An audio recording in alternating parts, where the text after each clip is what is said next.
Chapter 1658. Might of the Ancient Book. Chapter 1658. Might of the Ancient Book.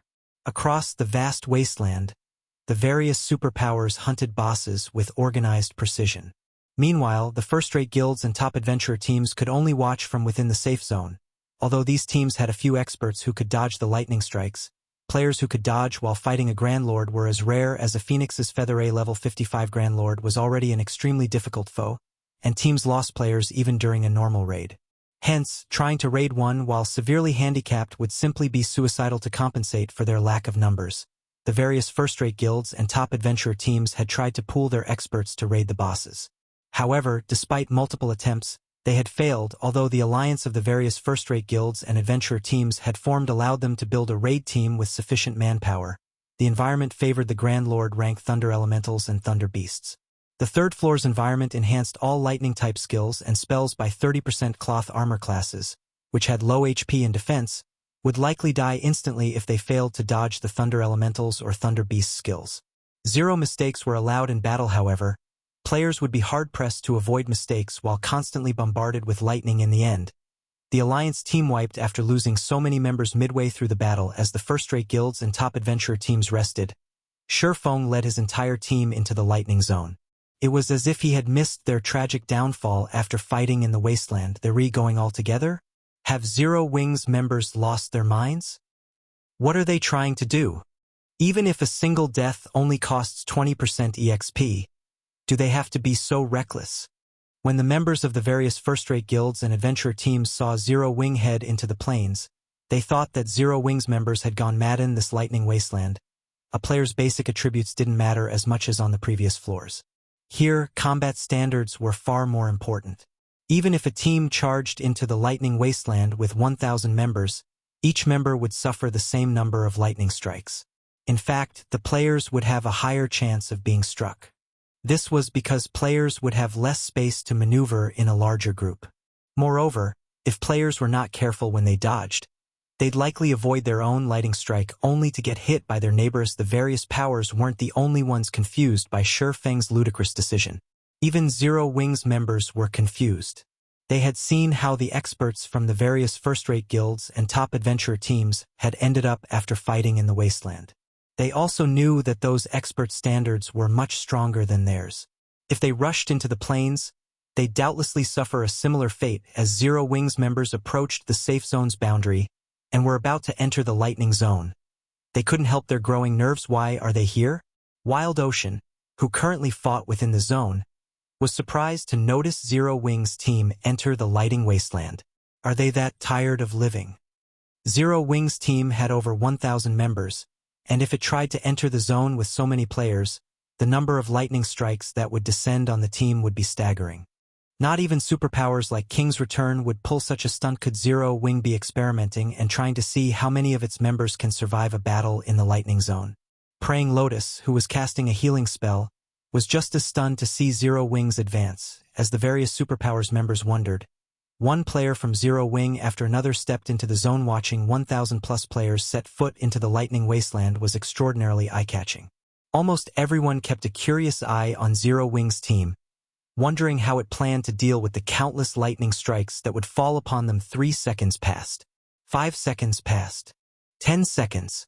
However, not a single strike of lightning fell on Zero Wing's team. Every member on the team was alive and kicking, and they had an easy time defeating the multiple chieftain-ranked Thunder Elementals and Thunder Beasts that had charged at them. Where is the lightning? Why do those chieftain-ranked Thunder Elementals and Thunder Beasts seem weaker than the ones we're fighting? The watching players were stunned as they sent Zero Wings' team sidelong glances. They could not understand what was going on. Where were the lightning strikes that were supposed to descend? Could the lightning strikes have stopped because they have more people? Purple Jade was greatly confused as she watched Zero Wings members. The lightning was the most troublesome aspect about the Primordial Divine Ruins' third underground floor. Without the lightning strikes, the third floor's trial would just be a simple series of Grand Lord raids.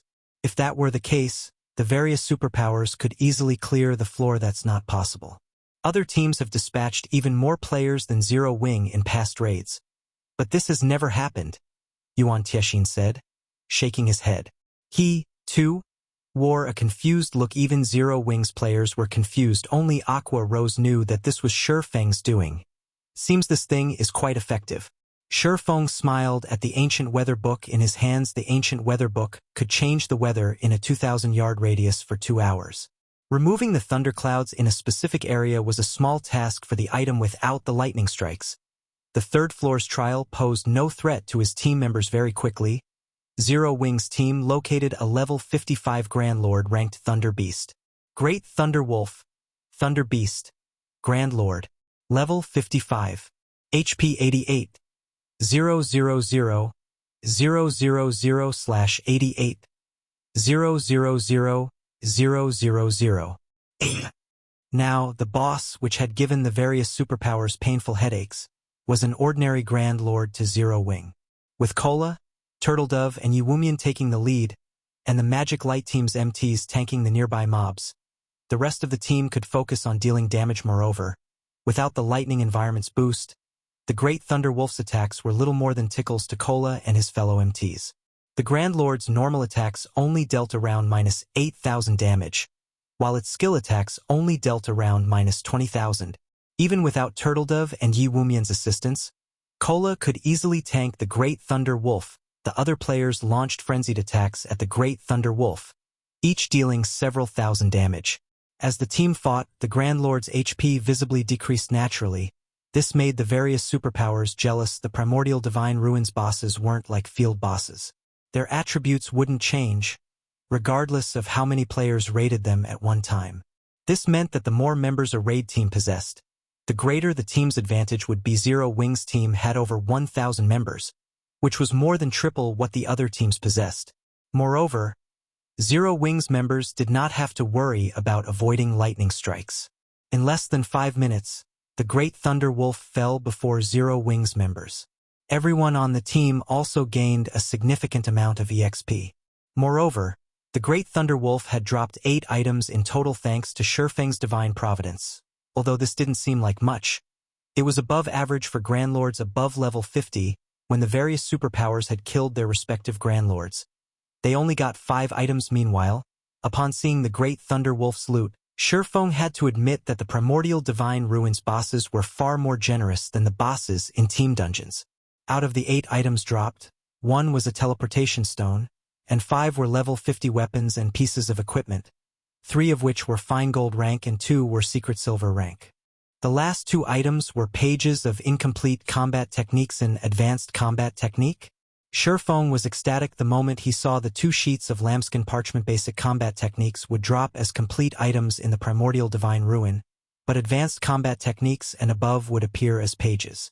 Players would have to gather every page to learn the combat technique. Excited, Shurfeng immediately inspected the 2 parchment sheets. Chapter 1659, Top-Tier Advanced Combat Technique. Chapter 1659, Top-Tier Advanced Combat Technique. As Shurfeng inspected the incomplete pages, his eyes shone with excitement. Lightning flash. This dilapidated page belongs to a book that depicts a secret attack technique, which has been passed down since ancient times. Only after gathering all incomplete pages can you read the complete book's content. There are a total of 13 pages. This leaflet is the 3rd page. Lightning flash. This dilapidated page belongs to a book that depicts a secret attack technique, which has been passed down since ancient times. Only after gathering all incomplete pages can you read the complete book's content. There are a total of 13 pages. This leaflet is the 6th page. Most of the combat techniques that dropped in the Primordial Divine Ruin were basic combat techniques, and most of them dropped as the complete versions. Although some basic combat techniques dropped as incomplete pages, those were the extreme minority. Normally, only advanced rank or higher combat techniques would drop as individual pages. However, there were differences between advanced combat techniques and those of other ranks. Not only could players in God's domain improve their foundations by learning combat techniques, but they could also learn ways to exhibit their strength more efficiently, thereby raising their overall combat power. Some combat techniques even granted players the power to challenge foes of higher levels. A basic combat technique might not help half-step refinement realm experts fight refinement realm experts, but an ordinary advanced combat technique could. This was also why the various super guilds and super first-rate guilds were so desperate to compete for slots to enter the Primordial Divine Ruin. Meanwhile, an advanced combat technique's strength could be determined by the number of pages it possessed. An ordinary advanced combat technique would only include 6 to 8 pages. A first-rate advanced combat technique would possess 9 to 12 pages, and a top-tier advanced combat technique would possess 13 to 15 pages. An ordinary advanced combat technique could only help a half-step refinement realm expert qualify to fight a refinement realm expert. Meanwhile, a first-rate advanced combat technique allowed refinement realm experts to face flowing water realm experts. As for top-tier advanced combat techniques, if flowing water realm experts learned one, they could even pose as a threat to void realm experts. Even throughout God's domain, void realm experts were extremely rare, yet with a top-tier advanced combat technique, a flowing water realm expert could stand against void realm experts. One could just imagine how valuable such a combat technique was. There was no doubt that Lightning Flash was a top-tier advanced combat technique. Showdown had never expected to get lucky enough to find a top-tier advanced combat technique's pages, and moreover it was an attack-type technique. Zero Wing didn't actually have any of these. If it were possible to collect the complete Lightning Flash secret technique, it would certainly help the guild's experts. Learning the technique would likely offer more benefits than the Conqueror's Armor. The Conqueror's Armor only gave its wearer the power to face refinement realm experts temporarily, and after all was said and done, it was only a piece of level 50 equipment. Once players leveled up, the equipment would be useless. It could not truly become part of a player's strength. An advanced combat technique was different. Once players learned it, they could put it to good use regardless of their level. It would also offer significant help when players challenged their promotion quests. Moreover, a complete advanced combat technique was different from secret technique tablets. Although the combat techniques one could learn from a secret technique were more powerful than advanced combat techniques, very few players could learn them. It was impossible to share those techniques with a significant number of players. However, a complete advanced combat technique took the form of a book. He could store the book in the guild warehouse, and guild members could read it as they wished. Setting aside whether or not players could actually learn the technique successfully, at the very least, everyone would have the opportunity to learn in the past. The reason that experts from the various superpowers had an easier time with their promotion quests, rising through the tiers, than experts from first-rate guilds and below wasn't just better weapons and equipment. Rather, it was because their access to combat techniques was superior in both quantity and quality. Thinking up to this point, Showdown led his team in search of another boss rather than resting. The ancient weather book only had a 2-hour duration, whereas it had a 10-hour cooldown. He might be able to wait for such a long time, but the Primordial City would not wait for him. Who knew if the Primordial City had an entry limit?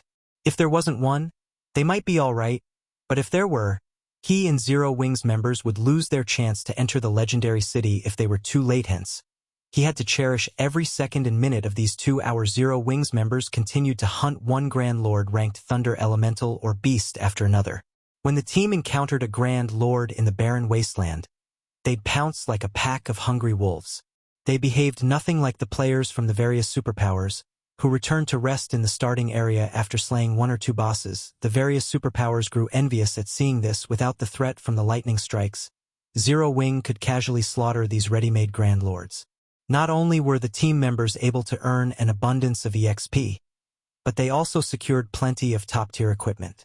The Primordial Divine Ruin's 3rd underground floor had practically become a sacred leveling spot for Zero Wing. How is this possible? King's Return's Wild Ocean was at a loss as he watched the scene before him. He had assumed that Zero Wing would be stuck on the 3rd floor. Yet based its pace, it'd likely be the first team to reach the 4th underground floor. Uncle Broken, should we contact them? Praying Lotus whispered to Broken City, who stood beside her. Thus far, the various superpowers had only reached the 4th floor. Not one of their teams had made it to the 5th yet. The 4th floor was simply too difficult, and there was no comparing it with the 3rd floor. With the current strength of King's Return's team, it could not clear the 4th floor alone. If King's Return wished to reach the 5th floor, it would have to ally with another team. However, doing so would leave the team fewer entry slots to the 5th floor. No, it is too soon.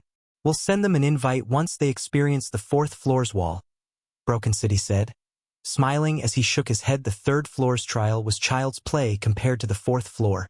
Not only did players have to face all sorts of attacks, but the Guardian boss was also a bona fide level 58 Grand Lord ranked archaic species. Even now, Not a single superpower had dealt any damage to the Guardian boss. Although King's Return had prepared thoroughly this time, they had no more than a 30% chance of defeating the Grand Lord. Needless to say, Zero Wing's chances were even lower. While the various powers grinded bosses on the Primordial Divine Ruins' third underground floor, news of Zero Wing's team completing the third floor's trial quickly spread among the participating teams. The various large guilds and top adventurer teams from the kingdoms and empire neighboring the Orc Empire, in particular, had to reevaluate their opinions of the guild the various superpowers had, thus far, monopolized the Primordial Divine Ruins' fourth floor. The fact that Zero Wing had reached that floor proved that it could nearly rival those superpowers in terms of top-tier experts. At the very least, Zero Wing was definitely superior to first-rate guilds and top adventurer teams in this regard, however. A deathly silence had fallen over the meeting room within Heaven's Burial's ancient Rock City residence due to this latest information. Nobody could have imagined that, in one short day, Heaven's Burial would lose the massive advantage it had cultivated. And it was all due to Zero Wing. First, Zero Wing had shattered ancient Rock City's defensive magic arrays. Then, the guild had plundered their entry slots for the Primordial Divine Ruin. Now, Zero Wing was about to set foot on the ruin's fourth underground floor. Zero Wing. Singular Burial's expression twisted as he read the latest report. Heaven's Burial's reputation was in tatters. If they did not figure out a way to deal with this problem now, the guild would likely have a rocky path ahead even if they held on to ancient Rock City. Singular Burial spun towards Flame Blood, who sat beside him wrapped in bandages, and growled, "Flame, didn't you say that Beast Emperor needs the souls of 400,000 elite players to display his full strength in Star Moon Kingdom? Go. Tell him that I will fulfill that request." Guild leader, are you planning on giving up on Star Moon Kingdom entirely? Flame Blood could not help his surprise. Beast Emperor's request was no laughing matter. It was both the last and worst option Heaven's Burial had. That's right. Since we can't have Star Moon Kingdom, what's the point in leaving it alive? Singular Burial nodded, a hint of madness flashing in his eyes, although he did not want to admit it. He had to acknowledge the fact that Heaven's Burial had lost the struggle for Star Moon Kingdom. Regardless of whether or not they defended ancient Rock City, the necessary funds to repair it was still a problem. They also had to pay plenty in bounty claims each day. If they continued the battle with Zero Wing, it would only be a matter of time before the guild was finished. Even if Heaven's Burial had the support of major corporations, if he wanted Heaven's Burial to survive, he had to give up on Star Moon Kingdom. I understand. I'll contact Beast Emperor right away. Seeing how serious Singular Burial was, Flame Blood inwardly lamented the fact that the man had become like this. He never thought that a guild like Zero Wing could actually corner Singular Burial, a genius, to this extent. Of the many years he had followed Singular Burial, this was the first time something like this had ever happened. Chapter 1660, Lightning Flash Secret Technique. Chapter 1660, Lightning Flash Secret Technique. In a certain mountain range covered with dense forests, countless powerful monsters roamed about the area. Every monster here was above level 100, and quite a few were mythic rank. However, none of these monsters dared to approach the forest in the mountain range's inner regions. Suddenly, a figure appeared at the forest's entrance. It was none other than Flame Blood. When Flame Blood appeared, several massive, humanoid creatures appeared around him, each radiating the terrifying aura only Tier 4 mythic monsters had. Amazing. After not seeing him for some time, he's already developed to this point. Flame Blood was stunned when he noticed the 6 mythic-ranked evil demons around him. Mythic-ranked evil demons. Evil demons were far more difficult to nurture than evil beasts. Previously, Beast Emperor had only been able to nurture a Grand Lord-ranked evil demon. Although Grand Lord-ranked evil demons were very powerful, they were not invincible. If numerous experts worked together, they'd still be able to kill one. However, it was a different story for mythic-ranked evil demons. At this stage of the game, mythic monsters were insurmountable, even to the various superpowers. Otherwise, the level 50 super large-scale team dungeon in God's domain would not stand empty. Moreover, evil demons commanded superior intellect and could exhibit greater combat power than evil beasts. Most importantly, they could be summoned at any time, unlike evil beasts, which could only move from location to location of their own power. Now that Beast Emperor commanded mythic-ranked evil demons, he had the equivalent of mythic-ranked bodyguards at all times. Having mythic-ranked evil demons would undoubtedly increase the safety and survivability of controllers like Beast Emperor by a significant margin. He would no longer have to hide when attacking and could control his armies more efficiently after seeing these mythic-ranked evil demons. Flame Blood's desire to obtain his own grew being a member of the evil god's temple. Every race on the continent of God's domain hunted him constantly. Surviving in the game had become exceedingly difficult. Moreover, if players or NPCs captured him and sent him to the war god's temple, his character would be sentenced to death in the truest sense, and he'd be forced to start all over again. Hence, he needed to be careful when he moved about and rarely appear before other players if he had his own mythic-ranked evil demons, though he wouldn't have to worry about capture unless he encountered a Tier 5 NPC. Fortunately, Tier 5 NPCs were apex powerhouses in God's domain, and they weren't so easy to encounter. Normally, the strongest NPCs players would meet were Tier 4 after the evil demons had a chance to observe Flame Blood for a moment. They retreated back into the forest. Flame Blood then strode into the forest himself. There was a massive crater within the heart of the forest. The crater radiated an evil energy so dense that even an evil god apostle like him gasped as it washed over him. If an ordinary player bathed in this dense evil energy, it would likely corrupt them instantly. This crater was none other than the home of Star Moon Kingdom's evil god's temple. As long as players were within range of the temple, its energy would cut off their communication with the outside world. They would not be able to send or receive messages. Flame Blood, a middle-aged man covered in pitch-black ruins, sat in the severely dilapidated temple. When he noticed Flame Blood enter the temple, he sent the cleric a glance and asked, "Why are you here? Weren't you controlling your evil demon army to protect ancient Rock City?" Although the man before Flame Blood hadn't expressed any emotion, speaking only in a calm tone, Flame Blood's heart palpitated in fear. This wasn't just because Beast Emperor was one of the evil god's temple's evil god envoys, but also because of the horrific evil energy that lingered around him. The man was far more frightening than the last time Flame Blood had seen Beast Emperor. The evil energy Beast Emperor radiated was no weaker than the evil energy the temple itself radiated. This man's evil energy would likely kill ordinary players before they could approach him. Moreover, as Flame Blood looked at Beast Emperor, he could not help but feel as if he stared at a ferocious beast that had just woken from a long slumber. "My guild leader sent me," Flame Blood said after stealing his mind. "Didn't you say that you needed 400,000 souls from elite players? My guild leader says he can give them to you." "He's finally made up his mind?" Beast Emperor asked, chuckling. "Then, return and tell him this. The day he has the players ready will be the day Zero Wing perishes." Although he was quite powerful and could easily hunt down players for their souls, the immortal souls he needed had to come from willing players. Unfortunately, he was still short 400,000 elite players even after exhausting his means. Otherwise, he would have handed Star Moon Kingdom to the evil god's temple a while ago. Flame Blood nodded in response. He had no doubt regarding Beast Emperor's claim. Others might not know the power Beast Emperor wielded after the evil god's temple had activated. But as a member, Flame Blood knew it very well. Meanwhile, back in the Primordial Divine Ruins' third underground floor, quite some time had passed since the various superpowers had departed for the fourth floor. Only the first-rate guilds and top adventurer teams, which couldn't defeat the bosses, and Zero Wings team, which still hunted Grand Lord-ranked thunder beasts and elementals, remained on the third floor. Crap. Just how many Grand Lords must Zero Wings members kill before they are satisfied? They might be grinding for level 50 top-tier equipment on this floor. After all, opportunities like this don't come often. With how many Grand Lords they've already killed, they should have more than enough teleportation stones. I wonder if they'd be willing to share some with us? Don't even think about it. First, the Primordial City will definitely have an entry limit.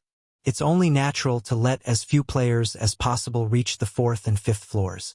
Moreover, the teleportation stones are bound to players of the same team and can only be passed around between players on the same team. The stones can also only be used on team members. If the team's member count suddenly increases, the teleportation stones they've collected thus far will become useless. That makes it even less likely that they'd be willing to help us. The various first-rate guilds and top adventurer teams couldn't help but envy Zero Wings battling members as they searched for treasures on the third floor. When they saw the teleportation stones scattered across the ground, their eyes became bloodshot despite all of their effort.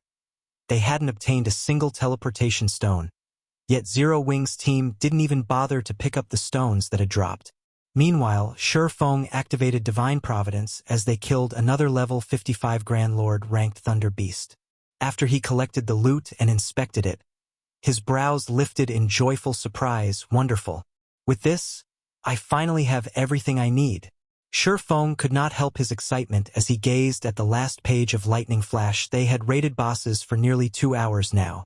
They had even begun to lure 2 or 3 Grand Lords, raiding them at once, midway through their journey. Fortunately, they had collected all 13 unique pages for the Lightning Flash secret technique before the ancient weather book's weather control ran out. System.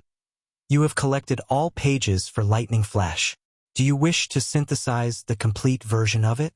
Synthesizing the complete version will require 1,000 magic crystals. 1,000 crystals? Why so many? Shurfeng was confused after reading the system notification normally.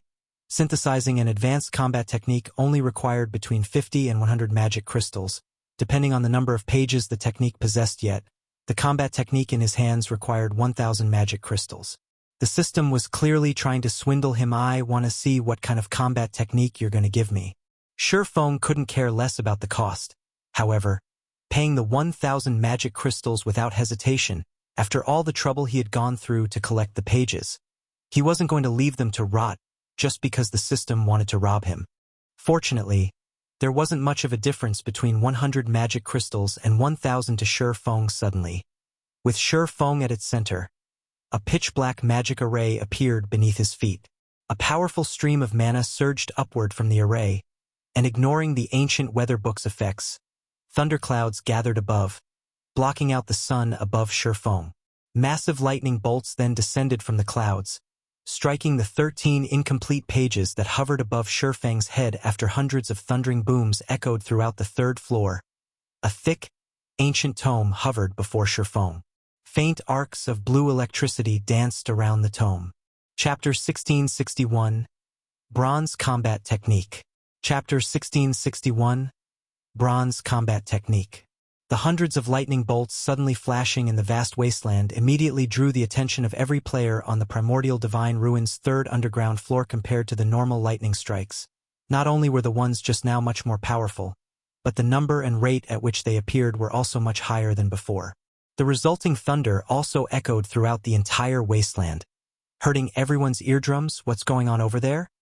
Why did so many lightning bolts suddenly strike Zero Wing? Everyone on the 3rd floor turned towards Zero Wing's location at practically the same time, their hearts bursting with curiosity. Previously, none of the lightning strikes had hit anywhere near Zero Wing. Yet now, Zero Wing received a violent bombardment. Most likely, even a great lord of the same level would be reduced to ashes after eating so many powerful lightning bolts. What's that? A book? Could some kind of treasure have dropped? Some of the players nearby quickly noticed the ancient tome hovering before Shurfeng.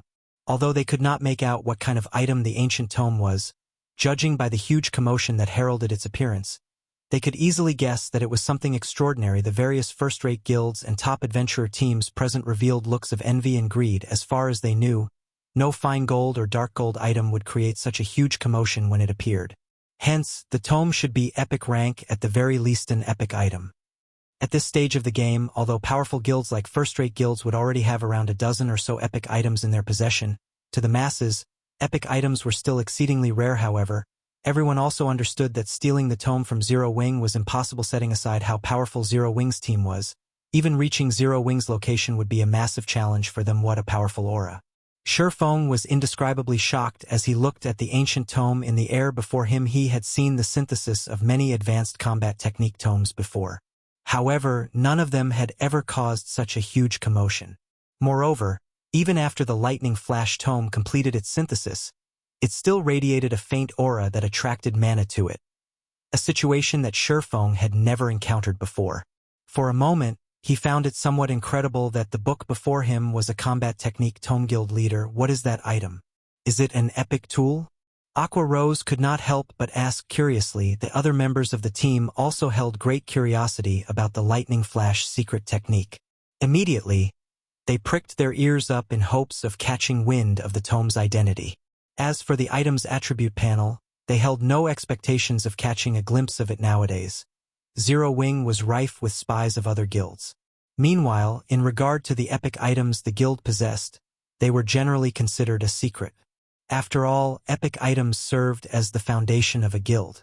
If used at a critical moment, they could achieve miraculous effects. Naturally, the guild wouldn't reveal such an important secret unless necessary, hence, the members of the team did not hope to find out the exact details of the tome. They only wished to know what kind of item it was. No. Shifeng shook his head. Smiling, he said, "This is a combat technique." A combat technique? Aqua Rose could not help but narrow her eyes at Shifeng skeptically. She suspected that Shifeng was simply messing around with her. What kind of combat technique could cause such a huge commotion? Even a secret technique tablet would not create such a commotion. When it dropped, Shifeng's words stunned everyone, although they refused to believe Shifeng. They all knew what kind of personality he had. He would never lie about something like this.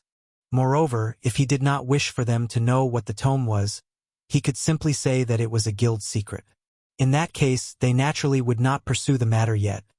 Everyone also found it unbelievable that a combat technique could cause such a huge commotion, of course. Moreover, it isn't just any ordinary combat technique, Shifeng said, a hint of excitement in his voice. This is a bronze combat technique with a complete legacy. Advanced combat techniques was something that countless expert players wished to learn. Even the various superpowers only possessed a few in the past. Advanced combat techniques had also been the strongest combat techniques Shifeng knew of. However, after finding out about secret technique tablets, in addition to the relevant information Phoenix Rain had provided him, he discovered the existence of combat techniques that were even stronger than advanced combat techniques. Bronze combat techniques. Normally, secret technique tablets were the only source of bronze combat techniques. Meanwhile, the power one could exhibit using such a technique was beyond imagination. Even Void Realm experts would have difficulty coping against a bronze combat technique. Shifeng had never expected to obtain a bronze combat technique on the third floor of the Primordial Divine Ruin compared to a bronze tablet.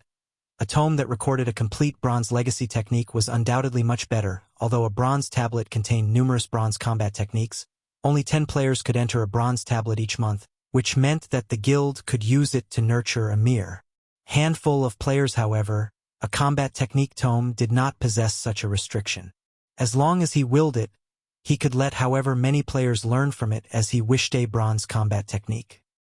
Most of the Zero Wing members present revealed looks of confusion when they heard Shifeng's words. They did not understand what a bronze combat technique was at Allah's for Aqua Rose and the others who had previously entered the legacy space for the secret spellcasting technique. They could not help but gape in shock. They knew what exactly a bronze combat technique represented. Something much more powerful than an advanced combat technique. Only players like them, who had entered the bronze temple of a secret technique space, would know about bronze combat techniques. However, back then, they received only one learning opportunity for each floor they ascended in the Bronze Temple. Moreover, each floor became increasingly difficult to clear as they reached higher floors, which severely limited the number of learning opportunities they had now. However, they had a complete bronze combat technique tome. This meant that they could learn the combat technique recorded on it at any time and without limit. Now that we have achieved our goal here, it's about time we headed down to the 4th floor, Shifeng said, chuckling. He then used the teleportation stones to send everyone to the 4th underground floor of the Primordial Divine Ruin. Zero Wing's team of 1,000+ players vanished from the lightning wasteland. Primordial Divine Ruin's 4th underground floor. The setting here was a quiet valley abounding with lush vegetation. A towering set of doors could be seen situated at the heart of the valley. Even if one stood at the summit of the mountains that formed the valley, one could still see this towering set of doors very clearly. Not only were the doors 100 meters in height, but they also sported plenty of divine runes carved on them. The doors radiated a powerful aura that would probably deter ordinary players from approaching them at this moment. However, a flashy light show could be seen taking place before the massive stone doors. At the same time, sounds of explosions kept echoing throughout the entire valley. In the next moment, a two-headed, three-tailed earth dragon, which stood before the stone doors, could be seen letting out a deafening roar. Meanwhile, encircling this earth dragon was a team of 1,000+ experts. Currently, These expert players were attacking the monster in a frenzy, bombarding the 50-meter-tall Earth Dragon with one attack after another. However, despite the spectacular phenomena accompanying their attacks, the attacks themselves dealt only around -400 damage. From beginning to end, not a single attack inflicted over -1000 damage to the monster. What a powerful monster! An archaic species? Or is it a ferocious beast? Zero Wings members could not help but stare wide-eyed at the monster guarding the massive stone doors, their hearts filled with shock. Chapter 1662. Edgeless Blade and Earth Dragon. Shurfeng could not help but be astonished as he looked at the 50-meter-tall monster standing inside the valley. Frostflame Two-Headed Earth Dragon, Archaic Species, Inferior Dragon, Grand Lord, Level 58, HP 270, 000, 000/270, 000, 000. Compared to other archaic species of similar rank and level, the Frostflame Two-Headed Earth Dragon was clearly stronger. Its HP already rivaled that of mythic monsters of the same level. It did not look like a Grand Lord at all. Moreover, aside from the Earth Dragon having superb defense, the battlefield it fought in was surrounded by pools of scorching lava. From time to time, jets of lava would shoot up and rain down on random locations of the battlefield. Even MTs would be able to endure a direct hit from the lava only 3 or 4 times. Should they successfully block the lava rain, the durability of their weapons and equipment would decrease significantly. In addition to the lava rain, the Earth Dragon itself attacked with its 3 tails and spewed out frost or flame breaths frequently. As a result, the expert players of the superpowers currently raiding the boss turned into streaks of light and disappeared from the battlefield one after another. In less than 10 minutes, the team made up of 1,000+ experts was annihilated by the time the battle was over. The entire area before the massive stone doors had transformed into a world of flames and frost. The scene both mesmerizing and shocking at this point. The spectating members of the various superpowers wore somber expressions on their faces as they looked at the Earth Dragon looming over them arrogantly before the stone doors. The Earth Dragon's defense and HP were both ridiculously high. In addition, players raiding the Earth Dragon had to keep an eye out for the lava that would rain down from the sky. However, after Shurfeng and the others arrived inside the valley, the various superpowers all shifted their sights towards them. When these superpowers saw Shurfeng's group moving past them, heading straight towards the Frostflame Two-Headed Earth Dragon, none of them displayed any hostility. They simply watched quietly as Zero Wings' team approached the boss. Though there was only one boss on the entire 4th floor, they were not in a hurry to fight it at all. The reason for this was their confidence in the Earth Dragon's strength. The task of killing the Earth Dragon was no longer something a single superpower or large guild could achieve.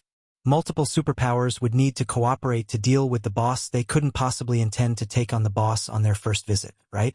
Wild Ocean could not help but laugh in ridicule when he saw Zero Wings' team showing signs of wanting to raid the Earth Dragon. The team that tried raiding the Earth Dragon just now consisted of the strongest experts of 2 superpowers. In the end, however, they were still no match for the boss. The Earth Dragon itself was already a massive challenge to players. The lava rain launched at random intervals from the surrounding lava pools only served to further increase the demands on players' combat standards. Meanwhile, the standard of Zero Wings members was significantly inferior to that of the members of the various superpowers. Of course, it would be a different story if Zero Wing could replicate its feat on the 3rd floor and prevent the lava attacks from occurring entirely. However, how could such a thing happen time after time? It's better for us if they try. Once they realize where the difficulties of the raid lie, we'll have an easier time negotiating conditions for cooperation with them later on, Broken City said, chuckling nonchalantly. Though, I do wonder how much of the boss's HP Zero Wing will be able to shave off. Zero Wing was behaving similarly to how the Sacred Temple and Crimson Emperor had before. Although both guilds had known that the boss was not easy to deal with, as this was their first time raiding the Primordial Divine Ruin, they had felt that they should have no problem taking down the boss if they worked together. In the end, however, their combined forces got annihilated before they could even get the boss's HP below the 80% threshold. Now, the upper echelons of both guilds were wearing exceedingly ugly expressions on their faces. Even the combined forces of the Sacred Temple and Crimson Emperor managed to lower the boss's HP only to 81%. I'm guessing Zero Wing will have trouble taking away even 5% of the boss's HP. Just the first 2 lava showers will most likely wipe out over 80% of Zero Wing's members. With the remaining members, they would be fortunate if their overall DPS exceeds the boss's battle recovery. Praying Lotus said, shaking her head in disapproval as she looked at Zero Wing's team. Although Zero Wing's previous performances had indeed exceeded expectations, the guild's deficient foundation would be its downfall on this floor. Meanwhile, the other guilds present were sitting back, eagerly awaiting the start of the upcoming show. After all, as more teams fought the Earth Dragon, spectators like themselves would be able to uncover more of the Earth Dragon's secrets, which would, hopefully, eventually allow them to defeat the boss Uncle Yuan. How far do you think Zero Wing will be able to go? Purple Jade asked curiously as she looked at Shurfeng, who stood in the middle of Zero Wing's team. Other guilds might not have a clear idea of Zero Wing's strength, but the secret pavilion was well informed on matters regarding God's domain. They were quite aware that, when Phoenix Rain's Phoenix Pavilion and Zero Wing obtained the first clear of the Sunset Forest, Zero Wing had played an indispensable role in the raid. I am not sure. Maybe they'll shave off around 20% of the boss's HP. Hopefully, they can get the boss to enter its second phase. That way, we can get a better understanding of the boss, Yuan Tiexin replied, shaking his head. Meanwhile, just as Yuan Tiexin and Purple Jade were conversing with each other, Zero Wing's members were also looking at and discussing the Earth Dragon Guild leader. Let's go, Kola urged excitedly as he looked at the distant Earth Dragon. Truthfully, dealing with the bosses on the 3rd floor had not posed a challenge to him whatsoever. He had not been able to fully exhibit the Titan Guard's capabilities when going up against those bosses. Now that the Frostflame 2-headed Earth Dragon was before him, he was very eager to use it as a sparring partner to improve himself. Guild leader, why not let me be the lead MT this time? Turtle Dove eagerly recommended herself at this moment. Kola and the other MTs weren't the only ones itching for action. Fire Dance, Shadow Sword, and the other DPS of the team were also bursting with fighting spirit. As long as Shurfeng gave the command, they would immediately charge at the Earth Dragon without hesitation. Hold on a moment.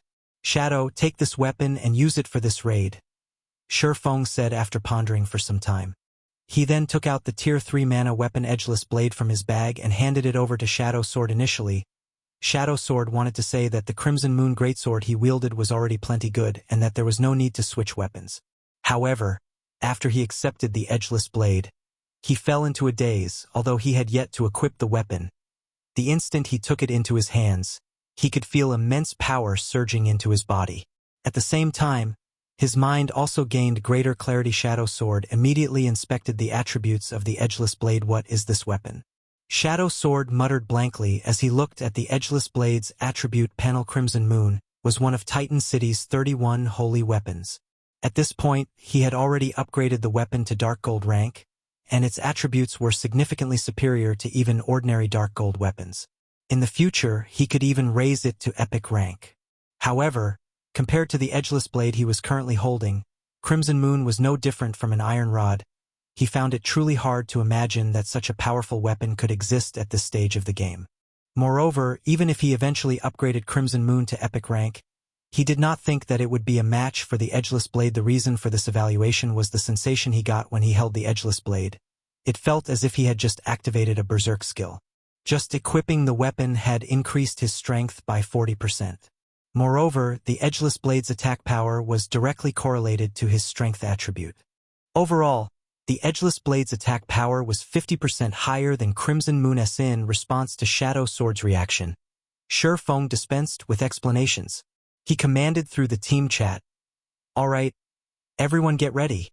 Kola, Turtle Dove, and Yi Wumian will be responsible for tanking the boss. Everyone else, pay attention to your positioning. Make sure not to stand near the Earth Dragon's heads and tails. If nobody has any problem, let's begin." As soon as Shurfeng was done speaking, Zero Wing's members charged into the Frostflame 2-headed Earth Dragon's sphere of influence like a frenzied mob. Chapter 1663, Tier 3 Power. Chapter 1663, Tier 3 Power.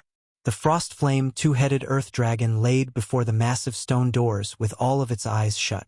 As the Earth Dragon breathed, the area before its heads turned into a hell of frost and fire. When Kola, Turtledove, and Yewumian got within 300 yards of the Earth Dragon.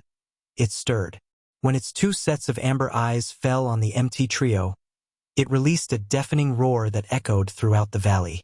A horrific pressure washed over Zero Wing's approaching members, instilling a sense of dread and turning their movements sluggish. Ha ha ha.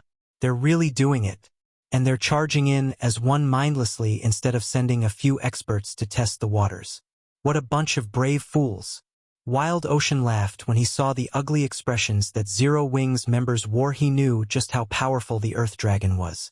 After all, he had already fought the boss more than once. One could only understand the Earth Dragon's strength if they had experienced it personally. From what he had learned, he knew that ordinary Grand Lord-ranked archaic species couldn't compare to this Earth Dragon.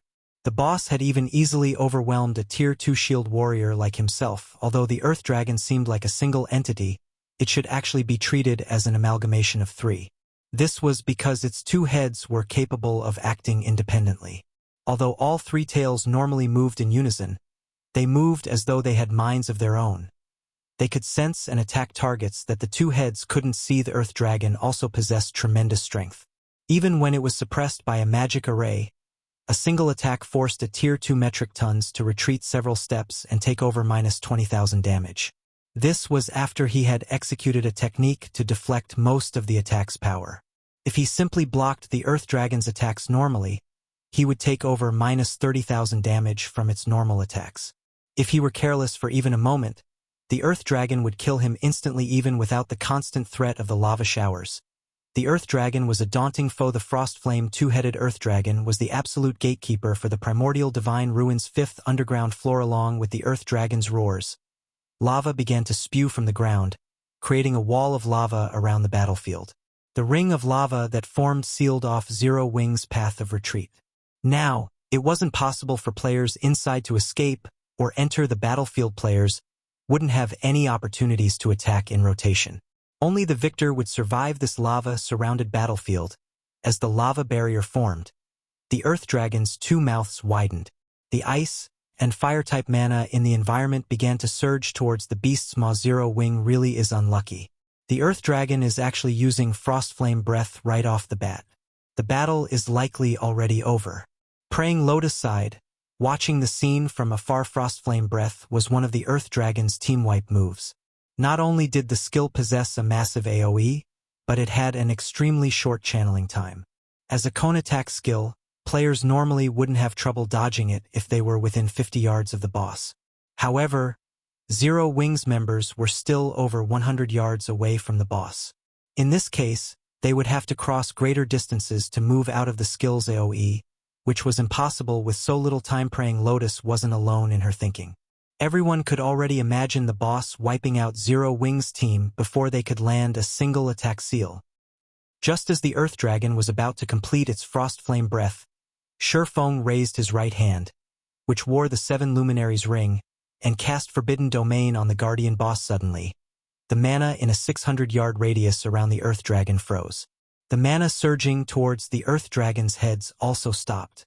In turn, the magic arrays, which Frostflame breath had formed, began to crumble due to a lack of mana. Started crumbling due to a lack of mana. What a powerful silencing effect. Zero Wing has such a powerful silencing skill. The distant spectators gasped. None of them could believe that a player was actually capable of stopping the Earth Dragon's Frostflame breath as it activated. God's Domain might have many players who had learned silencing skills, but there were differences in these skills' strength. Normally, silencing skills would have striking effects against Tier 0 and Tier 1 players, but most of the silencing skills they've seen thus far had little effect on Tier 2 players. Much less boss monster silencing skills that could affect boss monsters were incomparably valuable, even more so than large-scale destruction spells. Being able to silence a boss even for a moment could save a team from instant annihilation and turn the tide of battle. And most superpowers would offer astronomical prices to purchase such skills according to their knowledge. Aside from Tier 3 silencing magic scrolls, there had yet to be a player that had learned a silencing skill capable of affecting a Grand Lord-ranked boss. Even silencing skills that could affect Great Lords had yet to be discovered, but Zero Wing actually possessed one. Zero Wing's value rose even higher in the various spectating superpowers' eyes. At the very least, Zero Wing now possessed an advantage none of them had against the Frostflame two-headed Earth Dragon. With this silencing skill, raiding the Earth Dragon would be considerably easier after being silenced. The Earth Dragon became enraged. Letting out a powerful roar, it charged towards Shifeng, having expected such a reaction. Shifeng leisurely commanded, "Cola, you three will intercept the boss. Guild leader, leave it to us." Cola and the others smiled as they moved to meet the boss in battle to the Earth Dragon. The MT trio was little more than a group of ants. The Earth Dragon lifted one of its claws and swept it horizontally at the approaching pests come. Seeing the massive claw approach, Cola's lips curled into a grin. He then raised his shield and charged forward Pung. When the Earth Dragon's massive claw swept across the uneven ground, it removed all obstacles without slowing in the slightest. Yet when its claw collided with Cola's Titan guard, its speed sharply decreased. The claw completely stopped after another 10 yards or so. What strength? Cola was surprised when he blocked the Earth Dragon's claw. This claw swipe had taken nearly 40,000 of his HP. The Earth Dragon's strength was already close to rivaling an ordinary mythic monster of the same level. The onlooking superpowers were even more shocked. If the Earth Dragon were unsuppressed, a single attack would be enough to instant kill a Tier 1 metric ton, while Tier 2 MTs would lose over 50,000 HP. Meanwhile, their Tier 2 MTs only had a little over 60,000 HP. 2 hits would be more than enough to kill a Tier 2 metric tons. Yet even after receiving the Earth Dragon's attack head-on, Cola still had over half of his HP remaining. This proved that, at the very least, Cola could tank 3 of the unsuppressed Frostflame two-headed Earth Dragon's hits. This also meant that, even if the Earth Dragon weren't subjected to any form of suppression, Cola could tank the Earth Dragon head-on if they healed him enough. This, in turn, gave his team the foundation it needed to raid the Earth Dragon with an MT like Cola. Their chances of defeating the Earth Dragon increased by at least 20%. Seeing the ant survive its first attack, the Earth Dragon proceeded to swipe its other claw. This time, Turtledove received the attack Pung. Once again, something unbelievable occurred. The boss pushed Turtledove a much shorter distance than Cola. She also only lost a little over 34,000 HP. Likewise, she still had over 50% of her HP immediately after the Earth Dragon's 2 consecutive attacks. Shadow Sword, who was only a short distance behind Cola and Turtledove, leaped into the air and slashed at the Earth Dragon's chest. After the flash of silver, the Earth Dragon's head screamed in agony. Shadow Sword's greatsword had actually cut through the Earth Dragon's adamantine-like scales, leaving a bloody gash on the monster's chest. 320. An unbelievable number had appeared above the Frostflame two-headed Earth Dragon's heads. Chapter 1664. Frightening team, over 10,000 damage. How is that possible? I'm not seeing things, right? How is his damage so high? Is he wearing a full set of epic equipment? The crowd couldn't tear their eyes off of Shadow Sword, shock and curiosity overwhelming their minds. In fact, many of them wanted to rush over and demand to know what Zero Wing had done to allow a player to deal over -10,000 damage to the Frostflame two-headed Earth Dragon. The majority of their members' attacks had only dealt damage in the hundreds. Only their Tier 2 players had dealt more than that thanks to their superior attributes.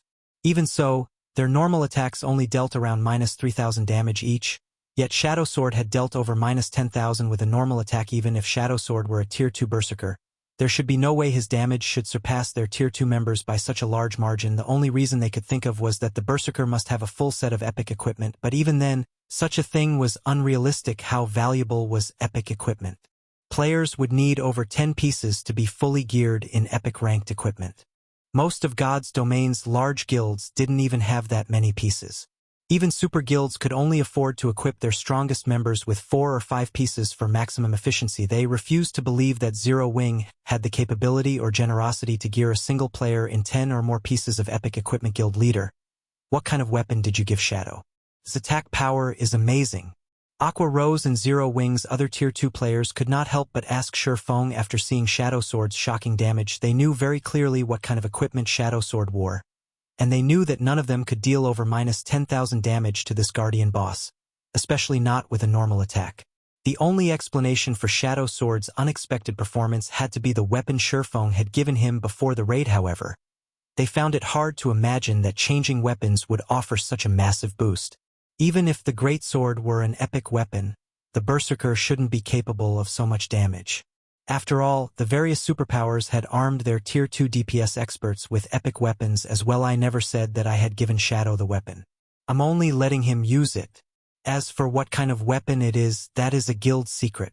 Shi Feng said, revealing a meaningful smile. If any of you enter the flowing water realm in the future, I can help you obtain this kind of power, too. Truthfully, the Edgeless Blade's performance had even surprised Shi Feng. He had never thought that a Tier 3 mana weapon would be so powerful. However, as mana weapons had yet to make their public appearance in God's domain, he did not want too many people to learn about them. If not for the Earth Dragon's incredibly high defense, he wouldn't have let Shadow Sword use the Edgeless Blade seriously. Guild leader? Flying Shadow and the others' eyes sparkled when they heard Shi Feng's offer. They all wanted to wield the power Shadow Sword had just displayed. Of course. When have I ever lied to you? Shi Feng said, shrugging. Although Tier 3 mana weapons were extremely rare, even rarer than epic weapons, there were 12 Tier 3 mana weapons sitting in the Lost Town's tower. If he could secure the Lost Town, those weapons would be his for the taking. Hearing Shi Feng's assurance, everyone's enthusiasm to improve their combat standard soared. If they raised their combat power to the flowing water realm and obtained a weapon like the Edgeless Blade, they would instantly become apex experts in God's domain.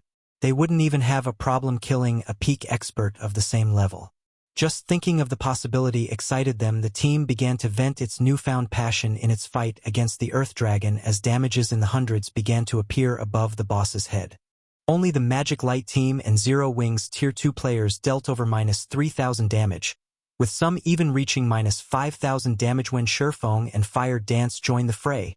The spectators were shocked once more due to the benefits from the Shadow Bloodline.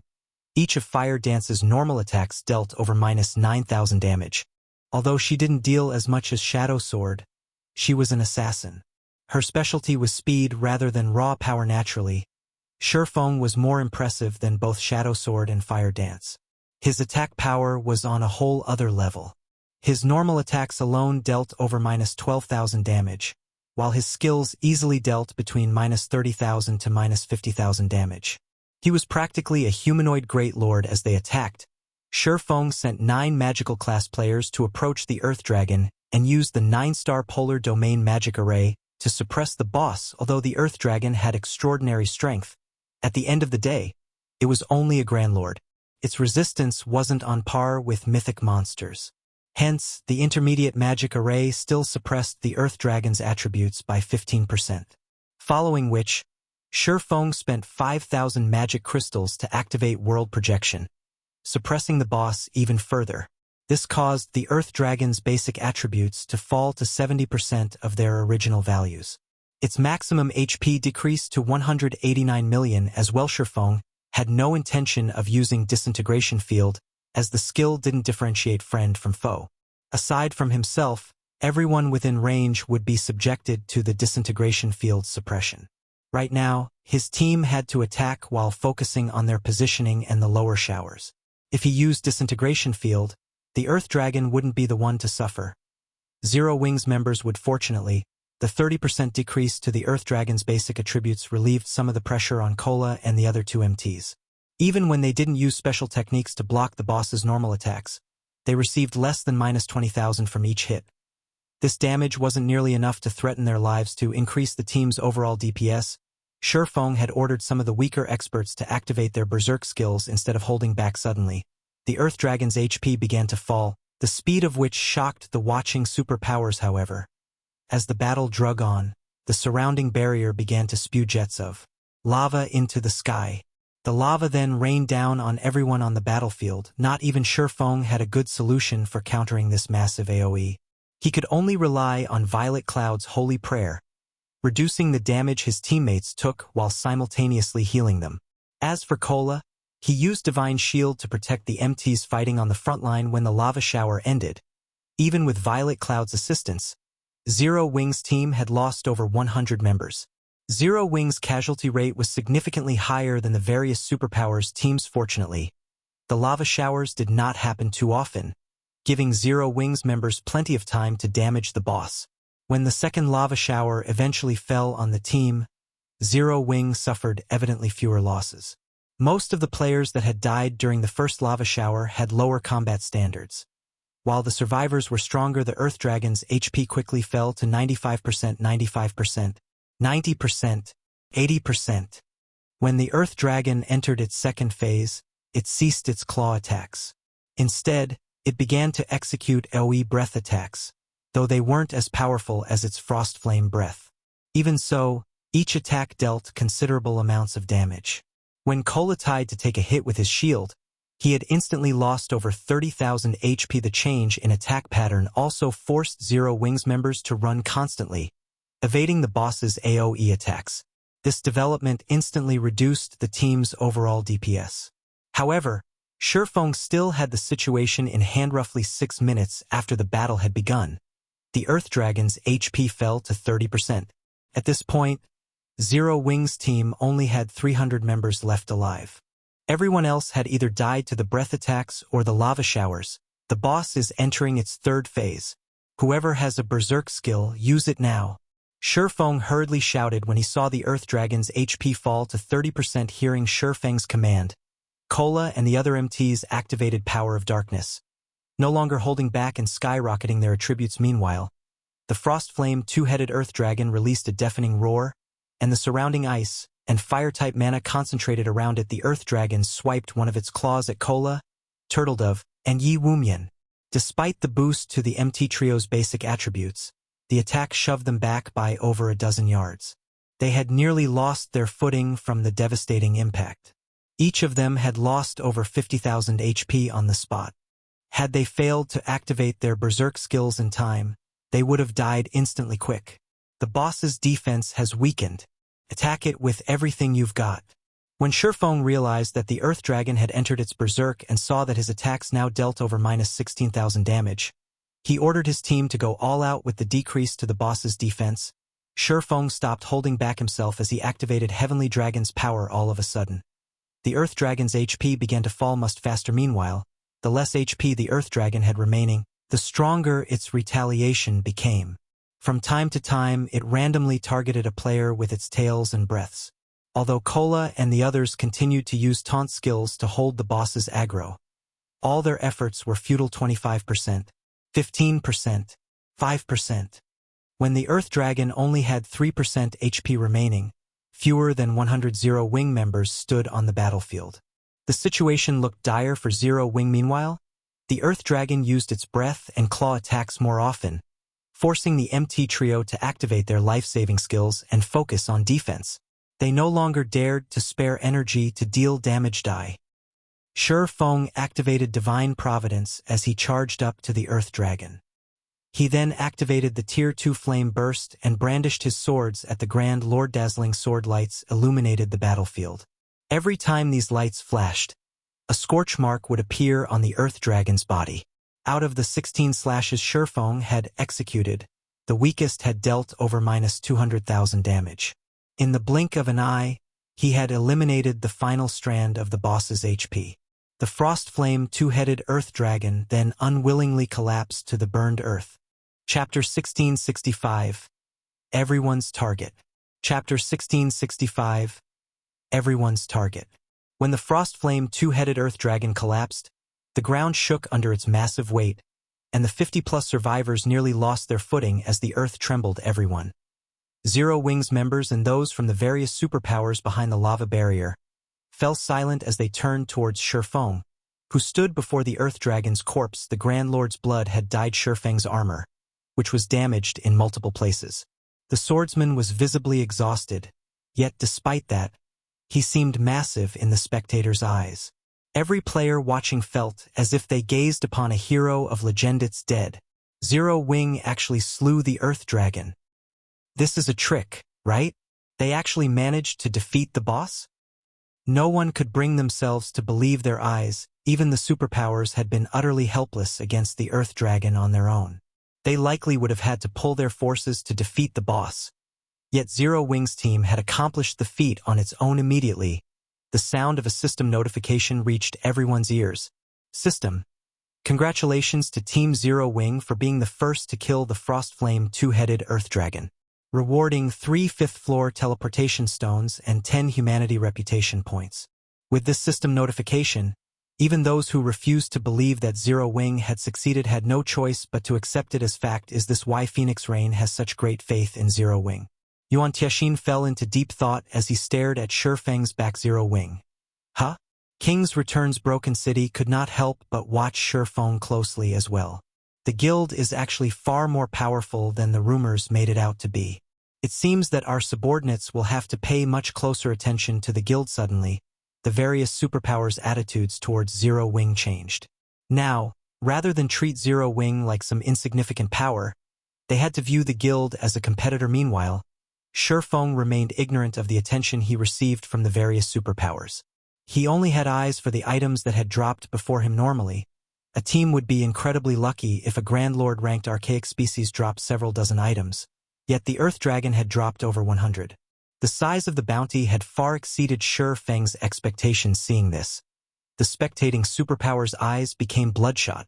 In fact, many of them wanted to charge forward and steal the loot. Needless to say, the first kill of such a powerful archaic species would definitely grant extremely bountiful loot. Such loot could elevate their respective team's strength to a whole new level. Unfortunately, none of them could act on their desires with the lava barrier between them and the items. They could only watch helplessly as Shifeng collected one item after another. Meanwhile, Shifeng went into a frenzy, snatching up every item. At the same time, he instructed the team's healers to resurrect their dead. Although the lava barrier stood between them and the various superpowers, it had begun to fade after the Earth Dragon's death. At the rate it disappeared, the barrier would only last a few more minutes. Meanwhile, the rule for boss loot in the outside world also applied in the Primordial Divine Ruin. Even if players successfully killed a boss and obtained its loot, the items would drop if other players killed them within the first 2 hours. There were multiple teams from the various superpowers waiting outside of the lava barrier, and their experts weren't ordinary. If all of these experts attacked, they could very easily annihilate Zero Wing's players. Hence, he needed to collect the loot and leave before the barrier vanished. Zero Wing's members quickly realized their situation, and the team's healers rushed to resurrect their fallen companions. Sure enough, the lava barrier completely disappeared around 4 minutes after the Earth Dragon's death. But before the various superpowers could take action, Shifeng used the 8 teleportation stones, 5 from the boss and 3 from the system reward. Instantly, Zero Wing's 800 living members transformed into streaks of light that faded into the massive stone doors. They sure ran quickly. Wild Ocean was slightly disappointed to see Zero Wing's members vanish. A colossal fortune had just disappeared before his very eyes. If not for the lava barrier, Zero Wing wouldn't have gotten away with the boss's loot as expected of Zero Wing. They certainly react quickly. Yuan Tianxin chuckled. Everyone dreamed of obtaining items that could improve players' strength, and superpowers were no exception. Even though Zero Wing had proven to them all that its combat power and growth potential was extraordinary, that would do little to deter them from attacking Uncle Yuan. What should we do? With the boss dead, we won't be able to move on to the 5th floor, Purple Jade said. She felt a slight headache brew as she gazed at the empty battlefield. Although the 4th underground floor had plenty of monsters, only the Frostflame 2-headed Earth Dragon dropped teleportation stones. Since the only Earth Dragon on the 4th floor had just died, other players had no way of proceeding to the next floor. Don't worry. The Earth Dragon is both the guardian boss and the only monster that drops the teleportation stones. It should respawn shortly. However, even if we kill it, we won't get as much loot as Zero Wing, Yuan Tianxin said, a hint of envy flashing in his eyes as he stared at the massive set of stone doors, which Zero Wing's members had disappeared into. News that Zero Wing had secured the first kill of the 4th floor's guardian boss quickly spread past the Primordial Divine Ruin, causing a commotion among the powers interested in the Orc Empire. Nobody had expected that the first guild to set foot on the Primordial Divine Ruins. 5th underground floor would neither be a super first-rate guild or a super guild, but an up-and-coming guild like Zero Wing. For a time, a significant number of guilds and adventure teams became interested in cooperating with the guild. Although they weren't strong enough to reach the 5th floor and subsequently Primordial City on their own, they could hire Zero Wing to carry some of their members. They might be able to learn all sorts of combat techniques from the guild, as well as for purchasing these services from the various superpowers. They had no hope of such a thing. They had nothing the various superpowers wanted. But Zero Wing was a different story. Zero Wing was a guild with very shallow foundations. it lacked both manpower and resources. Moreover, as a developing guild, Zero Wing definitely needed a large amount of funds and resources, which their guilds and adventurer teams could provide. With this, they would have the basis for cooperation. Meanwhile, on the Primordial Divine Ruins' 5th underground floor. After leaving the 4th floor, Shifeng's group was transported to a quiet lakeside surrounded by forests. So, this is the 5th floor? Everyone turned as they observed their surroundings.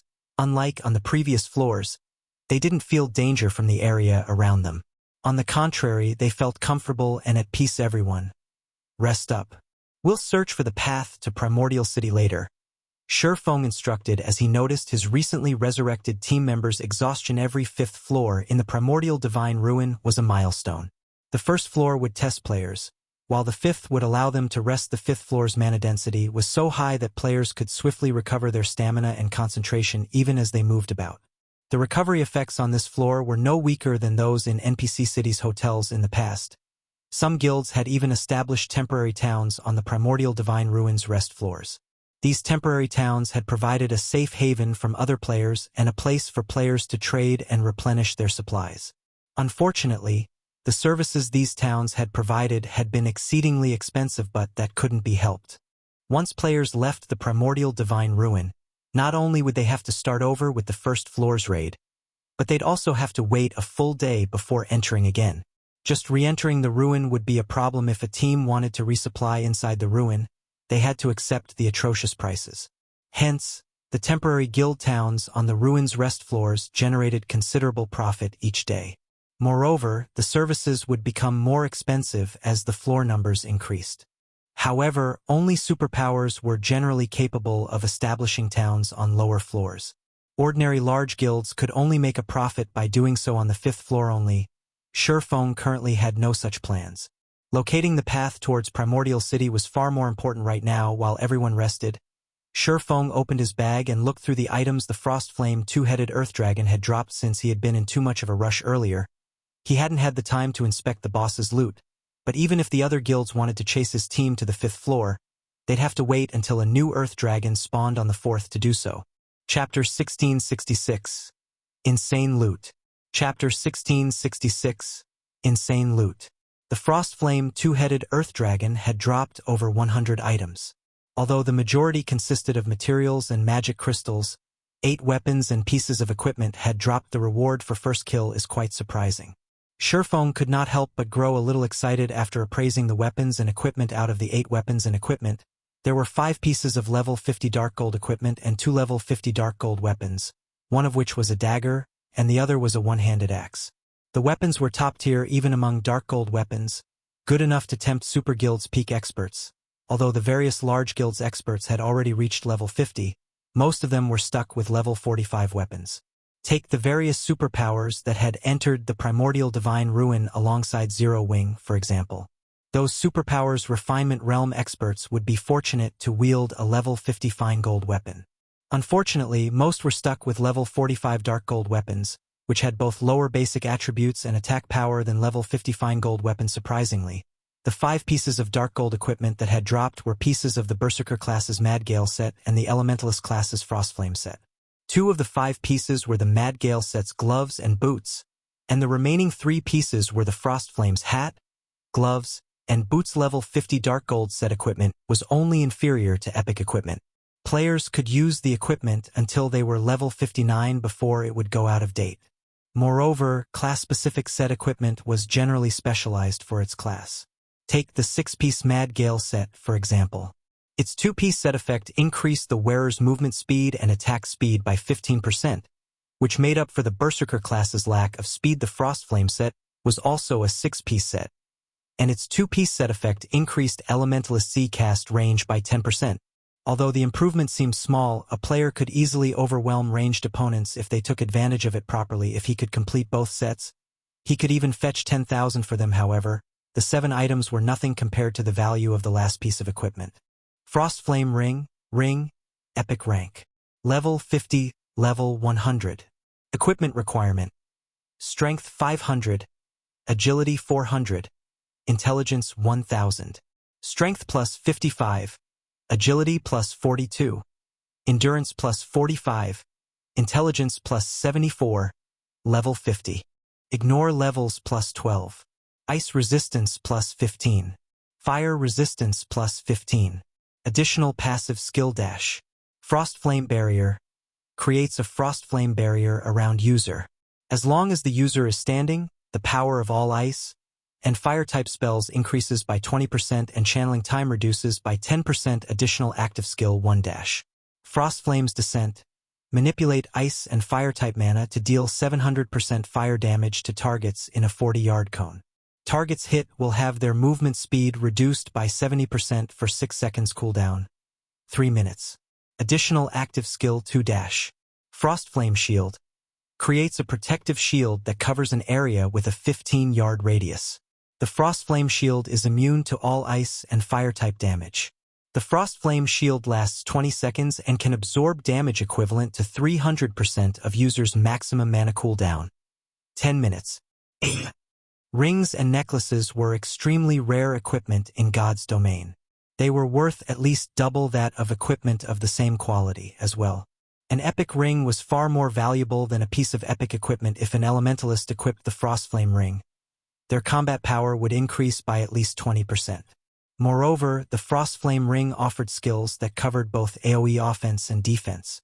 It was a treasure worth tens of thousands of gold. Guild leader, what did the boss drop? Blackie could not help but ask curiously as he watched Shurfong inspect the Earth Dragon's loot. At Blackie's question, the rest of the team members perked up, curious about the loot as well. Take a look for yourselves, Shurfong said. He then shared the 8 weapons and pieces of equipment's attribute panels in the team chat, allowing everyone to see the items. I've also listed the GCPs needed to purchase them. If you're interested in any of them, come to me.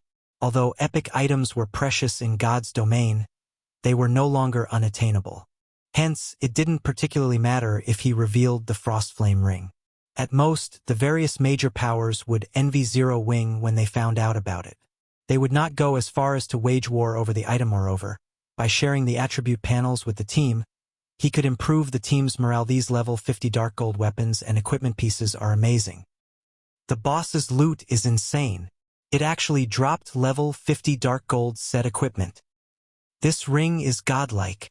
Its attributes alone can rival the attributes on my level 50 fine gold gloves. Screw the basic attributes.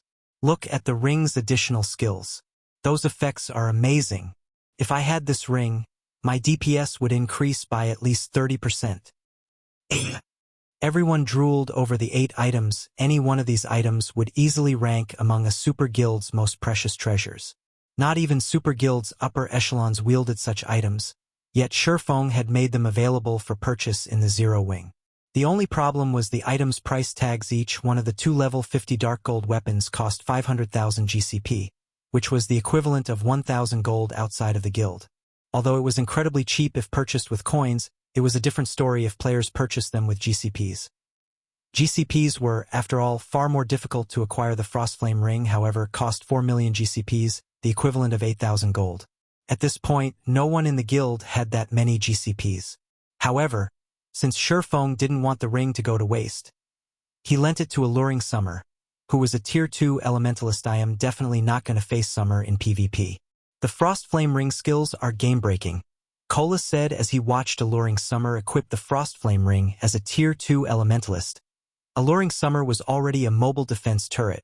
If she focused on a single target, even a Tier 2 metric tons of the same level would fall quickly under her attacks. With the assistance of the Frostflame ring, Alluring Summer's firepower would rise to a whole new level. If she activated Frostflame Shield, she would be able to cast her spells without worrying about incoming attacks for a short time.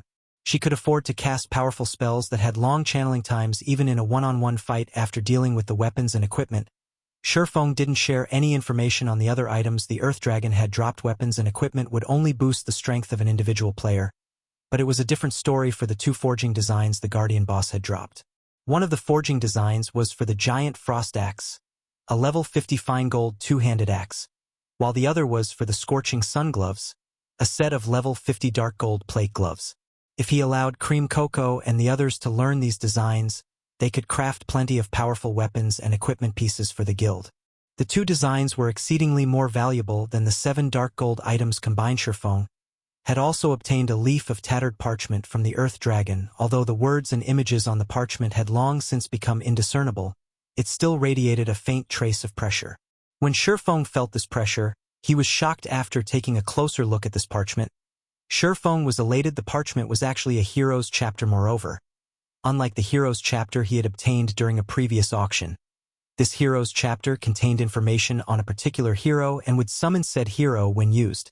It was even more valuable than a hero's chapter that summoned a random hero. The name of the hero recorded was also one that Shurfeng was extremely familiar with. It was also a name that everybody in God's domain had known during his previous life. The Magic King, Craig Midlands. Chapter 1667. Magic King. The fact that the Earth Dragon had dropped a hero's chapter, let alone a hero chapter for Craig Midlands, had truly surprised Shurfeng. In God's domain, there were 32 heroes that could only be summoned with specific heroes chapters. They were also the strongest heroes players could summon using the heroes chapters. In the past, these 32 heroes had been known as the 32 Pillars. Based on historical records, every one of these 32 heroes had cleared the complete God's trial and gained the ancient God's recognition if nurtured properly. Any one of these 32 pillars could easily become the guardian of an entire city. This was because these 32 heroes had the potential to reach level 200, tier 5 at the very minimum. Moreover, because they were heroes, their basic attributes were higher than players of the same level and tier. When players nurtured these heroes to their peaks, only tier 6 God-ranked players had any chance against them. Among the 32 pillars, the Magic King, Craig Midlands, ranked 17th. He had been a famous NPC in God's domain who had mastered the 6 major elements. No ordinary tier 5 NPC could compare to his strength. Craig Midlands had once fended off a siege that included 20 tier 5 players and successfully protected the city he had been tasked to guard. He had even killed 11 of the tier 5 experts. The hero's display had been so impressive that it had even stupefied the guild that had nurtured and summoned him. Nobody had expected the Magic King to be that powerful normally. Even a tier 5 NPC would fall if 20 tier 5 players ganged up on him. Yet the Magic King had resisted and won. However, Craig's victory over the team of tier 5 players was not what that shocked the world the most. Rather, players had been astounded by the spells he had used with his mastery over 6 major elements. Not only did his attacks carry great destructive power, but his attack methods were also varied and complex. His attacks had basically no weaknesses. If a tier 5 player had tried to face him one-on-one, they would have been beaten to a pulp. Moreover, for every element Craig Midlands grasped, he could create one elemental doppelganger. Although each doppelganger only had 80% of Craig's attributes, they were far stronger than players of the same level and tier. In other words, trying to fight Craig Midlands was on par with fighting 7 tier 5 NPCs. With this, I'll have a capable protector for Zero Wing City. Shurfeng clearly remembered that the guild that had acquired the Magic King, Craig Midlands, in his previous life had only been a first-rate guild. Naturally, the guild had used Craig to protect its main city, and due to the NPC's presence, not even super first-rate and super guilds had dared to strike that city. If he used Craig to protect Zero Wing City, the city's defensibility would rise to an entirely new level. Shortly after Shurfeng and the other Zero Wing members began their rest on the 5th floor, Melancholic Smile contacted him. Guild leader, what did you do in the Primordial Divine Ruin? Many large guilds have come to Candlelight to negotiate cooperation. Melancholic Smile asked inquisitively, as many as 8 first-rate guilds had approached Candlelight, seeking cooperation, not to mention the second- and third-rate guilds. Watching these guilds' upper echelons enter White River City's Candlelight trading firm with their entourages has been spectacular. The scene had also caused a huge commotion throughout the city. For a moment, she had even thought that these guilds had intended to attack the trading firm. It's nothing. We just got to the ruins' 5th floor before the other guilds, Shurfeng said, chuckling. What kind of cooperation are they looking for? They're asking to purchase some of our guild's basic combat techniques and opportunities to learn advanced combat techniques. Though slots to enter Primordial City are their main goal, they are willing to pay with magic crystals and top-tier weapons and equipment. Melancholic Smile said the bounty war between Zero Wing and Heaven's Burial was still in full swing. As a result, Zero Wing burned through funds, weapons, and equipment each day. If Zero Wing could sell the services these large guilds requested for top-tier weapons and equipment, it would help the guild out a great deal. Unfortunately, this matter would have a massive impact on the guild, and she couldn't make the decision by herself. Their ideas sound quite solid. Shi Feng began to ruminate on the matter. A moment later, he said, "All right, we will agree to their conditions. However, they can only offer payment with magic crystals. Moreover, we will only sell the opportunity to learn basic combat techniques. Each learning opportunity will cost 1,000 magic crystals. This condition isn't limited to these guilds either. It will stand for all players. As for the guild's other requests, refuse them." Due to the appearance of the primordial divine ruin, basic combat techniques had become more commonplace in God's domain. Even so, pitifully few first-rate guilds had secured any techniques from the ruin. The other guilds couldn't even make it inside, however. As players unlocked more of the primordial divine ruin, the number of players allowed inside would increase. Moreover, as players continued to grow stronger, it would only be a matter of time before more guilds secured basic combat techniques rather than wait for such a future. It'd be better if Zero Wing took advantage of the current situation and sold learning opportunities, making a fortune. In fact, many large guilds had openly sold learning opportunities for basic combat techniques in the past. He simply executed this business strategy ahead of time. In any case, he had obtained 3 basic combat techniques on his way to the 5th underground floor, with 2 from the Earth Dragon. As for the advanced combat techniques, there was no way he'd sell them. Both in his previous life and in this one, advanced combat techniques were a guild's core secret, while basic combat techniques helped players build a solid foundation. They did very little to improve players' combat standards. Only advanced combat techniques had a considerable effect on players' combat standards. 1,000 crystals per chance? Isn't that price a little too high? Melancholic Smile asked awkwardly. Currently, magic crystals sold for 30 silver each on the market. Thus, 1,000 magic crystals were worth 300 gold. However, while the various guilds might accept a price of 300 gold, that wouldn't necessarily be the case for 1,000 magic crystals. Every large guild desperately needed magic crystals right now, and players wouldn't necessarily learn a combat technique in its entirety on the first attempt. It's fine. Just tell them.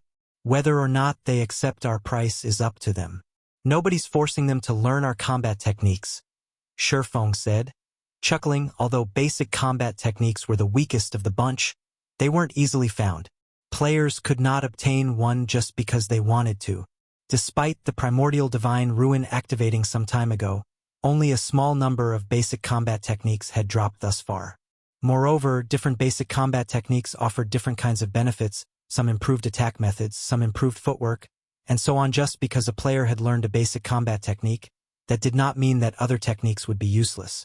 On the contrary, the more basic combat techniques a player learned, the sturdier their foundation would become. With a strong foundation, players would have a much easier time learning advanced combat techniques. In fact, players may even be able to create their own basic or advanced combat technique. I'll relay the message to these guilds and announce it to the public. Then, Melancholic Smile said. After giving the matter some thought, she saw the logic in Shi Feng's decision. Other guilds still treated their basic combat techniques like family heirlooms. Even core members had to pay a significant amount of GCPs to learn the techniques. Since they had approached Zero Wing to purchase its family heirlooms, it was only natural that the guild demand a higher price. Moreover, there were many wealthy individuals among God's domain's adventurer teams and independent experts. Generally, adventurer teams and independent experts had no opportunity to learn basic combat techniques, so they'd be more than willing to pay the price. After disconnecting his call with Melancholic Smile, Shi Feng sent out a few scouts to explore the 5th floor. In less than 10 minutes, Shi Feng received a report from one of the Scouts Guild leader. I found a gigantic magic array in the forest. There's also an NPC in the center of the array. A scouting assassin reported. An NPC? Send me your coordinates. Shi Feng was instantly ecstatic. As far as he knew, there shouldn't be an NPCs on the primordial divine ruins rest floors. Since one of his scouts had found one, that NPC must be related to Primordial City.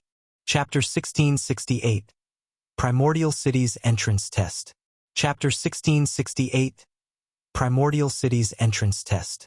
Shi Feng moved through the tranquil forest and proceeded towards the coordinates the scouting assassin sent him.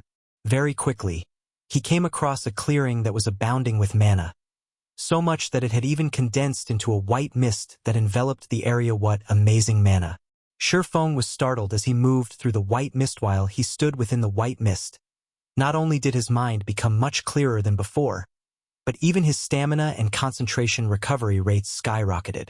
The recovery rates were at least 4 times higher than what one would experience inside hotels of NPC cities. If players were to practice combat in such an environment, the results would be wondrous.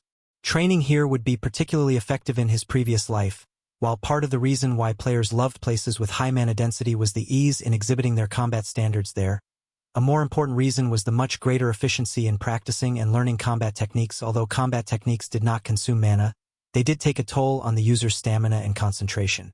Meanwhile, unlike basic attributes, hidden attributes like stamina and concentration were not displayed using numerical values.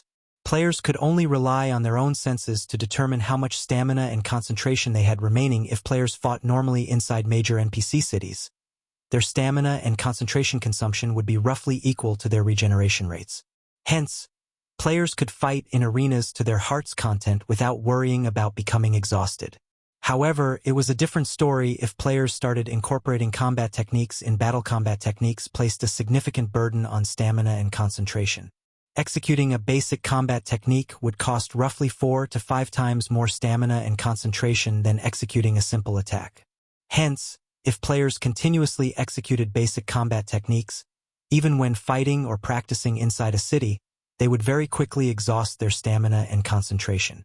Needless to say, the depletion rate for executing advanced combat techniques was even more severe. Hence, high mana density locations were extremely popular among experts of God's Domain. During Shifeng's previous life in the current God's Domain, combat techniques had yet to be popularized. If they had, though, Zero Wing City's player population would have long since shot past 10,000. This was also one of the reasons behind Shifeng's decision to sell basic combat techniques to the public right now. If only a small number of people are allowed to enter Primordial City, it won't be a bad idea to have the ones left out remain here to practice combat techniques. Taking a look at the mist-covered clearing, Shifeng figured that there was more than enough space for 1,000 players to practice combat techniques here. Places with high mana density were extremely rare in God's Domain, not to mention places with mana so dense that it formed a mist. This small area was definitely a sacred training ground. Any superpower that discovered such a location would definitely do everything they could to monopolize it to nurture their own experts. Guild leader, the NPC is over there. After Shifeng arrived at the designated coordinates, a blue-clad assassin approached him.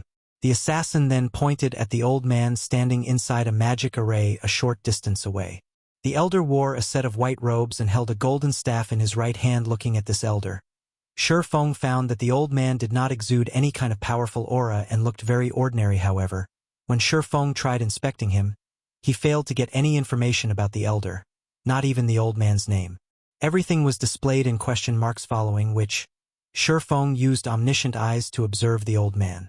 Tyrol, Primordial City's protector. Hero, Divine Mage level? HP? /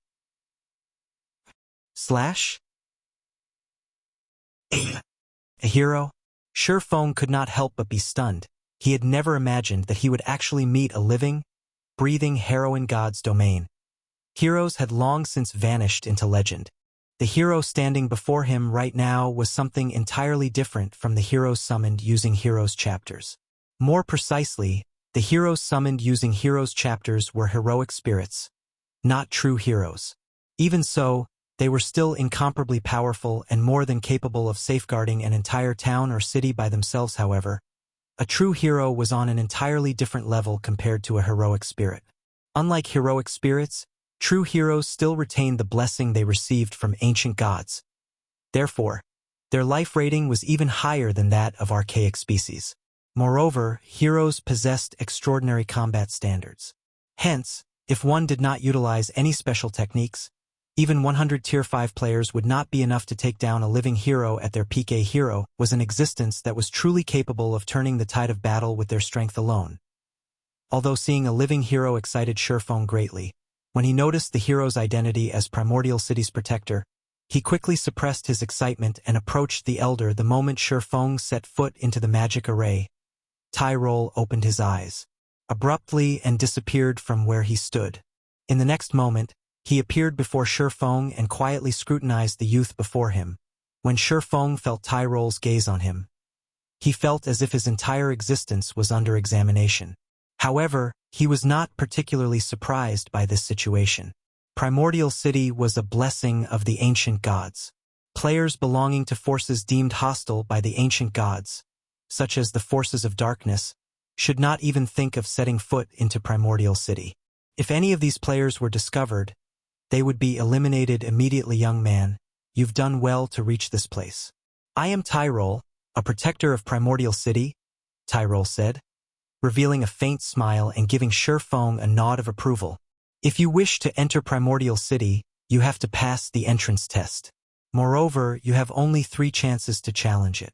If you fail all 3, you can only try again during your next visit to the Primordial Divine Ruin. Lord Protector, may I know the contents of the test?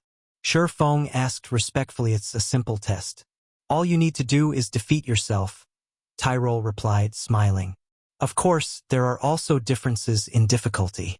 The more difficult the test you challenge, the more contribution points you will obtain once you arrive in Primordial City. There are 5 different difficulties available: normal, hard, hell, Azura, and God. Meanwhile, the contribution points you will gain from them are 1,000, 2,000, 3,000, 5,000, and 10,000, respectively. Each person has only 3 opportunities to challenge the test. You must cherish them. Upon hearing Tyrol's words, although Shi Feng kept his expression indifferent, inwardly, he was bursting with joy similar to the city on Thunder Island. If players wished to mingle in Primordial City, they needed contribution points. Without contribution points, they could enjoy only the basic benefits the city offered and should not even think of obtaining the truly good stuff available. Meanwhile, the reason why Shi Feng was excited was the large number of contribution points the entrance test awarded in his previous life.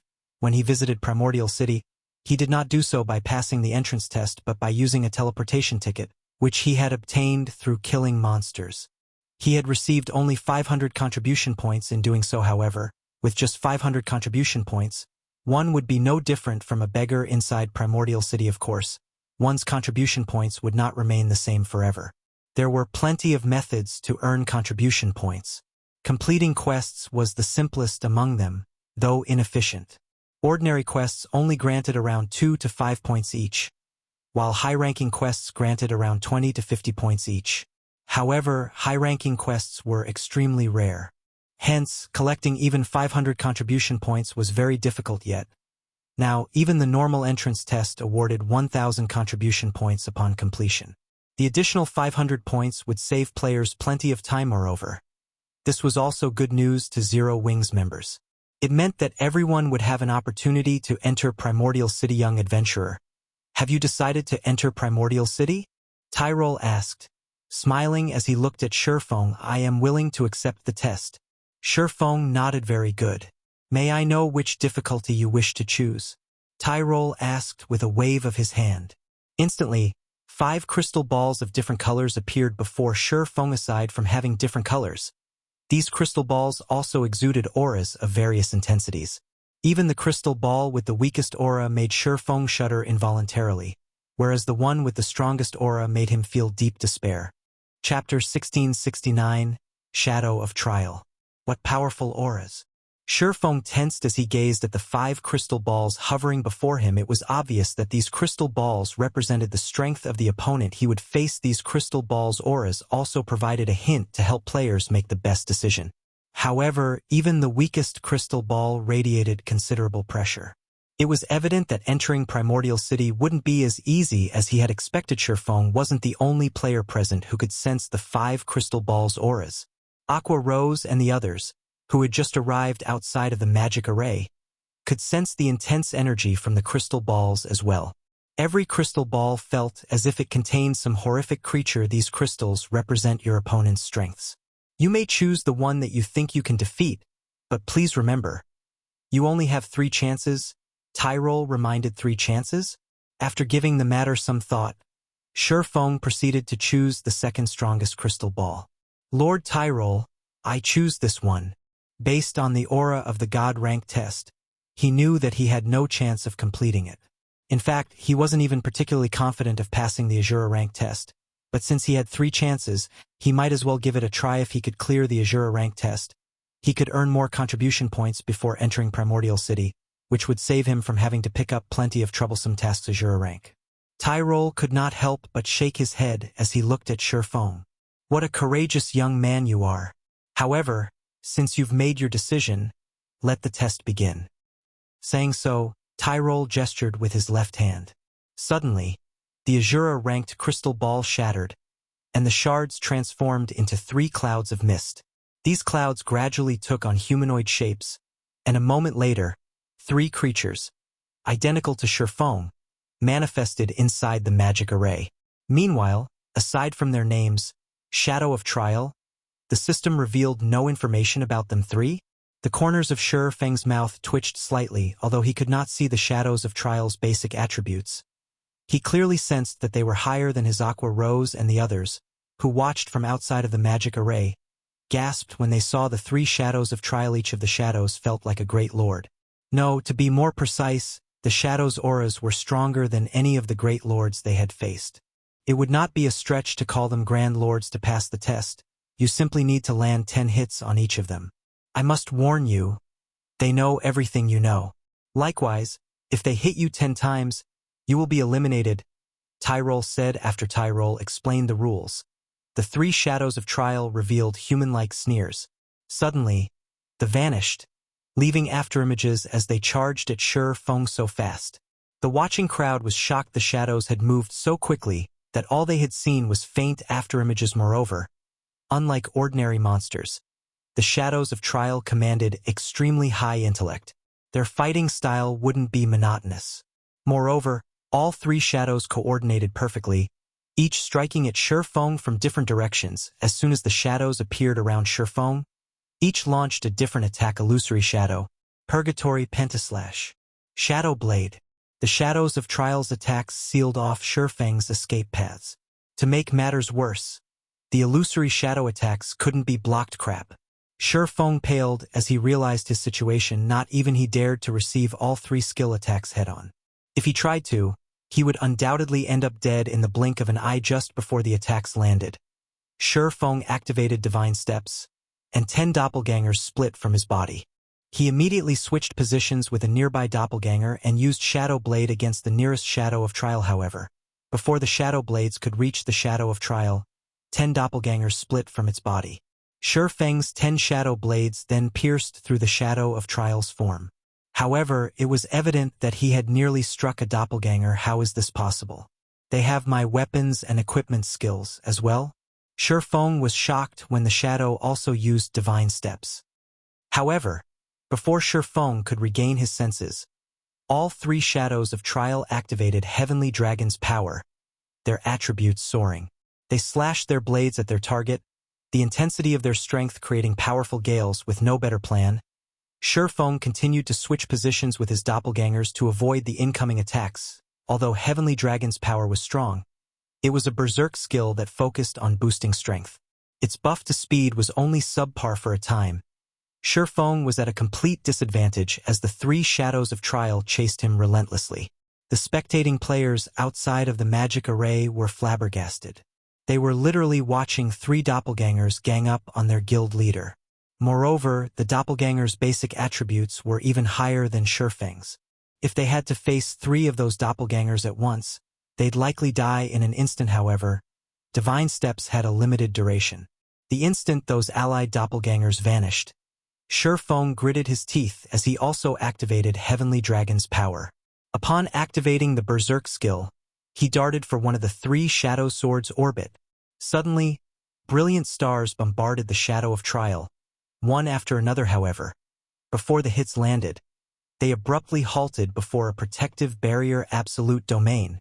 When Shifeng's targeted Shadow of Trial had activated Absolute Domain, the other 2 shadows also gained invulnerability. Giving Shifeng no time to react, one of the 3 shadows activated Instant Strike and swung its blade fiercely at the player. Shifeng knew that he couldn't dodge the attacks in time. The only thing he could do was to activate his own Instant Strike and execute Sword's Orbit to defend himself as much as possible. Boom. Boom. Boom. Every time their weapons clashed, dazzling sparks flew around them. Loud clangs also echoed throughout the forest. It seemed as if two primordial beasts were attempting to slay one another a moment later. However, Shifeng slid backward. As soon as the first shadow of Trial's instant strike ended, another shadow activated the skill.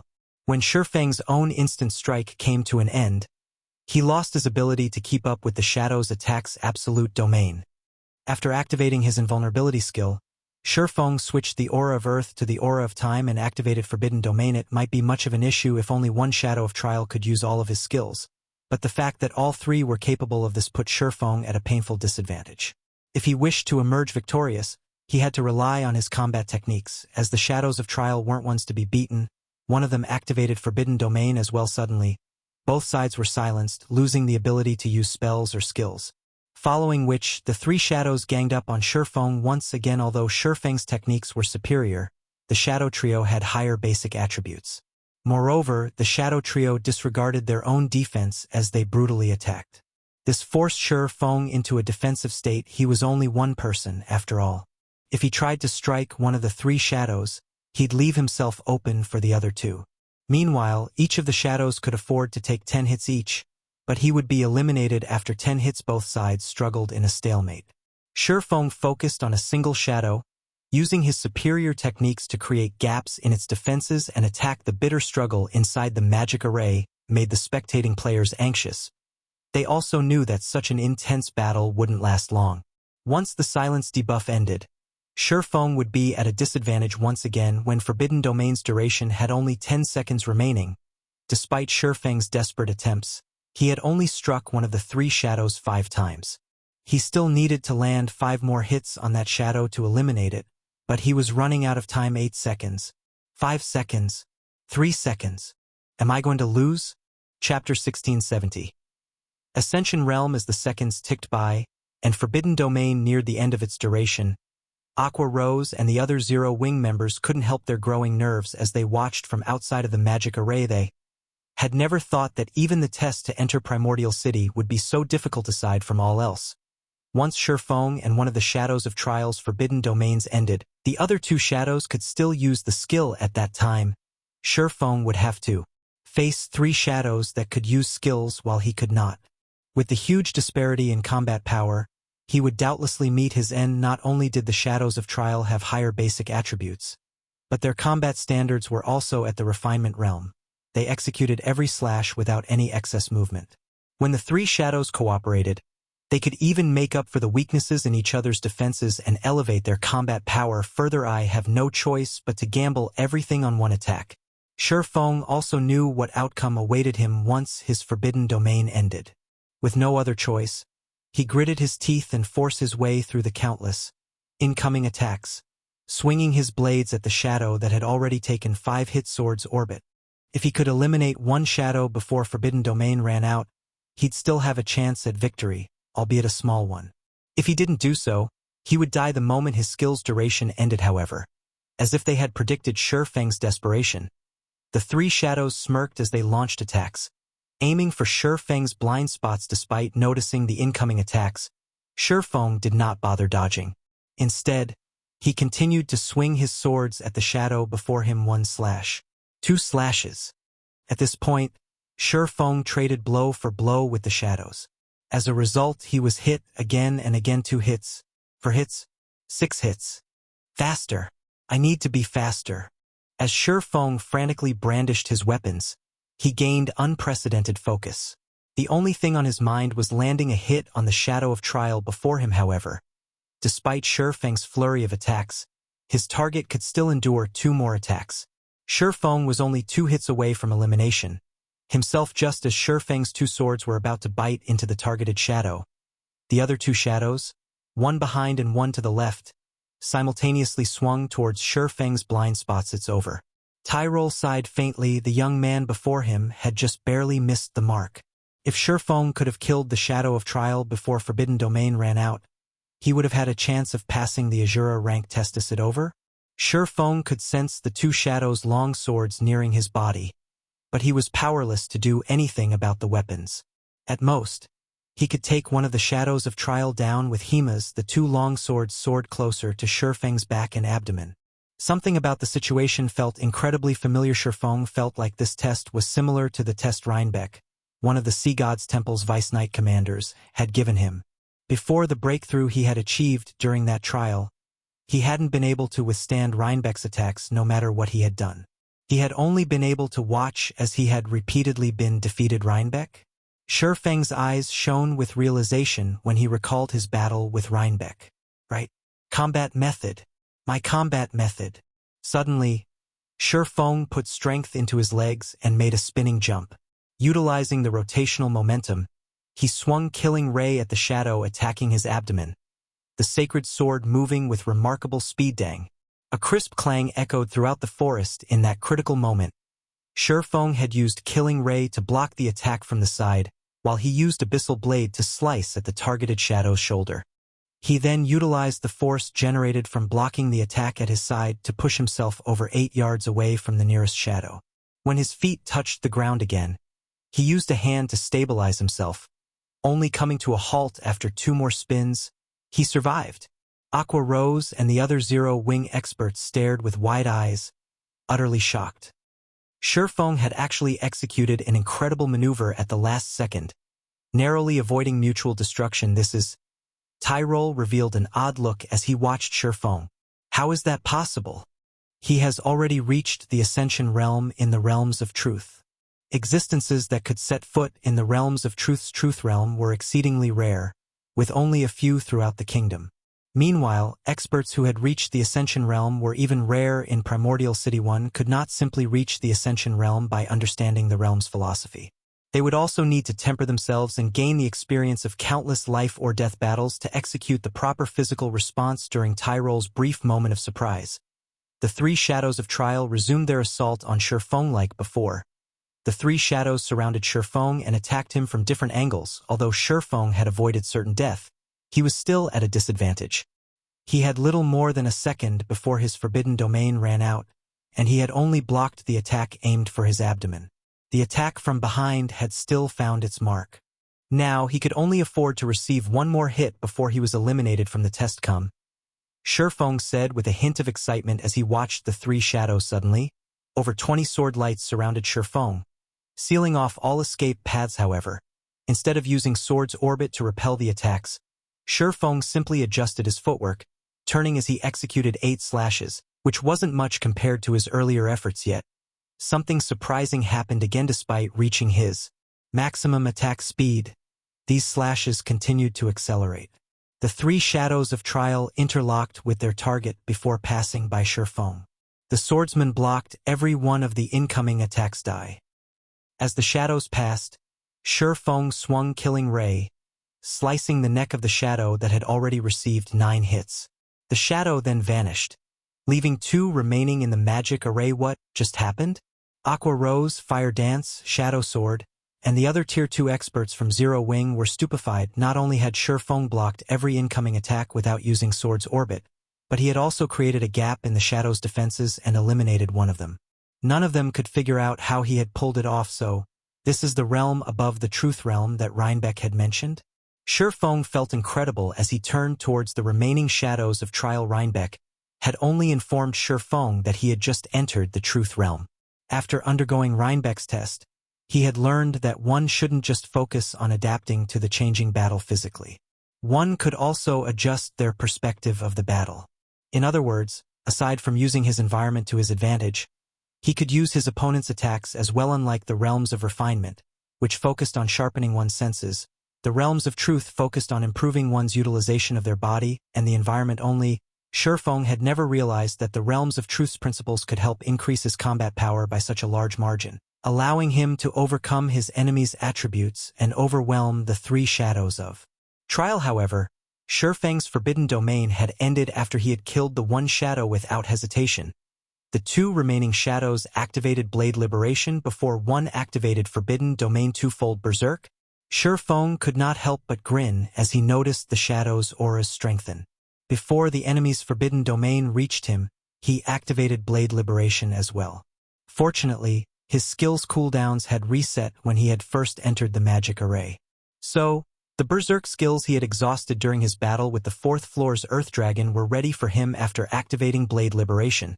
Shurfeng executed void steps and disappeared. Seeing this, one of the two shadows activated Skywheel Sword, while the other activated Lightning Edge, both of which were AoEs. However, neither of the shadows' attacks had forced Shurfeng out of his concealment. For a time, the shadows attacked their surroundings randomly in confusion. Yet even after dozens of seconds, Shurfeng remained hidden. He only revealed himself after both shadows had used up their forbidden domains, and when he did, he already stood beside the illusory shadow. Suddenly, 5 crisscrossed slashes bombarded one of the shadows. Although the targeted shadow responded quickly and tried to dodge, it still received 3 hits. Realizing the danger they were in, the two shadows decided to end the fight quickly, both activating Chilling Field.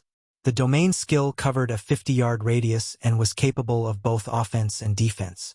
The skill's movement speed reduction effect also prevented Shurfeng from moving about freely. Seeing this, Shurfeng responded in kind, activating his own Chilling Field. Suddenly, 27 icicles covered the battlefield, 9 belonging to Shurfeng and 18 from the Shadows of Trial. Following which, the 27 icicles danced and clashed repeatedly and rapidly. Yet, despite outnumbering their target, the two shadows failed to land a single hit on Shurfeng. In fact, Shurfeng only needed 6 of his icicles to defend himself, attacking with the remaining 3 hits, 3 hits, 5 hits. The two shadows rapidly accumulated hits, and eventually Shurfeng landed the 10th strike on both Shadows of Trial, killing them. Chapter 1671. City Rookie. He won. Our guild leader is amazing. As the Zero-Wing team watched the Shadows of Trial in the magic array gradually fade, they couldn't believe their eyes. The battle that had just occurred had overwhelmed them mentally. If they had been distracted for a split second, they would have missed the instant Shurfeng and the shadows had clashed. Both sides' basic attributes were ridiculously high, and they could clash multiple times in the instant it took to blink. The several dozen White Tiger Dojo disciples that had joined the team on the 5th floor were utterly dumbfounded. They had witnessed many expert battles in the past and had even fought experts in the battle arena, but if they had to rank the experts they've seen thus far, the player before them would doubtlessly rank at the very top. It's finally over. Shurfeng breathed a deep sigh of relief. Once the battle had ended, he hadn't expected the Azura ranked test to be so difficult. If not for the epiphany regarding the realms of truth, which had allowed him greater use of his own body and everything around him, including his opponents, the Shadows of Trial would have defeated him. However, this experience had taught Shurfeng one thing. Aside from improving in the realms of refinement, which focused on one's senses and physical control, it was very important that players climb the realms of truth. The realms of refinement were akin to the body. As one became physically stronger, they'd be able to exert more strength. However, the realms of truth were like a weapon. Although an individual could rely on physical strength to pose a threat, there was a limit to how much of a threat they'd become. But if that person were given a weapon to complement their strength, they could pose an even greater threat. Naturally, the better the weapon one wielded, the more power they could exhibit. This also why experts who had yet to reach the refinement realm were sometimes capable of defeating refinement realm experts with their combat techniques. Combat techniques made use of the realms of truth's principles. It seems that we'll need to increase everyone's familiarity with the realms of truth in the future. Shurfeng thought to himself there was a limit to how fast one could reach higher realms of refinement, and reaching higher realms of truth wouldn't conflict with a player's growth in the realms of refinement. In fact, the two realms would even complement each other, helping one improve their combat power far faster. Only introducing everyone to the realms of truth wouldn't be easy. First, he needed a proper training ground. It was obvious that neither the Battle Arena nor the Divine Colosseum could offer similar benefits as Reinbeck's test. Without such a training ground, players wouldn't be able to comprehend the realms of truth's principles regardless of how many times he explained them. Moreover, understanding theory and putting said theory into practice were two different things. Wait, that's not right. There is one. Suddenly, Shurfeng recalled the White Tower within the Lost Town. While the White Tower seemed like a device designed to help players improve their combat standards and gain a better feel for the refinement realm, it actually operated very much like Reinbeck's test. Hence, Shurfeng should be able to use the tower to help his players comprehend the realms of truth. Furthermore, God's Domain's lore never mentioned the realms of refinement, only the realms of truth. The more Shurfeng thought about it, the more he felt that the White Tower was a suitable training device to help players grasp the realms of truth. A sacred land to train in the realms of truth. Shurfeng had begun to give up on the Lost Town, preparing to accept the system's penalty. but now, his desire to secure the town had reignited. It's no wonder why the quest to obtain the lost town is so difficult. So, this is why training one's grasp of the realms of refinement had long since become common in the virtual gaming world. The various super guilds already had complete training systems for just that, while super first-rate guilds had partial systems. However, not one of these guilds had a training system for the realms of truth. They most likely didn't even know how to train players' grasp of the realms of truth. If he could secure the lost town, he'd have a sacred land for players to focus on the realms of truth. With the help of the White Tower, players would not have to waste time poking around in the dark like the Freedom Alliance's Silent Entropy, and could grasp the realms of truth with much greater efficiency, with the Boneless Land's lost town housing such a sacred tool. It was only natural that the quest to obtain it would be insanely difficult as Shurfeng tried to figure out how to complete the Demon's Nest quest. He heard the sound of a system notification. System.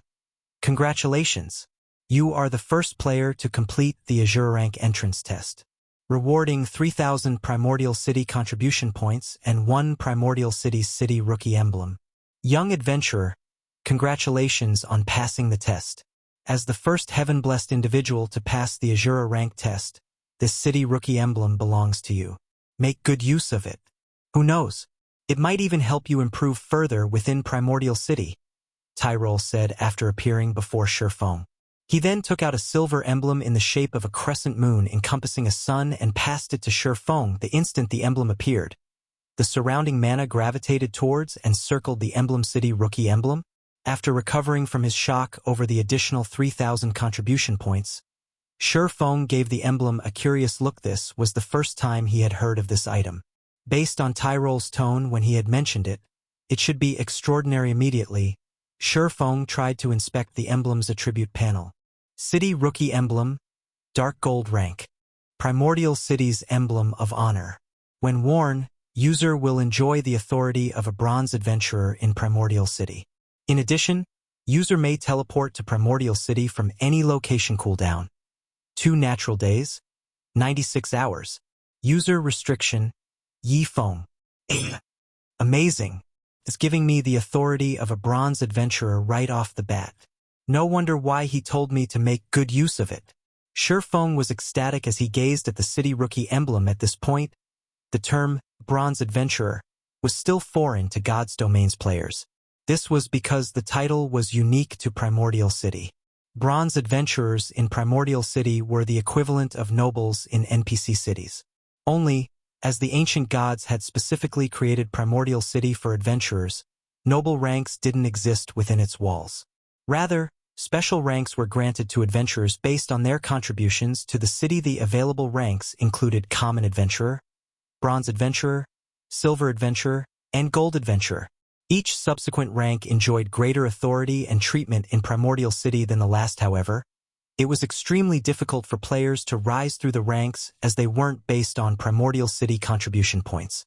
Instead, they were determined by one's Primordial City honor points. One had to earn 1,000 honor points just to become a bronze adventurer. Moreover, players would be fortunate to receive 1 honor point even after completing a high-rank quest in the city.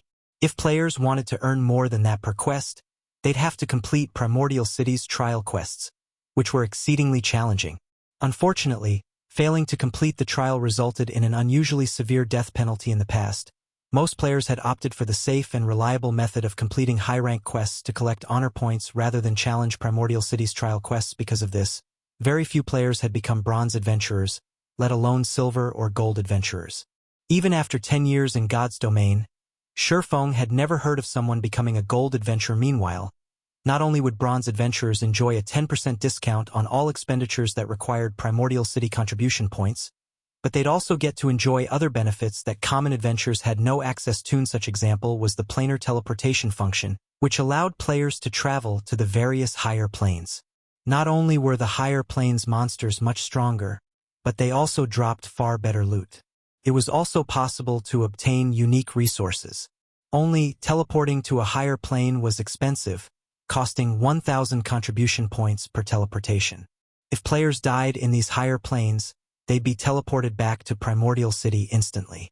Without sufficient strength and preparation, only a fool would grind in these higher planes. Right. there's still the higher planes. Shifeng's eyes suddenly sparkled. Other players might not know where to secure a large number of darkness stones. But he did. However, he hadn't had the means to reach these locations. But now, he did. Shifeng immediately instructed his team to challenge the entrance test and told them what to do once they entered Primordial City. Meanwhile, he made his way, with Tyrol's help, to the city. When Shifeng arrived in Primordial City, every player within the Primordial Divine Ruin received a system notification about it. Chapter 1672, 7 Luminaries Temple. Many players were still fighting in the Primordial Divine Ruin, and the various superpowers on the 4th floor were preparing to raid the recently respawned Frostflame, two-headed Earth Dragon. However, before they could begin, they heard the crisp voice of the system. Primordial Divine Ruin Region System Announcement. A player has successfully entered Primordial City. From now onward, after 500 players have entered Primordial City, the entrance test's difficulty will increase by 30%. After 1,000 players have entered Primordial City, the difficulty will increase by 50%. Count resets once per day. The system announcement repeated 3 times, its message becoming ingrained in everyone's minds. How did Zero Wing get into Primordial City so quickly? After the 500th player, the difficulty to enter Primordial City will increase. The upper echelons of the various superpowers stuck on the 4th floor revealed somber expressions upon listening to the system notification. Based on the system notification, they discovered that Primordial City did not have an entry limit. Players only needed to pass a test to enter the legendary city. However, as many as 800 Zero Wing members had proceeded to the Primordial Divine Ruins 5th floor. If the entrance test were not particularly difficult, then Zero Wing would claim the first 500 slots. This meant that the tests the various superpowers would have to pass to enter would become far more difficult. Due to the increased difficulty, players who would have been capable of passing the test might fail. This, in turn, would decrease the number of players the various superpowers could send into the city. Now that they had a clearer understanding of the situation, these superpowers became even more desperate to reach the 5th floor as soon as possible. Meanwhile, news of Zero Wing entering Primordial City quickly spread outside of the ruin. What? Zero Wing is the first guild to send players into Primordial City? Doesn't that mean Zero Wing will be the first to pioneer and explore the city? I'm afraid that it's not that simple. I've heard that only the first 500 players will face the normal difficulty entry tests, whereas other players' tests will be more difficult. The test's difficulty will increase yet again after 1,000 players have entered Primordial City. I've also heard that Zero Wing led 800 players to the 5th floor. It'll monopolize the first 500 slots. With this, the various superpowers will likely have a tough time completing with Zero Wing when pioneering the city. With that many of its members entering Primordial City, Zero Wing will reap a huge harvest. From what I learned after looking into it, it seems like it's pretty easy to obtain combat techniques from Primordial City. This is especially true for advanced combat techniques. Suddenly, more independent players from various kingdoms became interested in Zero Wing. Both basic combat techniques and advanced combat techniques were out of reach for independent players like themselves. The various large guilds treated these combat techniques like family heirlooms, and they had strict requirements for anyone who wanted to learn their combat techniques, such as becoming a core member and signing a restrictive contract with the guild. However, Zero Wing could procure a large number of combat techniques from Primordial City, and if that was the case, Zero Wing may have looser conditions for learning the techniques it collected. It might even make the combat techniques available to all of its members, rather than just the core members. With that hope in mind, many independent players, particularly experts, began to gather in White River City and Zero Wing City from other kingdoms. As players tried to learn more about the guild, Zero Wing posted an announcement on Starmoon Kingdom's official forums. This announcement instantly caused a commotion throughout the kingdom. How generous of Zero Wing. With this, even independent players like us can learn combat techniques. But isn't 1,000 magic crystals a little expensive? Even experts will have to work hard for a long time to collect enough, let alone weaker players. You think that's expensive? You should see what the other guilds with combat techniques are demanding. Take Heaven's Burial, for example. Although the guild has plenty of combat techniques, anyone who wishes to learn them has to sign a very strict contract. In addition, members have to pay a certain price to learn each combat technique. Their price is only slightly under 1,000 magic crystals. It's better to learn the techniques from Zero Wing. At the very least, we'll retain our freedom. For a time, a large number of independent players celebrated Zero Wing's decision. The news excited many adventurer teams as well. Independent players might struggle to collect 1,000 magic crystals, but it wasn't any trouble for an adventurer team with several hundred members. When the various large guilds discovered the announcement, however, they fumed with fury. This was especially true for the guilds that had acquired combat techniques of their own. They had planned to use their combat techniques to attract loyal experts and gain an advantage over their competitors. But Zero Wing's latest announcement had ruined that idea. Black flames means truly are amazing. Heaven's Burial is likely doomed to fall. Now, Yuan Tiexin said.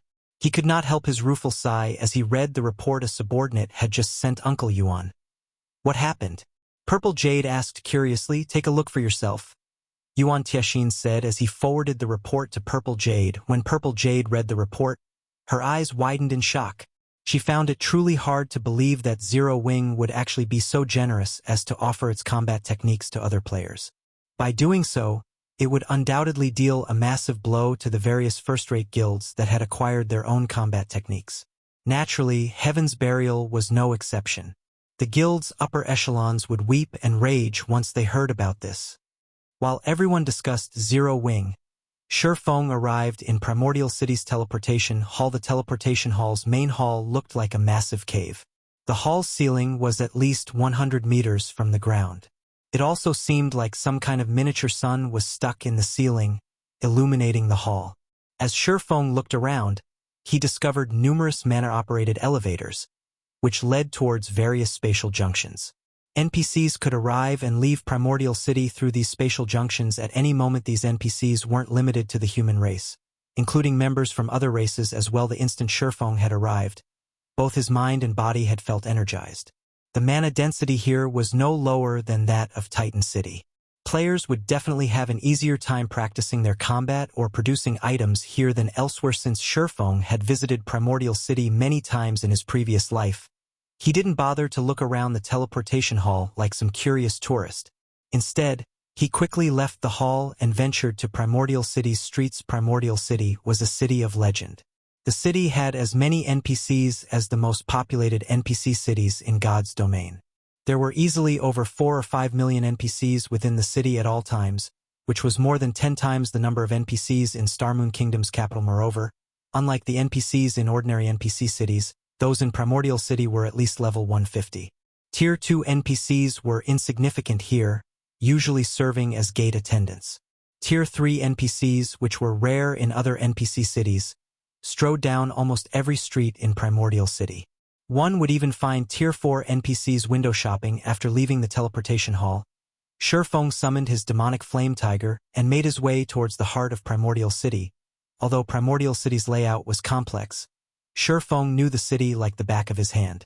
After traveling for around 20 minutes, he reached a towering temple. The temple before him was over 300 meters tall and occupied enough space to accommodate 100,000 people. It looked more like a mountain than a building. This temple was also the most important structure in Primordial City, the 7 Luminaries Temple. Chapter 1673, Primordial Scroll. Chapter 1673, Primordial Scroll. 2 mechanical puppets at the temple's entrance stopped Shifeng before he could enter the building. This is the 7 Luminaries Temple. Unauthorized individuals are not allowed entry. The 2 mechanical puppets crossed their greatswords before the entrance, preventing Shifeng from proceeding. If any other player saw these mechanical puppets, they would definitely be given a fright. Both mechanical puppets were level 200 mythic monsters. They weren't ordinary mechanical puppets either, but magically enhanced puppets. Not only did they possess extremely high intellect, but they also wielded domains. In other words, they were Tier 4 mythic monsters with domain skills. Even Tier 4 NPCs with domains would not be a match for these magically enhanced puppets. Furthermore, these magically enhanced puppets were only the 7 Luminaries Temple's gate attendants. There were much stronger guards within the temple itself. Based on Shifeng's knowledge, not even Tier 6 God-ranked players would dare to act presumptuously in the 7 Luminaries Temple without losing their lives. Primordial City was one of the safest cities throughout God's domain. Neither monsters nor players dared to cause trouble here, and those who did were killed without question. Meanwhile, Shifeng wasn't surprised to find these magically enhanced puppets barring his path. The Seven Luminaries Temple was one of Primordial City's core buildings. It was also where players could exchange their contribution points for items. But only players who had become adventurers within the city were allowed inside. Everyone else would be stopped at the door. If players wanted to become adventurers here, they had to pick up an adventurer quest from Primordial City's Adventurers Association. After completing their adventurer quest, players would be granted a Primordial City Adventurer emblem. Players would only be considered a common adventurer in the city once they had this emblem, and it would allow them to enjoy some of the benefits the city offered. However, since Shifeng was in a hurry, he hadn't stopped by the Adventurers Association to pick up the Adventurer's quest in response to the crossed greatswords before him. Shifeng took out his city rookie emblem and showed it to the guards, asking, "Can I enter now?" The city rookie emblem granted him the status of a bronze adventurer in Primordial City. Although the status couldn't be upgraded, it was enough for now. If he had free time in the future, he could simply pick up the adventurer quest and obtain the real adventurer emblem. City rookie emblem confirmed. Identity confirmed. You may enter. After the two puppets inspected the city rookie emblem, they relaxed into their original stances and turned their attention away from Shifeng. Seeing this, Shifeng made his way into the Seven Luminaries Temple. The Seven Luminaries Temple's lobby was a beautifully decorated plaza. The scenery was spectacular. It contained areas where people could rest and chat, and it even offered open-air restaurants and bars. The food and beverages sold here were unique to Primordial City and couldn't be removed from the city. But the taste of these items was simply unforgettable. Even players who enjoyed delicious delicacies every day longed to dine here, but very few players could afford to do so. Every item in the Seven Luminaries Temple cost Primordial City contribution points. Neither coins nor magic crystals were accepted as currency. Meanwhile, a single meal here cost at least 100 CPs. Of course, players who consumed the meal would receive benefits that corresponded to the 100 CPs they paid, improving perception and focus. Unfortunately, the effects from a 100 CP meal would only last 2 hours during that time. However, players could make use of the buff by renting a training room in the Seven Luminaries Temple to practice the combat techniques they had recently purchased. Likewise, the training rooms cost CPs to rent, with the basic training rooms costing 10 CPs per hour, intermediate training rooms costing 30 CPs per hour, and advanced training rooms costing 100 CPs per hour to most players. Though, this cost was astronomical. The system only granted free CPs on players' first visit to Primordial City, rewarding nothing for subsequent entries. Hence, it was very important that players carefully decide how to enter the Primordial City for their first visit. Aside from the first entry bonus, players could only obtain more contribution points by completing quests and through achievements in Primordial City. Shifeng didn't bother to look around after entering the Seven Luminaries Temple as he made his way for the exchange counter. "Sir, may I know what item you wish to purchase?" An elven beauty behind the counter asked with a smile. Although the female elf looked like a simple administrator for the exchange department, if one paid close attention, they'd discover that she was actually a level 150, Tier 3 Great Mage. Moreover, as a member of the elven race, her innate affinity with mana was incredibly high, making her slightly stronger than ordinary Tier 3 Great Mages of the same level inside a minor NPC city. This female elf could easily serve as the city's magistrate. If this elven woman decided to attack Shifeng now, he'd die instantly unless he activated an invulnerability skill in time. "I wish to purchase Primordial Souls." Shifeng said Primordial Souls are extremely rare, so each will cost you 200 contribution points. "We also have a daily exchange limit on Primordial Souls. Only 100 Primordial Souls are made available each day," the elf explained. "May I know how many Primordial Souls you wish to purchase, sir?" 20. Shifeng stated Primordial Souls were rare tools that could help players when they challenged their promotion quests. They were also unique to Primordial City. Naturally, Shifeng had to purchase as many Primordial Souls as he could afford now.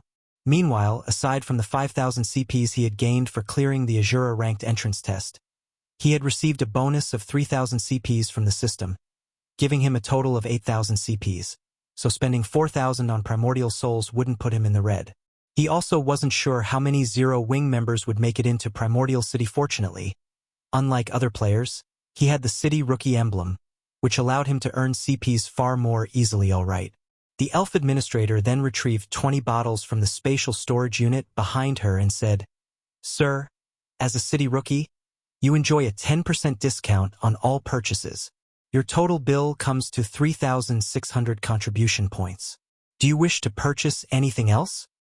After giving the matter some thought, Shurfeng gritted his teeth and said, "I want to purchase 12 Primordial Scrolls and 1 teleportation stone to the Darkness Plane." Initially, he had planned to purchase advanced combat techniques after reaching Primordial City, but obtaining the Boneless Lands Lost Town was far more important right now. The Darkness Plane was one of the higher planes in God's domain, and the power of darkness on that plane was incredibly dense. Naturally, the monsters living in the Darkness Plane contained frightening amounts of power of darkness within them. When killed, they had a high chance of dropping a Darkness Stone fragment. Alchemists could use 100 of these fragments to synthesize a complete Darkness Stone, but their success rate was an excruciatingly low 30%. However, this was by far the best method to obtain Darkness Stones. On the other hand, if he tried to hunt Darkness-type mythic monsters, the chance of obtaining a complete Darkness Stone was around 10%. When players in the past had to acquire Darkness Stones, they usually decided to do so in the Darkness Plane. However, as a higher plane, the Darkness Plane was extremely dangerous. With Shurfeng's current strength, grinding there would be purely suicidal.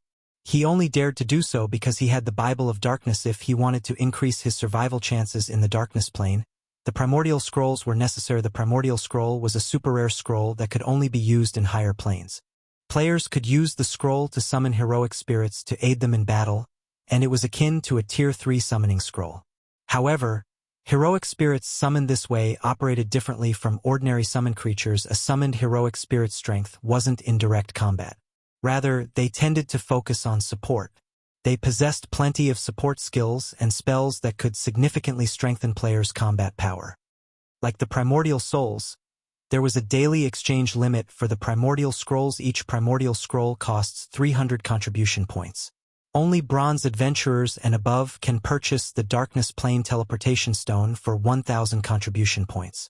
Including the City Rookie discount, that puts your new total at 7,740 contribution points, the Elf Administrator reported, smiling as she took out the items Shurfeng had requested. Shurfeng then paid his bill, instantly becoming a poor bastard, but he didn't mind the huge expenditure.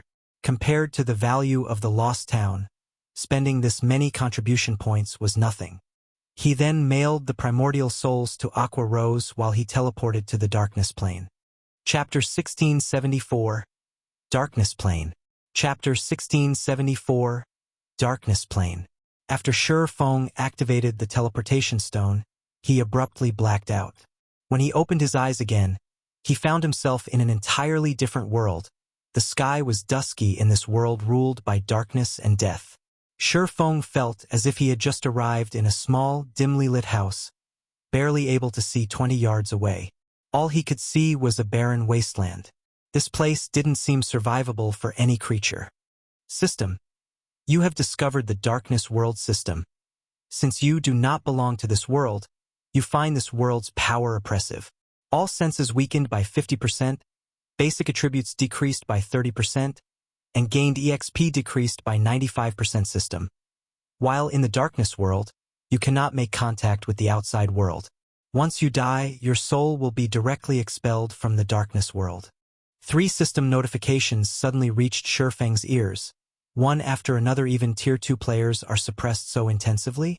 Shurfeng frowned when he heard the system notifications. He wasn't particularly surprised that he had been suppressed.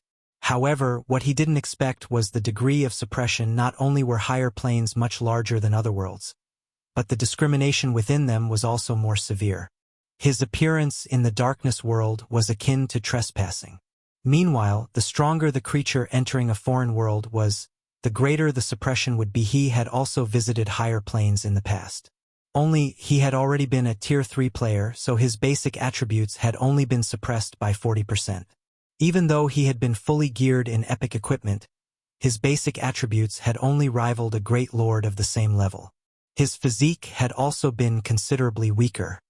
He had even had trouble against the various higher planes great lords of the same level. He hadn't expected the suppression on Tier 2 existences to be so severe. Tier 2 existences stood at the very bottom of the power hierarchy in higher planes. Even at the same level and tier, the higher planes monsters were much stronger than monsters on the God's Domain continent. This was because their life ratings were much higher than ordinary monsters, as were their combat standards on the continent of God's Domain. Dragons were creatures of legend, but in the higher planes, monsters with life ratings to rival dragons were everywhere. Hence, before reaching a certain strength, players had an exceedingly low survival chance in a higher plane. Even though it was common knowledge that higher planes offered plenty of high rank and precious resources that were rare or non-existent on God's Domain's continent, the various superpowers in Shurfeng's previous life hadn't casually explored these higher planes. Aside from the world's oppression and its monster's strength, the environment was the greatest difference between the higher planes and the continent of God's Domain. Take the Darkness Plane, for example. Upon arriving in this world, Shurfeng had felt his body become considerably heavier than before. It felt as if the area's gravitational force had increased by 3 or 4 times. Moreover, the environment's power of darkness continuously corroded his body. Without extremely high darkness resistance, the ambient power of darkness would slay players even if they stood in place and did nothing, not daring to waste time. Shurfeng took out the Bible of Darkness and summoned a Tier 3 demon in response. A demon in crimson scale armor, wielding a great sword, appeared before its summoner. Blood Demon, demonic creature. Tier 3 demon. Level 80. HP 34. 000/34. 000/000. Demons were considered dark creatures in God's Domain, so in the darkness world, they wouldn't be oppressed. Moreover, thanks to the Bible of Darkness's demon ruler skill, the blood demon had grown stronger. This was why Shurfeng had boldly visited the darkness plane. Every monster in the darkness world was likely stronger than Shurfeng, and he could only see up to 20 yards away. With such a disadvantage, monsters would likely discover him before he would sense them. On the other hand, if he took control of the demon, he could observe his surroundings through the demon's eyes. After giving it a try, he noticed the massive improvement to his range of vision. By seeing through the demon's eyes, Shurfeng could see up to 500 yards away. He discovered that he currently stood in a gravel ridge, and a group of 10 4-meter-tall dark scorpions roamed roughly 300 yards away. 9 of the 10 dark scorpions had 3 tails, and the last had 5. Moreover, the 5-tailed scorpion radiated a light purple glow.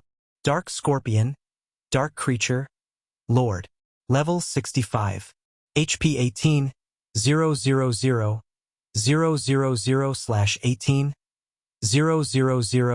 000/000.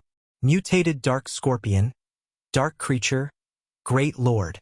Level 68. HP 43. 000/000/43. 000/000. Had Shurfeng not come prepared, he would have likely ventured into the Dark Scorpion's detection range. If the 9 lords and their great lord leader had ambushed him while he had been so powerfully suppressed, he would have died very quickly. Fortunately, the teleportation stones that transferred players to the higher planes generally sent said players to level-appropriate areas. Even so, if he sent the blood demon to attack the group of dark scorpions by itself, the demon would definitely lose that battle. The mutated dark scorpion's strength alone could rival the blood demon's. As a higher plane creature, the mutated dark scorpion had a considerably higher life rating, after all. Furthermore, it had the support of 9 lord-ranked dark scorpions to surround and annihilate the blood demon. However, Shurfeng had no intentions of circling past the group. He then took out a primordial scroll and activated Ida's. The primordial scroll activated. A 4-meter-tall elderly man appeared before him. The old man was semi-transparent and wielded a cane. Not bad. I actually got a great druid. Shurfeng was quite satisfied when he saw the old man. Primordial Heroic Spirit, Hero, Great Druid. Level 75. HP 15. 000/000/15. 000/000. Although the Primordial Soul summoned a random heroic spirit, all summoned heroic spirits were Tier 3. Unlike ordinary NPCs, heroic spirits wouldn't be oppressed in foreign worlds. In addition, they commanded plenty of Tier 3 spells and skills. They were the perfect support for players when grinding in higher planes. Any team that intended to grind in a higher plane would always purchase Primordial Scrolls before doing so. After summoning the Heroic Spirit, Shurfeng had the Great Druid cast a series of Tier 3 support spells. Tier 3 spell Forest Protection increases the defense and basic attributes of all allies by 20% for 30 minutes. Does not stack with other attribute increasing spells. Tier 3 spell Nature's Blessing. All resistances plus 80, 15% damage reduction, and a 15% increase to stamina for 30 minutes. Tier 3 spell Thorny Vines. Protect a specified target with magical vines for 10 minutes. Anyone who attacks said target will receive damage from the magical vines. When the 3 support spells affected the Blood Demon, the Blood Demon's attributes rose by a large margin, following which, Shurfeng controlled the Blood Demon and charged towards the Dark Scorpion group. When the Blood Demon was less than 200 yards away from the Dark Scorpions, it caught the monster's attention. Responding, the Dark Scorpions lashed their tails and hissed threateningly, not waiting for the Dark Scorpions to attack. Shurfeng used the Tier 3 spell, Blood Sanction. Immediately, 50+ blades of blood flew at the 10 Dark Scorpions with lightning speed. Even if Shurfeng were at his peak and activated a Berserk skill, he would have trouble blocking all 50+ blood blades. He would have to dodge or activate a life-saving skill to avoid taking a hit as the blood blades were about to reach the Dark Scorpions. The latter's tails blurred. Dang, dang, dang. A series of dazzling sparks lit up the gloomy environment. The 9 Lord-ranked Dark Scorpions had successfully struck down over 80% of the blood blades, while the weapons that had found their mark had only dealt a little over -30,000 damage. The mutated Dark Scorpion, however, struck down all 9 incoming blades, emerging from the exchange unharmed. What high magic resistance! The outcome surprised Shurfeng a little. A Tier 3 Demon's Tier 3 spell carried immense power. Just one of those blood blades could rival a Great Lord's attack of the same level, yet they had only dealt a little over -30,000 damage after landing a direct hit. To the Dark Scorpions, who had 18 million HP each, the damage wasn't significant. During the brief moment Shurfeng had been surprised, the mutated Dark Scorpion screeched as its tails began to glow dark green. As they lashed out at the Blood Demon, the tails had moved so quickly that Shurfeng hadn't been able to react in time. He had only managed to tilt the Blood Demon's body, evading 3 of the 5 attacks, when the mutated Dark Scorpion's 2 remaining tails struck the Blood Demon. Its stingers slid through the demon's armor like a knife through paper, each dealing over -400,000 damage. Chapter 1675. Mutated Darkness Energy Crystal. After getting struck by the mutated Dark Scorpion's glowing stingers, the Blood Demon immediately gained a debuff, 22,347. When the debuff took effect, Shurfeng suddenly found it much more difficult to control the Blood Demon, the demon's movements becoming sluggish. What a powerful poison! Shurfeng was slightly surprised when he checked the debuff. Paralyzing Venom. Inflicts 30,000 damage every 0.8 second for 12 seconds. While the Venom is still in effect, decreases reaction speed by 40%, attack speed by 30%, and movement speed by 30%. Effects can be stacked up to 10 times. The majority of toxins in God's domain only caused victims to lose HP over time. Very few could inflict a paralysis effect, much less be stackable. Although the Blood Demon possessed high magic resistance and could mitigate a portion of the damage it received, if the toxin was stacked 10 times, even the Blood Demon would fall in no time. Moreover, the toxin being stacked boosted not only the dot but also the speed reduction debuff. If that happened, the Blood Demon would have an increasingly difficult time blocking the attacks of the Dark Scorpions, which possessed considerably high combat standards. The mutated Dark Scorpion's combat standard was even at the level of an ordinary expert player. In the next moment, the Dark Scorpions launched another wave of attacks at the Blood Demon. Due to the Venom, the Blood Demon had great difficulty defending itself. A series of damages ranging from several tens of thousands to several 100,000 appeared above the Blood Demon's head, its HP plummeting. The number of paralyzing Venom stacks also increased from 1 to 4 now. The Blood Demon was taking -120,000 damage from the Venom every 0.8 second. Its reaction speed had also decreased by 60%, and its attack and movement speed by 50%. Even though the Blood Demon was higher leveled, it would not last very long against the Dark Scorpions at this rate. Thank goodness I prepared Primordial Scrolls. Glancing at the mutated Dark Scorpion, Shurfeng then commanded the heroic spirit to cast the Tier 2 spell healing Wind A Light Green Gale, immediately enveloped the blood demon.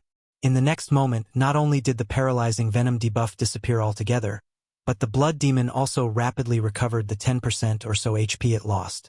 In the blink of an eye, it was already back to full HP once healing wind ended. Shurfeng had the heroic spirit cast the Tier 3 spell Earthen Vine suddenly. Vines sprouted beneath the dark scorpion's legs and bound the monsters completely. Although the dark scorpions managed to cut and snap the vines in their struggles, new vines would always replace the broken ones, greatly restricting the mobility of the dark scorpions.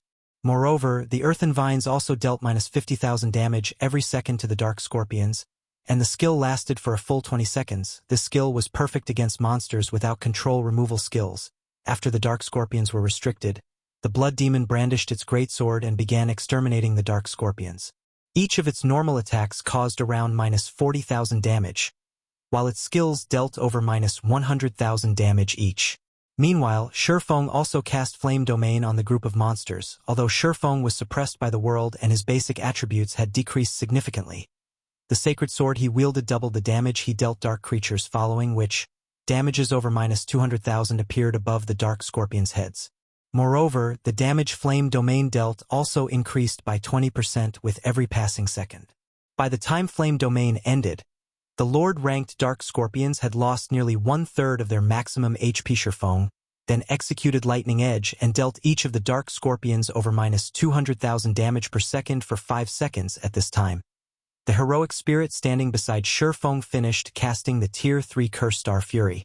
Suddenly, streaks of starlight started raining down from the sky and bombarding the dark scorpions. The might of the AoE spell was stronger than even Shurfeng's Flame Domain, each wave of attacks dealing over -600,000 damage to the dark scorpions. Moreover, unlike normal AoE spells, Star Fury aimed only at enemies within range. Hence, the curse did not do any damage to the blood demon. In total, 7 waves of starlight descended on the dark scorpions. By the time Star Fury ended, not only had the dark scorpions lost a significant amount of their HPs, but they also fell into a heavily injured state, their basic attributes, defense, and combat power decreasing to a certain extent. This turn of events allowed the blood demon to deal even more damage. Now, even its normal attacks inflicted around -80,000 damage on its tough opponents. Very quickly, the first dark scorpion fell to Shurfeng's group afterward. Even after Earthen Vine's duration ended, the heavily injured dark scorpions didn't pose much of a threat. To make the battle more efficient, Shurfeng decided to have the blood demon focus on only dodging the mutated dark scorpion's attacks while maintaining its assault on the other dark scorpions. This strategy rendered the mutated dark scorpion useless in the battle. The Great Lord could only watch as its subordinates got picked off one after another. Only after the disposal of all the Lord-ranked monsters did Shurfeng have the blood demon trade blow for blow with the Great Lord, forgoing all forms of evasion and defense. Although the blood demon would get poisoned and receive significant amounts of damage from doing so, there was the healing provided by the heroic spirit. Due to the blood demon's all-out offensive, the mutated dark scorpion lost HP rapidly: 72%, 70%, 65%. After roughly 10 minutes had passed since the battle began, Shurfeng activated Divine Providence and landed the last hit on the mutated dark scorpion, following which, the mutated dark scorpion let out an agonized screech as it collapsed before Shurfeng's feet. At the same time, the Great Lord also dropped 8 items around its corpse. The monsters here are really tough. Shurfeng breathed out a sigh of relief when he saw that the mutated dark scorpion was finally dead. Although Shurfeng had long since known that the monsters in higher planes were powerful, he had never imagined that the monsters of the darkness world would be this powerful.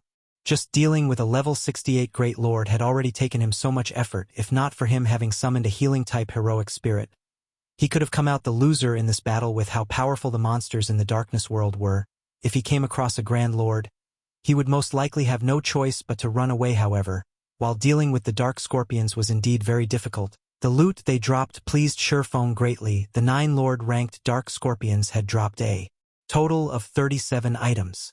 Among them, 15 were level 60 mysterious iron equipment and 8 were level 60 bronze equipment.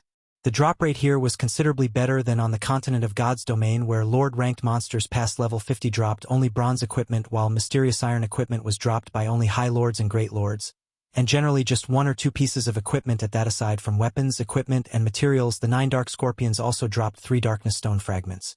The drop rate for the fragments was considerably better than what Shurfeng initially expected it to be. However, compared to the loot of the 9 Dark Scorpions, the loot of the Mutated Dark Scorpion was much more attractive. Of the 8 items dropped, 3 were equipment: a level 60 Secret Silver Cloth Armor Robe and 2 set pieces for the level 60 Secret Silver Plate Armor Dark Devourer set. Level 60 Secret Silver set equipment would be considered top-notch equipment in the game when players reached level 60.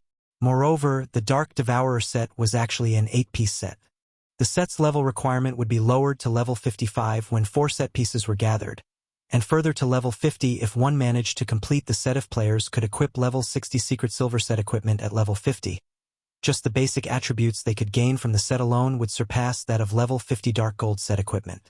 Not to mention, the Dark Devourer set's other set effects were also plenty amazing. The set's 2-piece set effect reduced the damage sustained from Tier 2 spells by 40% and spells below Tier 2 by 70%. Meanwhile, the 6-piece set effect raised the wearer's strength and endurance by up to 30% when attacked. If he could allow the guild's MTs and berserkers to equip the Dark Devourer set, they would be practically invincible among those of the same level. Aside from the 3 pieces of equipment, the Mutated Dark Scorpion also dropped 2 Darkness Stone fragments. As for the remaining 3 items, 2 of them were paralyzing venom potions, which could be applied to weapons, allowing one's attacks to inflict a weakened version of the paralyzing venom debuff on targets.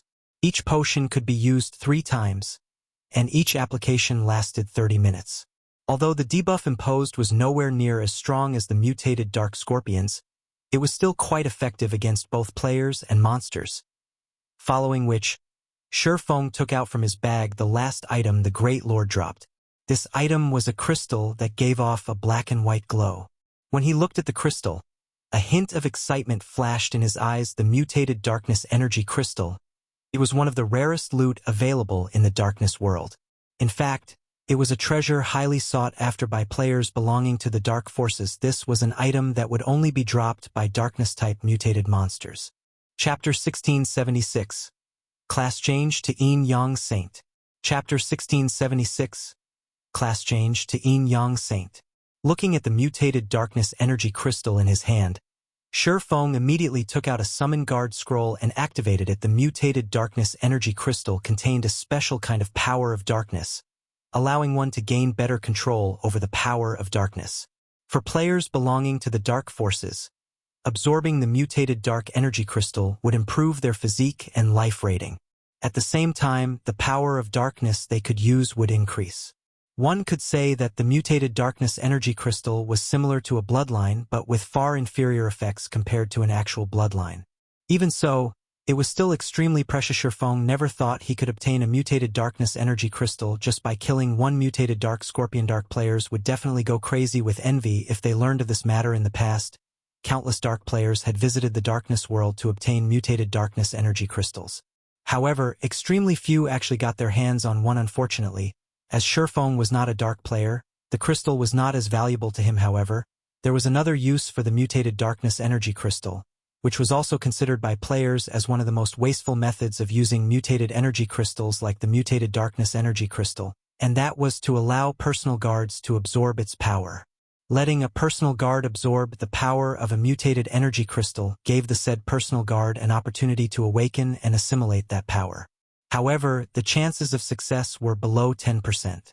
In contrast, if players were to absorb the power of a mutated energy crystal, they were sure to obtain that power. In the past, almost no player would waste the mutated energy crystals they obtained on their personal guards. Of course, there were always exceptions, such as righteous players who refused to trade with Dark players no matter what. In such rare occasions, players would choose to give the mutated energy crystal to their personal guards instead and gamble on the small chance of success. Meanwhile, one of these exceptions had won their gamble, allowing their fine gold personal guard to obtain the power of fire. The result of this successful assimilation was a massive rise in combat power for the said personal guard. Afterward, the fine gold personal guard had even managed to get promoted to Tier 5 normally. Only Dark Gold guards had a chance to reach Tier 5 in God's domain. Meanwhile, after getting promoted to Tier 5, the evolved Fine Gold Guard's combat power was even close to rivaling that of Tier 5 Dark Gold Guards back then. This incident had caused a huge commotion throughout the entire God's domain. Spending a mutated energy crystal to obtain a Tier 5 personal guard was a very profitable trade. After all, most players that absorbed a mutated energy crystal couldn't even reach Tier 5. Moreover, a Tier 5 personal guard was much stronger than a Tier 5 player. The only downside was the difficulty of resurrecting personal guards that were killed. Due to this incident, the various superpowers had also reconsidered their opinions on spending mutated energy crystals on personal guards. Meanwhile, since the mutated darkness energy crystal was utterly useless to Shurfeng, he might as well gamble it on one of his personal guards after Shurfeng completed the incantation for the Summon Guard Scroll. A summoning magic array manifested before him. A moment later, the lithe figure of a woman appeared in it. This woman was none other than Anna, whom he had not seen for quite some time now. At this point, Anna had already reached level 80. Her leveling speed was simply astonishing. Shurfeng could not help but acknowledge the questing efficiency of an epic personal guard. Her strength had improved considerably as well. Right now, even the level 80 Tier 3 Blood Demon was most likely no match for her. However, as this place was the darkness world, as soon as Anna appeared, a powerful force started suppressing her, causing her basic attributes to plummet. When her basic attributes settled, her overall combat power was no longer a match for the Tier 3 Blood Demon. Not wanting to waste time, Shurfeng immediately passed the mutated darkness energy crystal to Anna. At the sight of the crystal, Anna's eyes glowed with great interest and excitement. Without needing Shurfeng to do anything, Anna started writing divine runes and chanting an incantation. NPCs were much more proficient at utilizing mutated energy crystals than players were. Hence, NPCs were capable of using every type of mutated energy crystal available. Players, on the other hand, could only absorb mutated energy crystals that were suitable for their alignment and class. Suddenly, a gigantic, golden magic array appeared beneath Anna's feet. One-fold, two-fold, three-fold. The appearance of the magic array lit up the surrounding darkness brightly. After Anna was done casting the threefold magic array, she placed the mutated darkness energy crystal at its center. Suddenly, the surrounding power of darkness started surging towards the magic array, the massive flow of energy prompting Shurfeng to step back in fright as the magic array collected more power of darkness. The aura it exuded also steadily strengthened. At some point, the aura grew so overwhelming that Shurfeng started to feel stifled. Even the monsters over 500 yards away unconsciously distanced themselves from the magic array. After the process continued for 5 long seconds, the magic array's horrific aura began dissipating. The gathered power of darkness then started flowing into Anna's body under the magic array's guidance. In the next moment, pitch-black runes appeared on Anna's body. As the number of runes increased, the feeling Anna gave off underwent a heaven-defying change. If in the past, Anna was an angel that represented the light, then now, she was a fallen angel that represented darkness. After runes covered Anna's entire body, she started giving off an unprecedented pressure. At this moment, Shurfeng felt as if he was standing before Serena, the fallen angel guarding the world's summit. Again, if Anna willed it, she could easily kill Tier 3 and Tier 4 existences with a wave of her hand right now. However, the horrific pressure lasted for only 1 second, then vanished without a trace. At the same time, the threefold magic array Anna stood on also started disappearing into the void. As for Anna herself, she had reverted to her original state. The only differences now were a dark purple mark at the center of her forehead and a hint of coldness in her aura. Did you succeed? Shurfeng could not help but ask curiously as he eyed Anna, who looked as she normally did in the past. He had heard that a huge commotion would arise whenever personal guards used mutated energy crystals. However, those commotions were far from being as massive as the one that just occurred. In fact, even the casting of a Tier 5 spell wouldn't cause such a massive disturbance. Lord Count, it should be a success? Anna said as she looked at herself. Uncertainty in her tone. Shurfeng could not help but fall speechless at Anna's reply. Immediately, he called out Anna's attribute panel. Anna, Yi Feng's personal guard. Class, Tier 2 Peak Class Yin Yang Saint. Level 80. Loyalty, 97. Growth potential, 113. Shurfeng was at a loss for words as he looked at the updated values in Anna's attribute panel. He had never imagined that Anna would not only gain control over the power of darkness but also class change into a Yin-Yang Saint, a peak class. Moreover, her growth potential had even risen from 105 to 113 points. Anna had actually improved that much just by using one mutated darkness energy crystal. This was definitely a massive jackpot after all. Every point increased in growth potential would allow a personal guard to gain considerably more attribute points with each level up. Now that Anna had 8 more points in growth potential, she would no doubt become an even more terrifying existence in the future. Not to mention, Anna had even class changed into a Yin-Yang Saint in God's domain. Class legacies held much greater importance to NPCs than to players. In a situation where both sides were of the same level and tier, an NPC with a basic class had almost no chance of defeating an NPC with an advanced class, and likewise an NPC with an advanced class had no chance of defeating an NPC with a peak class. After Shurfeng was done looking at the summary of Anna's attribute panel, he could not help but click to inspect her specific attributes. Is she a monster? Shurfeng involuntarily gaped in shock when he saw Anna's basic attributes. Chapter 1677, Anna's Power. Chapter 1677, Anna's Power. Shurfeng was dazed for a long moment after seeing Anna's basic attributes. If other players saw Anna's statistics, they'd be surprised by how high the values were at most. But Shurfeng knew the implication. These attributes had a normal level 80. Tier 2 magical class NPC would only have around 3,600 intelligence, which was already far more than what magical class players would have at level 80 Tier 2. Even if a level 80 player were fully geared in epic equipment, they wouldn't have such a high attribute since every personal guard used epic weapons and equipment. Even the strongest magical class personal guard Shurfeng had heard of in the past had only commanded 4,200 intelligence after reaching level 80, Tier 2. Although there was only a 600-point difference, the difference in magic damage and maximum mana would be massive in God's domain. The power of a spell heavily depended on the caster's intelligence. For example, if a Tier 1 player and a Tier 6 player cast the same Tier 1 spell, the power difference would be like heaven and earth. The outcome was due to the difference in their attributes. Meanwhile, high-tiered spells and skills only allowed one to display more of their raw power previously. Anna's intelligence had only risen to 4,346, and she had barely been able to contend with ordinary great lords of the same level in terms of raw magic damage. However, if she used the powerful skills in her arsenal, she could have easily overwhelmed a great lord of the same level now. Anna's intelligence had risen to 5,031 points. With such high intelligence, she could overwhelm great lords with ordinary Tier 2 spells now. I won't have to worry about needing sufficient help in the darkness world. Looking at Anna, Shurfeng could tell that she could easily stomp out great lords of the same level. Aside from the improvements they granted players and NPCs, mutated darkness energy crystals would force the darkness world to recognize their users. With this recognition, the world would no longer consider them an intruder and suppress them. This was why dark players desired mutated darkness energy crystals.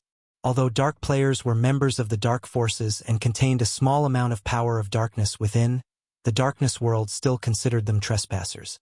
The world would still suppress them, although the suppression wouldn't be as severe due to the power of darkness they contained.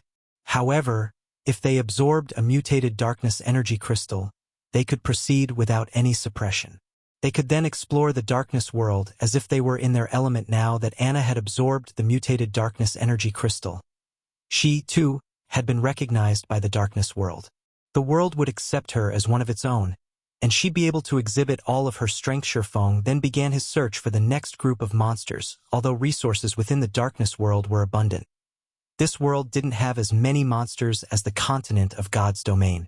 If the darkness world's monsters moved in large groups as they did on the continent of God's domain, players would have no hope of surviving here. Now that Shurfeng had the powerful support Anna offered, hunting down monsters like the dark scorpions was a waste of time. He needed to find stronger monsters to allow Anna to display her full potential. After searching for around 30 minutes, Shurfeng finally found a pack of 2-headed dark wolves resting at the foot of a mountain. There were 12 dark wolves in total, including 1 Grand Lord and 11 Lords. The Lord-ranked wolves were around 4 meters tall, while the Grand Lord was double that size. Aside from looking like a miniature mountain, the Grand Lord-ranked Dark Wolf gave off an intense pressure. 2-headed Dark Wolf, Dark Creature, Lord, Level 67, HP 21, 000/21 000/000. Two-headed Dark Wolf King, Dark Creature, Grand Lord, Level 70, HP 95, 000/000/95, 000/000. Challenging a Grand Lord in the Darkness world was very dangerous, but even if Shurfeng weren't a match for the monster, he was confident that he could retreat safely if needed. If he weren't, and he settled for weaker monsters, he wouldn't be able to acquire the 100 Darkness Stones he needed even after 10 solid days of grinding. The Darkness world's Grand Lords had a chance of dropping complete Darkness Stones. On the other hand, only Mythic rank or above Darkness-type monsters would drop the stones on the God's Domain continent. That being said, Grand Lords in this world had a slightly lower chance of dropping them, however. He could use Icarus's heart to compensate for the low drop rate. As long as the Grand Lords had a chance of dropping the stones, it was worth a try. Shurfeng had only planned to challenge Grand Lords after he could summon 3 demons with the Bible of Darkness. He'd also be able to use another Primordial scroll in 2 hours. With 5 Tier 3 monsters and a healer, he had a considerably good chance of defeating the Grand Lords. At worst, he could always suppress his opponents with the Ring of Gospel, but now that he had a monster of a personal guard like Anna, there was no need to wait. Alright, let's begin. Shurfeng commanded. Once everyone was in position, Anna instantly began to write divine runes, chanting an incantation at the same time. A short moment later, 10 level 80 Lord-ranked Rock Guardians formed before Anna. A level 80 Great Lord-ranked Golden Giant had joined them. Due to the significant boost to Anna's intelligence, her summoned creatures had also received a boost to their attributes. The summoned creatures were 15% stronger than they had been previously, but Anna wasn't done yet. Following which, she cast Magic Strengthening, further increasing the Rock Guardians and Golden Giant's basic attributes. In the blink of an eye, Shurfeng had a powerful monster army as the 11 summoned creatures prepared to charge. The old man beside Shurfeng cast enhancement buffs on them as well, strengthening the summoned creatures even further. Go. Shurfeng commanded. Once the preparations were complete, the Golden Giant and Blood Demon led the charge with the 10 Rock Guardians closely behind them. When the group of summoned creatures came within 200 yards of the Dark Wolf pack, the Dark Wolves howled with anger. The two-headed Dark Wolf King stood and glared at the Golden Giant and Blood Demon. Emanating a low growl, it pushed its paws against the ground and shot forward. The Dark Wolf King was as fast as lightning, leaving a trail of afterimages and powerful gales of wind. The Dark Wolf King arrived before the Golden Giant almost instantly, smacking the Great Lord with one of its front paws. Under Anna's control, the Golden Giant raised its arms to protect itself. When the Dark Wolf King's paw collided with the Golden Giant's arms, the ground beneath the summoned Great Lord cracked and shattered, and the Golden Giant sunk into the ground. The Dark Wolf King's strength was higher than Shurfeng had expected, and despite blocking the attack, the Golden Giant had lost over 100,000 HP. Realizing that its first attack had failed to get rid of its target, the Dark Wolf King turned and swiped its tail at the Golden Giant. As the Wolf King's bushy tail moved, power of darkness gathered around it, turning the harmless-looking tail into a sharp blade that sliced at the Golden Giant. Tier 2 skill, Darkness Blade. When the attack landed, the impact sent the Golden Giant flying over 20 yards back, following which, a damage of over -2,300,000 appeared above the Golden Giant's head. The Dark Wolf King's strength was on an entirely different level than the Grand Lords on God's Domain's continent. Fortunately, although the 2 attacks dealt a lot of damage, the Golden Giant had 55 million HP. Losing a little over 2 million HP was nothing. With the Primordial Heroic Spirit healing it from a safe distance, the Golden Giant could definitely withstand the Dark Wolf King's attacks. In contrast, the Blood Demon and 10 Rock Giants completely overwhelmed the 11 two-headed Dark Wolves that had followed their alpha. Even without any healing, the Rock Giants could dominate the Dark Wolves in a one-on-one fight. Furthermore, they had the help of the Tier 3 Blood Demon. Naturally, Anna didn't sit idle. After becoming a Yin-Yang Saint, she had gained more than just summoning skills. She now had powerful attack spells in her arsenal. Anna cast Holy Light Spear, a Tier 2 Light-type spell, launching 18 Holy Spears at the Dark Wolf pack. Each spear carried nearly as much strength as a Tier 3 Great Lord of the same level. Moreover, the Holy Spears dealt an additional 50% damage to dark creatures. When the Holy Spears found their marks, the Dark Wolves cried in agony as damages of over -400,000 appeared above their heads. In less than 10 minutes, Shurfeng's team had wiped out the 11 Lord-ranked two-headed Dark Wolves, the creatures decorating the ground with loot upon their deaths. Now, only the two-headed Dark Wolf King remained, still fighting the Golden Giant. However, the Golden Giant looked miserable.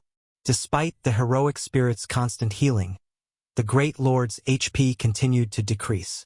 Shurfeng had even been forced to activate Life Domain halfway through the battle to keep the summoned creature standing. Once the 11 Lord-ranked Dark Wolves had been dealt with, Anna began to chant a long incantation, writing many lines of divine runes in the air before her. Suddenly, a gigantic, silver, twofold magic array appeared beneath Anna's feet. In response, a towering pillar of light rose from the ground beneath the Dark Wolf King's feet, enveloping the boss. Countless chains then appeared from the void and bound the Lupin Grand Lord. Despite the Dark Wolf King's desperate struggle, it couldn't break free. A moment later, the Dark Wolf King released a pained wail as its massive body began to shrink. Tier 3 spell, Chains of Light. Chapter 1678, Power to Transcend Tears. Chapter 1678, Power to Transcend Tears. She's capable of using spells higher than her tier? Shurfeng was at a loss as he stared at the towering light pillar. Is this the power of a peak class? In God's domain, whether they be players, NPCs, or monsters, all existences could generally only learn and use skills or spells at their tier or lower. The strongest skills and spells they could use were taboo skills and curses. Yet Anna had just cast a bona fide tier 3 spell despite only being tier 2 herself. Shurfeng had never heard of anything like this before. Of course, one reason for his ignorance was that he had only ever heard of personal guards obtaining advanced classes. Even after 10 years in God's domain, he had never heard of a personal guard acquiring a peak class as Anna had due to the effects of Chains of Light. The two-headed Dark Wolf King, which had been over 9 meters tall, had shrunk to 6 meters in height. The chains around its form also greatly limited its movement. This allowed the Golden Giant to block every one of the Grand Lord's attacks. Now, the Golden Giant only lost around 80,000 HP after it received one of the Dark Wolf King's attacks. It was clear that the Dark Wolf King's strength had decreased considerably. After the decrease, it was only as powerful as an ordinary Grand Lord on the continent of God's domain. The heroic spirit's healing was now more than enough to keep the Golden Giant alive. After Anna had cast Chains of Light, she proceeded to write another series of divine runes under Anna's control. The 10 rock guardians surrounded the Dark Wolf King. The rock giants then transformed into 10 stone pillars, and after Anna finished over 24 lines of divine runes, she lightly tapped the butt of her staff against the ground. Golden divine runes began to surface on the 10 stone pillars, releasing arcs of golden electricity that lined the pillars and created a magic barrier around the Dark Wolf King. The Dark Wolf King's basic attributes began to decrease rapidly. The Chains of Light had merely weakened the Dark Wolf King's strength and mobility, but the golden magic barrier suppressed all aspects of the boss. In the blink of an eye, the Dark Wolf King's maximum HP had fallen by 30%. This magic barrier could even rival a top-tier intermediate magic array. After seeing this, Shurfeng finally understood why there was such a huge difference between the strength of NPC's classes. It wasn't just a matter of higher basic attributes, but a matter of superior spells and skills. Even without the Blood Demon and Heroic Spirit, Shurfeng was confident he could defeat a level 70 Grand Lord with Anna's help alone. If the party had a strong healer, Anna could even whittle down the Dark Wolf King without too much exertion. This will save me plenty of primordial scrolls. As Shurfeng watched the two-headed Dark Wolf King, whose attributes had already fallen below a Grand Lord standard, he realized that he wouldn't have to rely on primordial scrolls to grind in the darkness world anymore. The heroic spirits players summoned with primordial scrolls could only exist for 12 hours. Meanwhile, Shurfeng only had 12 of these scrolls. Even if he used them efficiently, they would only last him for several days. With Anna's help, though, he could grind in the darkness world for much longer due to the magic barrier. The Golden Giant had a much easier time dealing with the Dark Wolf King. The Great Lord even began to trade blows with the Grand Lord, increasing the party's overall DPS. After including the Blood Demon, Anna, and Shurfeng's attacks, the Dark Wolf King's HP began to deplete steadily. Although the Grand Lord's battle recovery and high defense slowed their progress, it was only a matter of time before the Dark Wolf King died 90%, 85%, 80%. When the two-headed Dark Wolf King's HP fell to 20%, it released a sudden, angry howl. Its two-headed body then split down the middle, each head taking on its own form division. Shi Feng's expression darkened when he saw the two Dark Wolf King's bosses that had grasped doppelganger skills in God's domain were extremely difficult to defeat. Unfortunately, slaying bosses that had grasped division skills was even harder. With doppelganger skills, a boss's main body and its doppelganger shared HP. If either form were killed, regardless of whether or not players slew the main body, both would die. However, bosses with division skills were a different story. Each copy had its own independent HP. This essentially meant that players had to face two bosses simultaneously. Moreover, when a boss used a division skill, all debuffs on the boss would be removed in the next moment. The chains of light originally binding the two-headed Dark Wolf King vanished. The two Dark Wolf Kings then revealed a sinister grin as they looked at Shi Feng's group, their expressions seemingly saying, "You're dead meat now." The two Dark Wolf Kings immediately pounced on the Golden Giant and the Blood Demon. Gathering power of darkness in their paws, they smacked their respective targets. Both the Golden Giant and the Blood Demon attempted to block the incoming attacks, but just as they seemed to succeed, the Dark Wolf King's paws transformed into shadows, piercing the elemental and demon's defenses.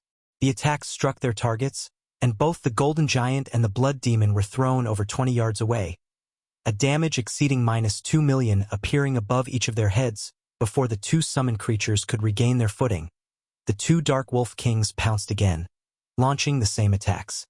The prior scene replayed, with the Golden Giant and the Blood Demon flying backward and losing over 2 million HP each as expected of a Grand Lord in the Darkness world.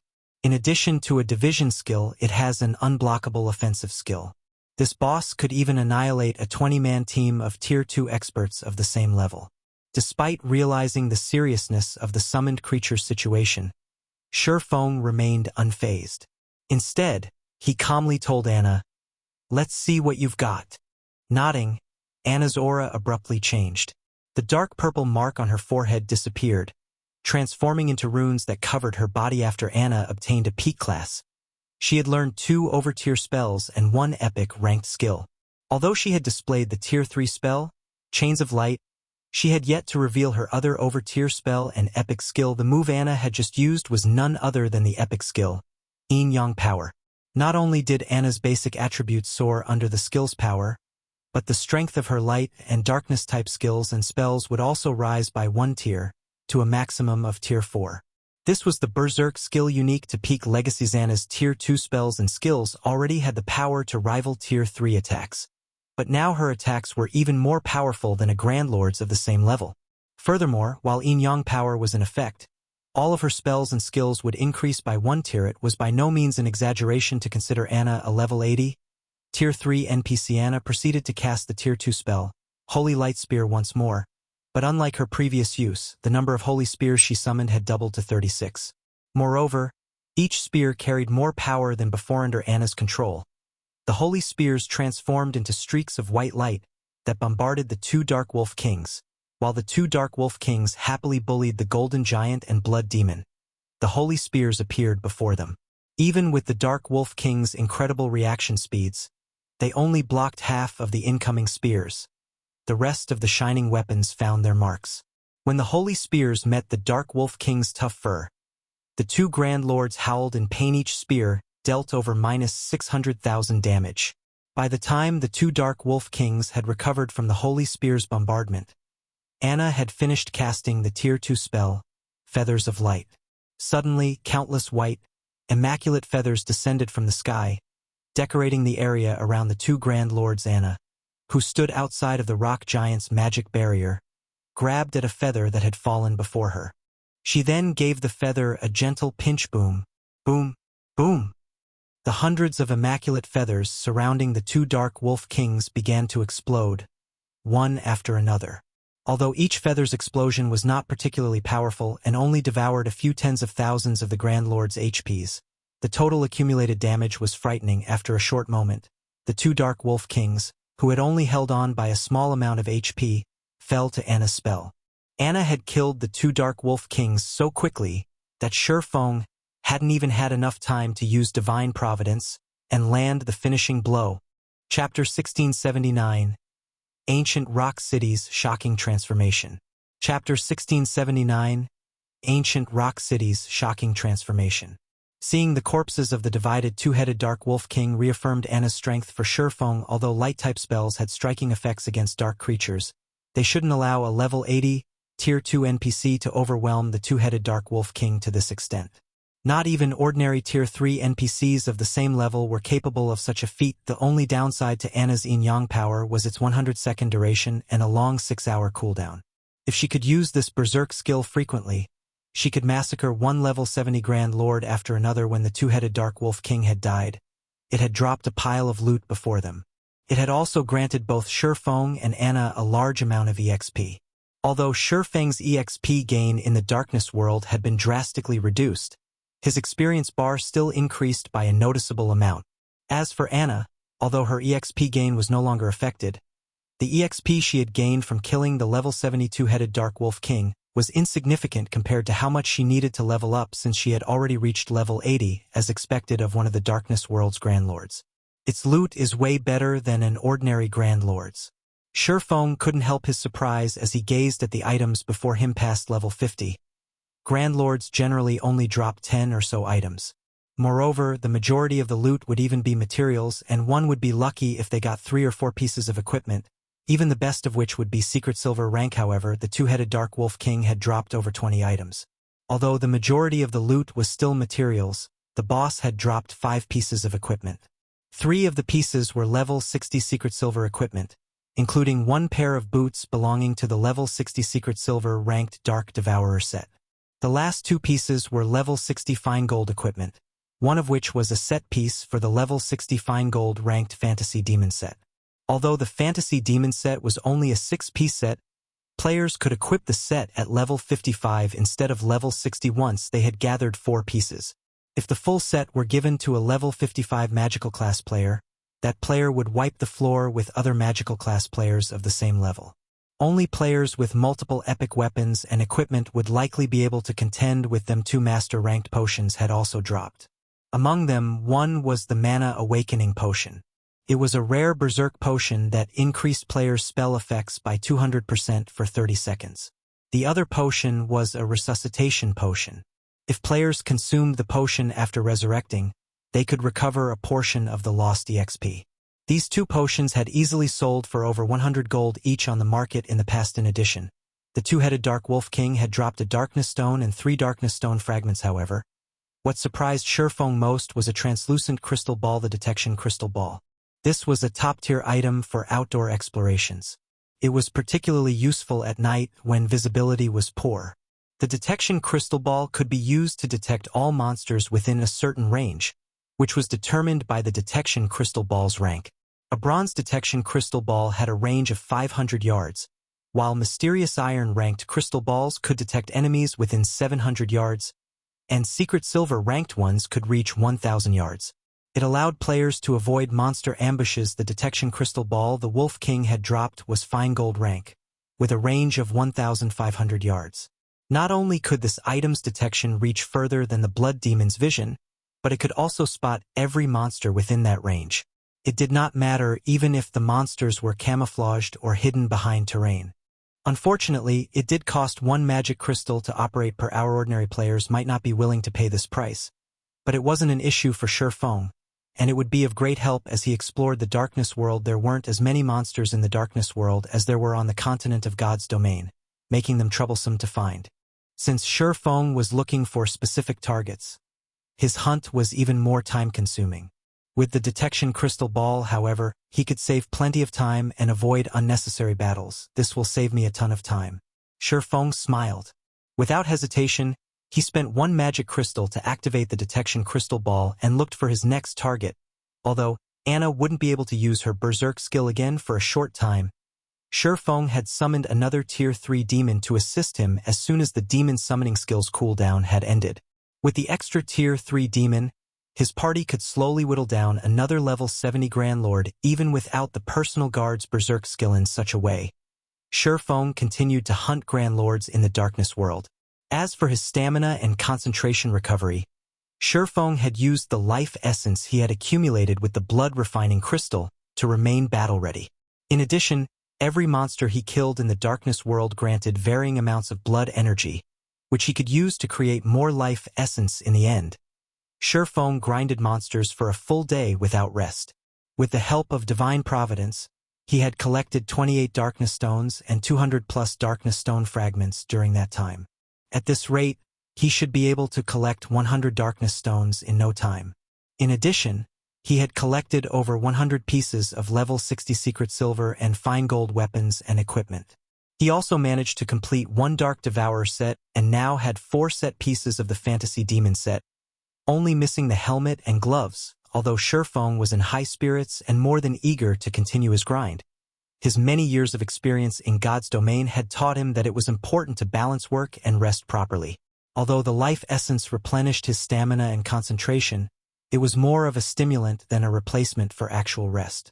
If he wanted to rest his mind, he had to log out of the game after returning to reality. Shurfeng planned to see to his basic training, as usual maintaining his physical fitness.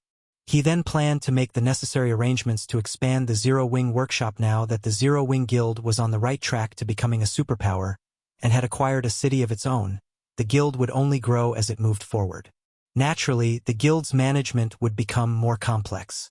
He needed more personnel to manage Zero Wing, and so, he needed to expand his workshop and recruit more internal members. But before Shurfeng could leave his room, the quantum watch on his wrist, which was connected to his virtual gaming cabin, rang. The display on his watch showed that the caller was Aqua Rose Guild leader. "I finally got through to you," Aqua Rose said as soon as the call connected. Sounding a little rushed, "Has something happened to the guild?" Shurfeng asked curiously. "Something big has happened," Aqua Rose stated. "While you were grinding in the Darkness world, Heaven's Burial has been trying desperately to fend off the various superpowers surrounding it. It has even mobilized countless evil demons and evil beasts, but midway through the siege, one of the superpowers mobilized powerful siege weapons and a large number of NPC mercenaries. The battle continued for several more hours, and after suffering immense casualties, the various superpowers finally broke past ancient Rock City's walls and charged into the City Lord's mansion." "So, ancient Rock City has been taken?" Shurfeng could not help but smile. He had destroyed ancient Rock City's defensive magic arrays precisely so that he could cut off one of Heaven's Burial's revenue sources. If another power claimed ancient Rock City, it was definitely worth celebrating for Zero Wing. "No," Aqua Rose said, shaking her head. "No? Haven't they broken into the City Lord's mansion? With the various superpower strength, they should have no issues getting to the City Lord's tablet, even if there are evil demons in the building." Aqua Rose's reply left Shurfeng slightly confused. The various superpowers were recognized as such due to the large number of experts they employed. While Refinement Realm experts couldn't do much in a war involving tens of thousands of players, they could exhibit tremendous combat power in compact fights with a limited number of opponents. Even if level 100 NPC soldiers were stationed inside the City Lord's mansion, those NPCs wouldn't be able to stop every Refinement Realm expert from reaching the City Lord's tablet. The various superpowers have stormed the City Lord's mansion, but some Tier 4 NPC appeared suddenly and transformed ancient Rock City into an evil demon nest. Not only has the city become a forbidden land for players, but the evil beasts and demons are also expanding their influence and capturing areas around ancient Rock City. More evil demons and evil beasts are joining the force by the minute. Just some time ago, we received a report stating that the other guild's towns in the Orc Empire have fallen to these evil demons. According to our scouts, the evil demon army is spreading towards Star Moon Kingdom's borders. By the looks of it, Zero Wing City is the army's target. Chapter 1680, Evil Gods Branch Temple. Chapter 1680, Evil Gods Branch Temple. A Tier 4 NPC appeared in ancient Rock City, and the NPC transformed the city into an evil demon nest? How is that possible? Shurfeng was stunned after listening to Aqua Rose's report. Suddenly, a possibility came to mind, and he could not help but ask, "Do you have the latest image of ancient Rock City?" "Yes, I'll send it now." Aqua Rose nodded. The fact that ancient Rock City had become an evil demon nest had frustrated the various superpowers. Hence, They had sent plenty of scouts to investigate Ancient Rock City's current state in the hopes of wrestling back control of the city. Meanwhile, Zero Wing had collected quite a bit of information from those superpowers, following which, Shifeng entered his virtual gaming cabin again and logged into his rest space. He could still make contact with players in God's domain from within the rest space once he had logged in. Shifeng noticed the pictures of Ancient Rock City Aqua Rose had sent.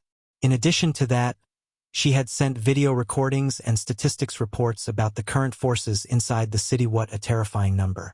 Shifeng was shocked as he watched the video's evil demons and evil beasts crowded Ancient Rock City, both on its walls and inside the city itself.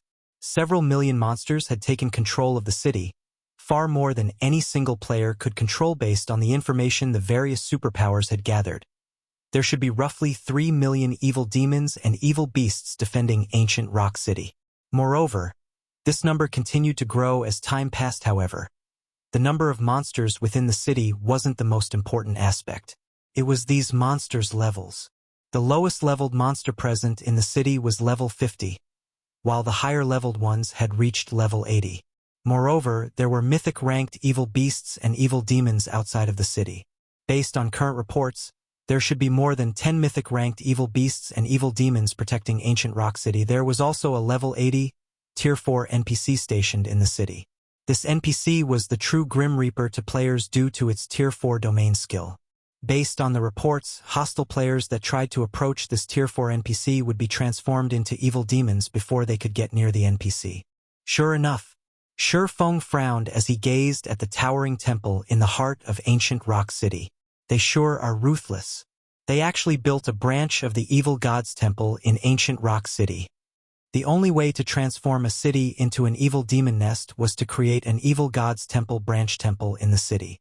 If a branch temple descended, one could instantly teleport all of the evil beasts and demons under their command to the temple, essentially fortifying the city with an army. However, it was extremely difficult to get a branch temple to descend. First, the descent's target must not have any defensive magic arrays, and second, one would need a large number of precious materials and souls. Once a branch temple descended, the occupied city would crumble. Although it was only a branch temple, the density of the evil energy it exuded would be horrific. This evil energy would corrupt the land the branch temple occupied, and only a Tier 5 high priest or above would be able to cleanse the corrupted land. If the land remained corrupt, ordinary players wouldn't be able to survive there. Now that a branch temple had descended, Ancient Rock City had been undoubtedly crippled. The city's fate as an evil demon nest was sealed. Becoming a guild city again was practically impossible. Guild leader, what should we do? The evil demon and evil beast armies are clearly marching towards Zero Wing City. Even if we petition the kingdom's armies to suppress these monsters at the border, there are too many of them. In addition, more evil beasts and evil demons join the march as time passes. On the off chance that the kingdom's armies fail to hold off these monsters and they reach Zero Wing City, we'll definitely be in trouble. Aqua Rose expressed her concern. If such a frightening number of evil beasts and evil demons assaulted Zero Wing City, it would only be a matter of time before the city fell, even if it had a stronger defensive magic array than Stone Forest Town. Mythic ranked creatures marched alongside the evil beasts and demons towards Zero Wing City. After all, even if Zero Wing City's defensive magic array could stop those monsters' attacks, there was a limit to how long the magic array could hold. Once it broke, the city's players would quickly follow if they did not think of a plan to stop the monster army now. Zero Wing City would be finished. Shifeng felt a headache brew as he looked at the dense swarm of evil demons and evil beasts. He had never thought that Beast Emperor and Heaven's Burial had grown so powerful that they could summon a branch temple. It wasn't exactly a simple task, and the price of doing so was unimaginable. This was because the branch temple was meant to hide the main temple. If Beast Emperor and Heaven's Burial had tried to mobilize their monster armies from within Starmoon Kingdom, even if Shifeng had sat back and done nothing, the kingdom's NPCs would discover the Evil Gods Temple within Starmoon Kingdom immediately. At that time, the kingdom would doubtlessly dispatch its armies to exterminate the temple, but a branch temple was a different story. Since Beast Emperor and Heaven's Burial teleported their monsters from the main temple to the branch temple, it was impossible to track down the main temple before these armies mobilized within the kingdom. Meanwhile, even if the branch temple were destroyed, the evil demon and evil beast armies were already outside of Starmoon Kingdom. They would not teleport back to the main temple due to the branch temple's destruction. Notify Snow and have her organize the guild's experts to coordinate with the kingdom's armies immediately. We need to stop as much of that monster army as possible. Also, figure out a way to collect as many magic crystals as possible. Before I return, have everyone put as much distance as possible between them and the monster army. That includes other guilds' members and independent players. Make sure they don't become sacrifices for that army. Shurfeng ordered after giving the matter some thought. The evil god's temple had been a constant thorn in the side for God's domain's various major powers in the past. The main reason for this, the temple members' ability to create evil beasts and demons through their defeated opponents. If a force weren't strong enough and tried to challenge the evil beasts and evil demons, they'd only become food for those monsters. There were two methods to keep its forces from spreading when the evil god's temple plagued a country. The first was to exterminate every evil beast and demon found with overwhelming strength, while the second was to destroy the main temple. In reality, the evil god's temples across the continent of God's domain served as evil energy transfer devices. When activated, the evil god's temples would send evil energy throughout the continent, creating a suitable environment for its evil beasts and demons. As long as one destroyed the activated evil god's temple, they could stop the transfer of evil energy. After losing its source, the evil energy that had spread would gradually thin until the environment became hostile for evil beasts and demons once again. Some of the weaker monsters might even die as a result, while the stronger monsters would grow weaker and become easier to defeat. However, the whereabouts of Starmoon Kingdom's evil god's temple remained unknown, and destroying the heavily guarded branch temple in the Orc Empire was impossible. The only hope of fending off the monster army that marched towards Zero Wing City was to send expert players to work alongside the NPC armies, whittling away as many of the evil beasts and demons as possible. The monster army could only grow if it had sacrifices. It couldn't bolster its numbers without a cost. Understood. I'll notify Snow right away. Aqua Rose nodded before disconnecting the call, not daring to waste time.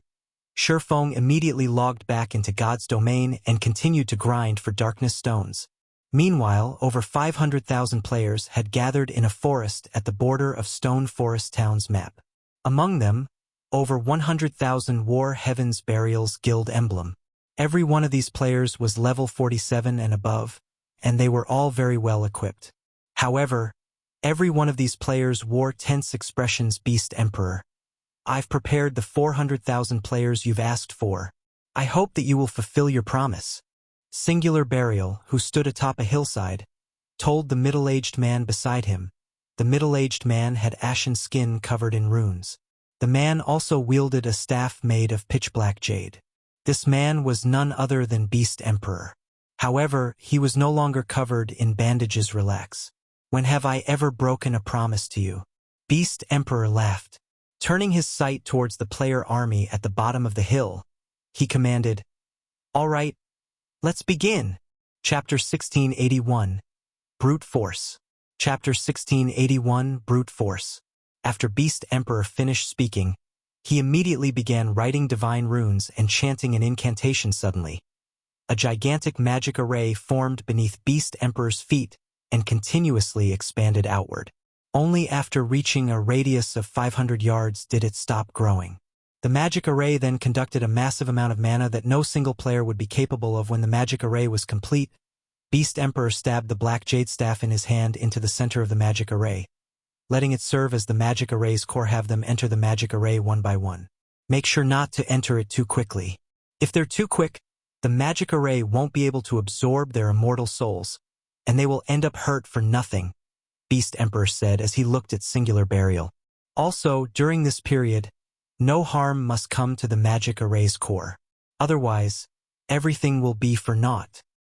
Rest assured, I've summoned plenty of my guild's experts here. There's even an army of 100,000 elites spread across the surrounding area. Even if someone tries to launch an ambush, I still have a defensive magic array I can activate to hold them back, Singular Burial said, nodding. His gaze then shifted toward the general direction of Stone Forest Town, a cold glint flashing in his eyes as he swore, "Black Flame, just you wait.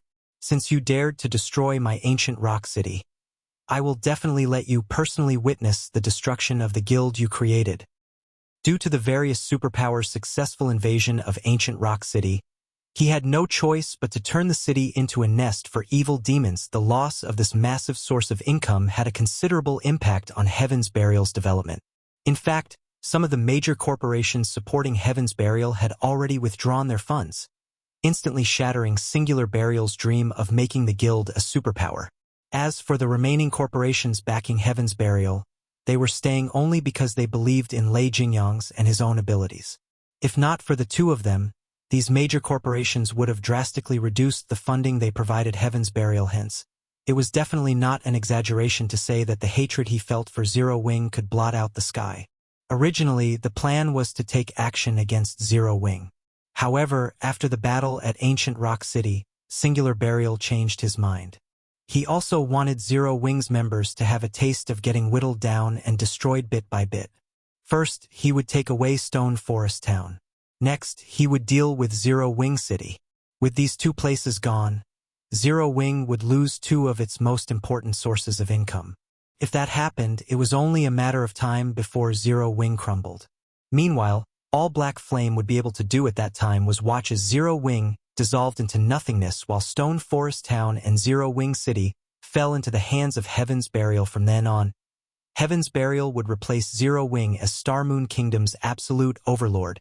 Beast Emperor no longer made any further comments. Instead, he summoned a mythic-ranked evil demon to secretly assist in protecting the magic array. Compared to expert players, a mythic-ranked evil demon provided much greater assurance. After all, he had paid an enormous price to obtain the Black Jade Staff.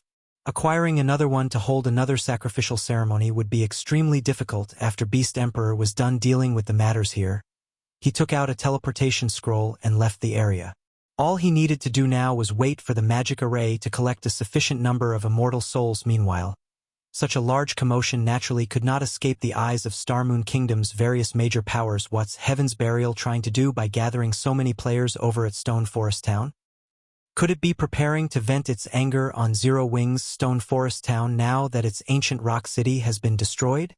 That shouldn't be the case, right? That Stone Forest Town we're talking about. It's not as if we've never seen how strong the town's defenses are. It is even more fortified than NPC towns. Moreover, I heard that the number of Tier 2 NPC soldiers defending Stone Forest Town has already exceeded 400.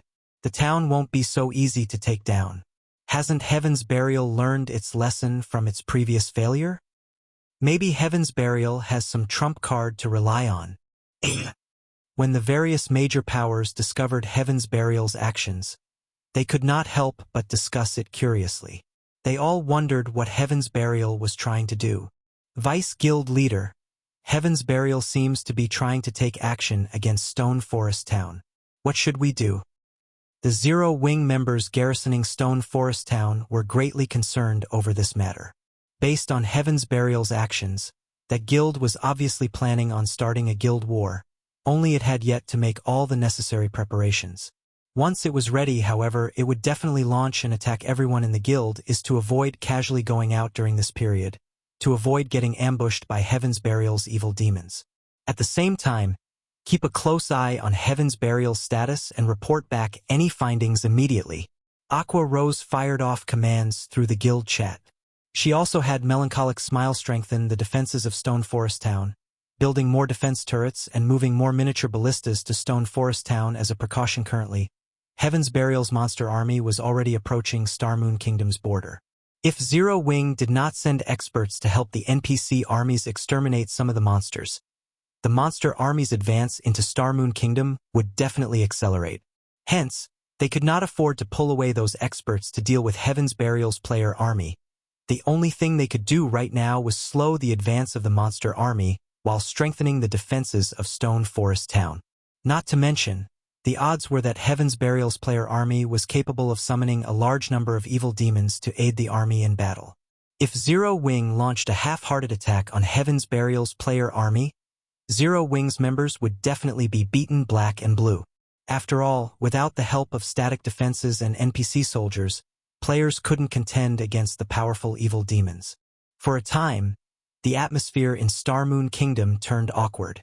Aside from Zero Wing, The other guilds in the kingdom were also making their own preparations for war.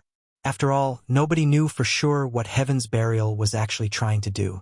There was always a chance that the guild would go crazy and start attacking every guild town in sight, although the NPCs of Starmoon Kingdom had already tightened its security measures against evil beasts and evil demons.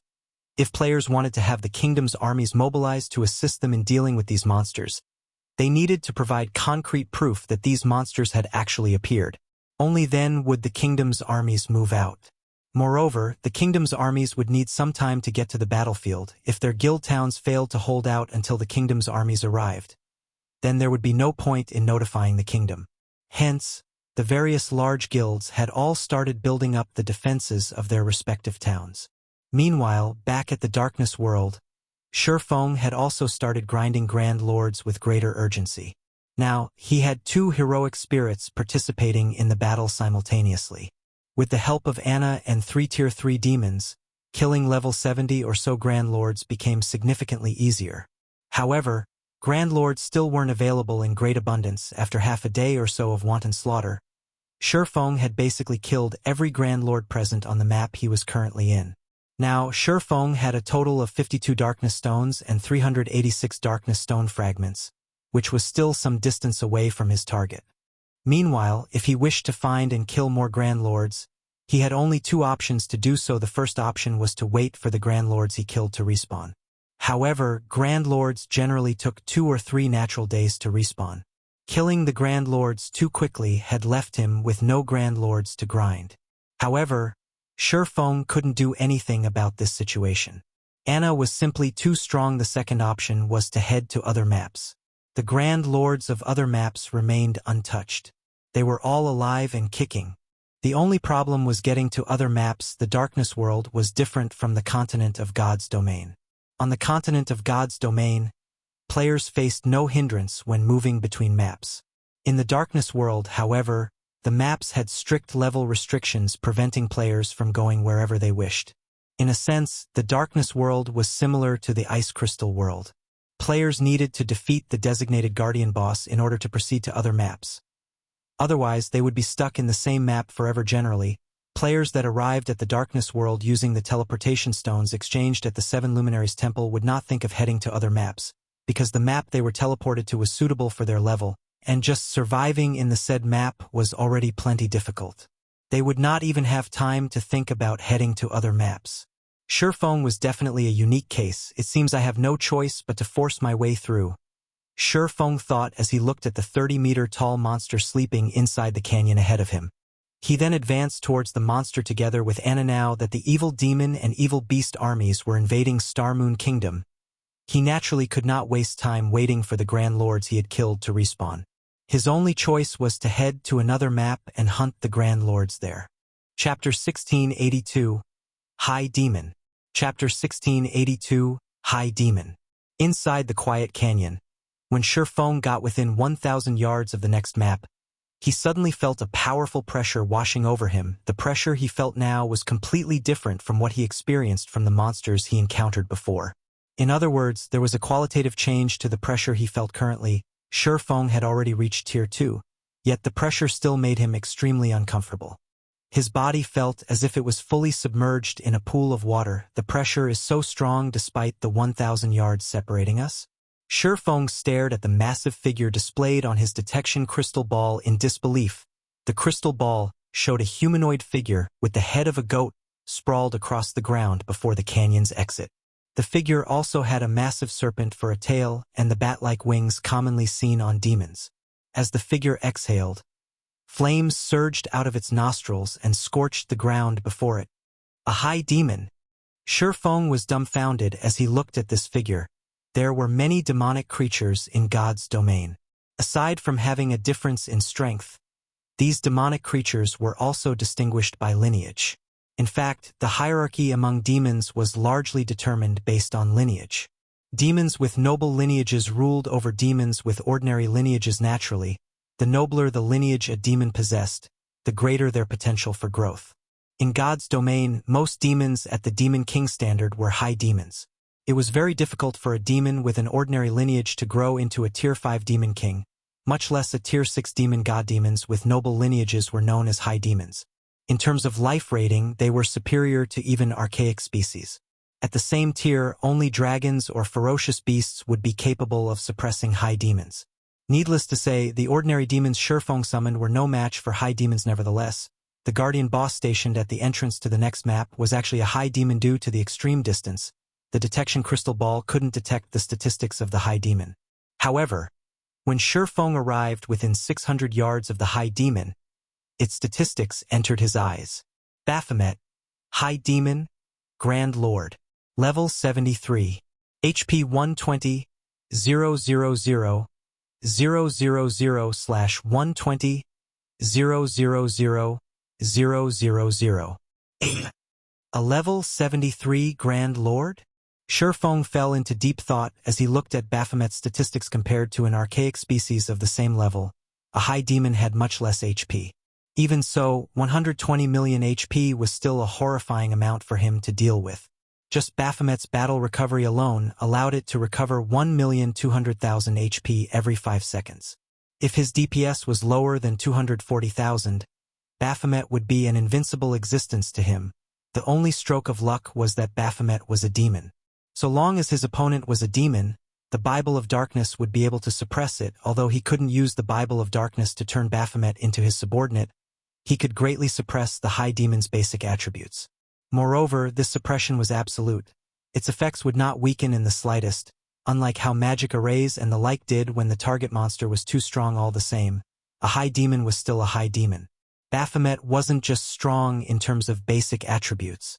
The skills, spells, and combat standard it possessed were beyond those of an ordinary demon. I can only give it a try. Gritting his teeth, Shurfeng took out another primordial scroll from his bag and summoned a third primordial heroic spirit. Although Zero-Wing City's defenses were far superior to an ordinary guild city's, the current situation was unlike before. The quantity and quality of the evil beasts and evil demons surging into Starmoon Kingdom were extraordinary. If the monsters broke through the defensive network of the kingdom's army and reached Zero-Wing City, Shurfeng was unsure whether Zero-Wing City could hold its ground against them if he could secure the Lost Town before this happened. The numerous mana weapons stored inside the Lost Town would undoubtedly raise Zero-Wing's strength by a significant margin. At that time, the chances of defending Zero-Wing City would also improve significantly. Looking at Baphomet, Shurfeng did not hurry to have his 3 demons charge at the high demon. Instead, he waited out the cooldown of Anna's skills. Afterward, he had the 3 heroic spirits cast one buff after another on everyone in the group, causing their basic attributes to skyrocket, particularly those of the level 80 Golden Giant, which already possessed immense strength. After being buffed up by the 3 heroic spirits, its strength was already close to rivaling a Grand Lord's of the same level, following which, Shurfeng gave the command to attack. Taking the lead, the Golden Giant and 3 Tier 3 demons charged forward, the 10 Rock Guardians following closely after them. If a player were to witness this scene, they would definitely turn around and flee. However, Baphomet simply yawned, paying no heed whatsoever to the approaching enemies. Only when the Golden Giant and 3 demons arrived within 200 yards of Baphomet did the high demon look at the Golden Giant. Suddenly, as if they had just stepped into a muddy swamp, the Golden Giant, demons, and Rock Guardian's speed decreased abruptly. Moreover, their movement speed wasn't the only thing reduced. Even their reaction speeds turned sluggish, following which, Baphomet stomped on the ground and disappeared from where it stood. When Baphomet reappeared, it had moved over 50 yards from its original position. The high demon was practically faster than even an ordinary mythic monster. Before the Golden Giant could react, Baphomet already stood before it, the high demon looking no different from a child compared to the Golden Giant. After appearing before the Golden Giant, Baphomet waved its hand lightly as if it were sweeping away dust. In the next moment, the Golden Giant and the demons and Rock Guardians standing beside and behind the Golden Giant were all sent flying over 20 yards back, damages appearing above the summoned creatures' heads. Among the group, the Golden Giant, which possessed the highest defense, lost over 700,000 HP, whereas the Lord-ranked Rock Guardians lost over 1 million HP each. Sure enough, it's very strong. Shurfeng was deeply shocked by the strength Baphomet displayed. Baphomet was much more powerful than any of the Grand Lord-ranked archaic species he had gone up against before. Moreover, based on the performance Baphomet just displayed, Shurfeng could tell that the High Demon's combat standard should be at the 6th floor Trial Tower standard. With the High Demon's mythical speed, even a 100-man team of Tier 2 experts would be like fish on a chopping board if it went up against Baphomet afterward. A series of exchanges took place between both sides. Unfortunately, although the Golden Giant and 3 demons retaliated, they only managed to land a few spells on Baphomet.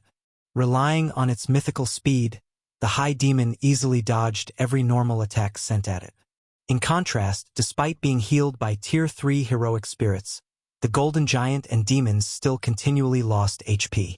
Although the Golden Giant and demons tried blocking and dodging Baphomet's attacks, their weakened reaction speeds prevented them from doing so. However, as Baphomet paid attention only to the Golden Giant and Tier 3 demons, Shurfeng was able to get within 100 yards of the High Demon unnoticed and immediately activated Demon Ruler suddenly. A ripple of power left the Bible of Darkness Shurfeng held. Baphomet's basic attributes promptly plummeted by 30%. The effect of Demon Ruler was remarkable. However, this was still not the end. Anna, who had long since completed her own preparations, had the rock giants form a magic array and suppressed Baphomet even more. However, the magic array was evidently inferior to Demon Ruler. In the end, Baphomet retained 60% of its original basic attributes, and it still suppressed the Golden Giant and Tier 3 demons. But instead of dodging all of the Golden Giant and demons' attacks, the High Demon was now forced to parry and block instead. Nevertheless, the Golden Giant failed to inflict any significant damage on Baphomet. Seeing this, Shurfeng had no choice but to spend 5,000 magic crystals and activate the Ring of Gospel's World Projection. When World Projection descended on Baphomet, the High Demon's speed decreased once more. However, even after World Projection suppression took effect, Baphomet still retained 50% of its basic attributes and still overwhelmed the Golden Giant. How is it so powerful? Shurfeng was next to speechless as he stared at Baphomet. If not for the Bible of Darkness's suppression, he would have long since turned around and fled by now. After thinking up to this point, he turned to look at Anna, a bitter smile on his face as he said, "It seems we can't hold back anything at all." Following which, he commanded Anna to use her other overtier spell, which was also the strongest spell Anna currently possessed, Tier 3 curse, Yin Yang Judgment. Yin Yang Judgment's cooldown was 1 natural day. Unless absolutely necessary, Shurfeng did not wish to use the curse at all. However, if he did not use it now, it was only a matter of time before Baphomet defeated his team. After all, World Projection had a short duration of only 10 minutes, each use costing him 5,000 magic crystals. He did not have enough magic crystals to fight a protracted battle with the High Demon. Chapter 1683, First Kill Baphomet. Chapter 1683, First Kill Baphomet. After Anna completed the final verse of her incantation, 2 magic arrays, one glowing white and the other black, appeared above Baphomet. The mana surrounding the magic array then grew restless, blurring space around the High Demon. Such a huge disturbance attracted Baphomet's attention, and the High Demon's immediate reaction was to turn and flee, but Anna didn't give Baphomet the chance to escape. Waving her staff, she activated the magic array looming above Baphomet. Suddenly, a 50-meter-long golden, holy spear descended from the sky the instant the spear fell. Space around the magic array and Baphomet froze, drastically decreasing the High Demon's movement speed. Before Baphomet could attempt to defend itself, the holy spear collided with the monster boom. As a result, a towering, black-white light pillar rose into the air. When the pillar had manifested, the world around Baphomet shook violently, and resulting shockwave pushed the Golden Giant and the Tier 3 demons under Shurfeng's control back by over 20 yards. After the light pillar had disappeared, it revealed a massive crater where Baphomet had stood, with the High Lord lying at the body. Scorching flames burned the High Demon, decorating it and the crater with scorch marks.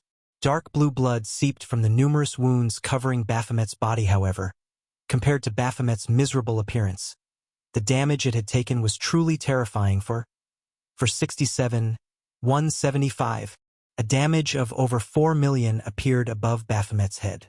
To Baphomet, who only had a maximum HP of 60 million after multiple means of suppression, this move had taken nearly 1/13 of its total HP.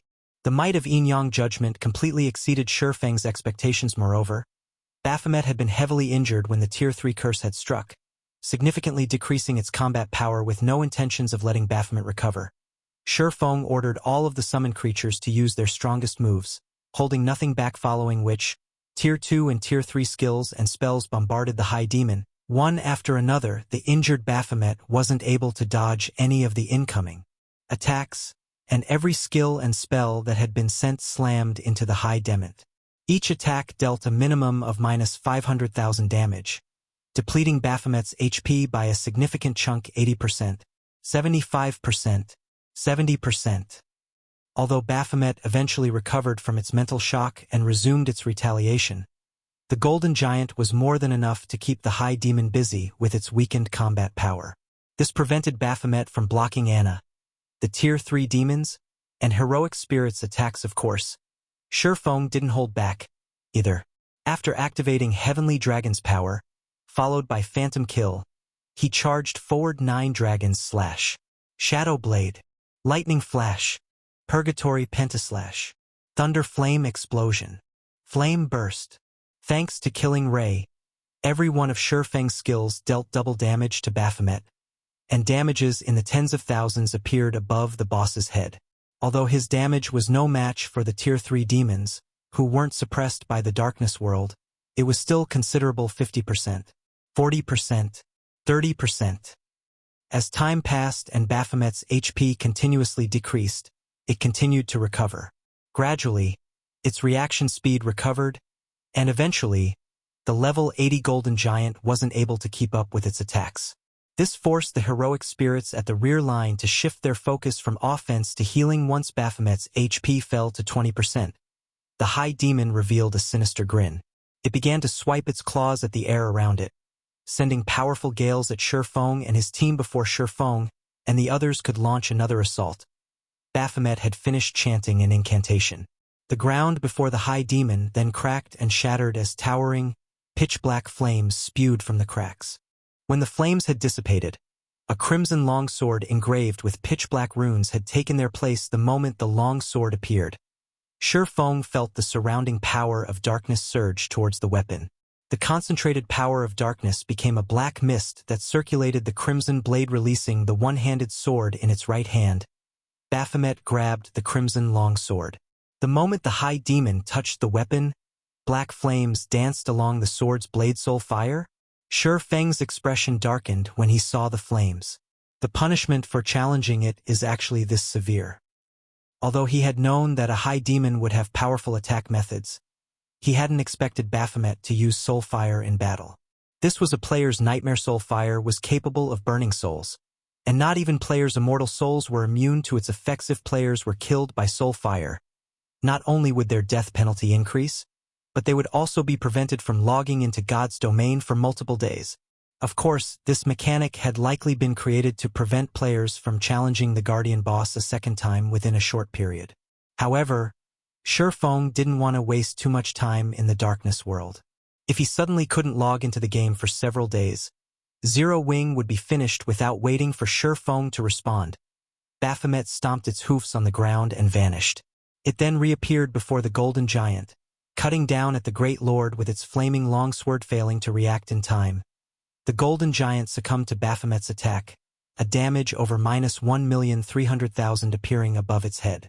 Pitch-black flames licked at the wood the longsword had created. Seeing this, the heroic spirits immediately cast their healing spells on the Golden Giant. However, when the healing spells touched the Great Lord, their effects seemed to have changed.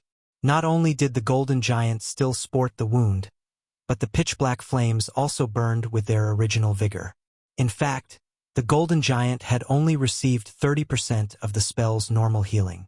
When he saw this, Shifeng's expression darkened. Further reduced healing effects was still acceptable, but the fact that the wounds Baphomet had inflicted couldn't be healed complicated the situation.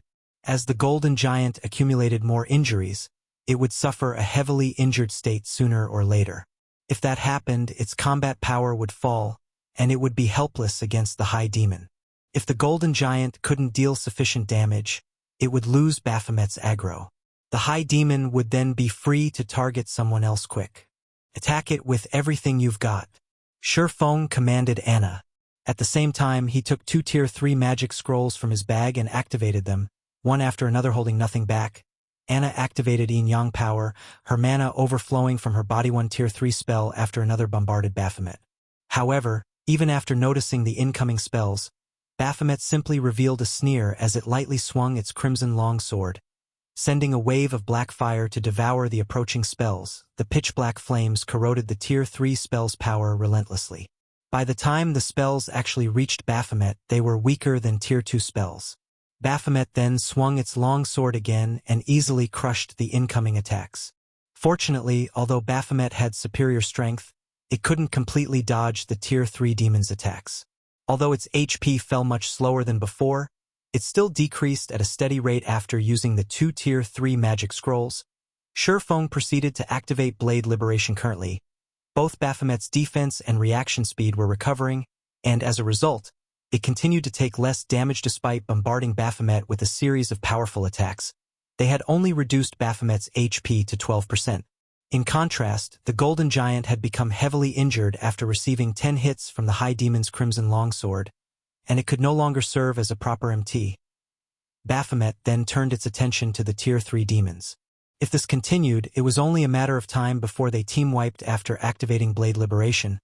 Feng's attributes skyrocketed yet again, and his basic attributes now surpassed the level 80 Golden Giants.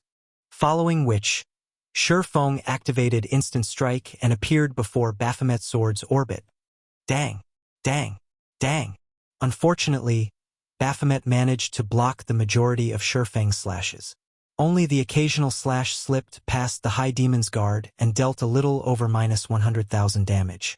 With how much HP Baphomet had remaining, the High Demon wasn't particularly concerned with this amount of damage. Even after Feng fought for several seconds and launched dozens of slashes, the High Demon still had 5% of its HP remaining. Meanwhile, once Feng had lost Instant Strike's buff, Baphomet gained the upper hand. In fact, due to Feng's weakened state, he lacked any ability to retaliate. He could only defend himself. Fortunately, Anna finally finished her Incantation Angel summoning. Suddenly, a Tier 4 Valkyrie dropped onto the battlefield.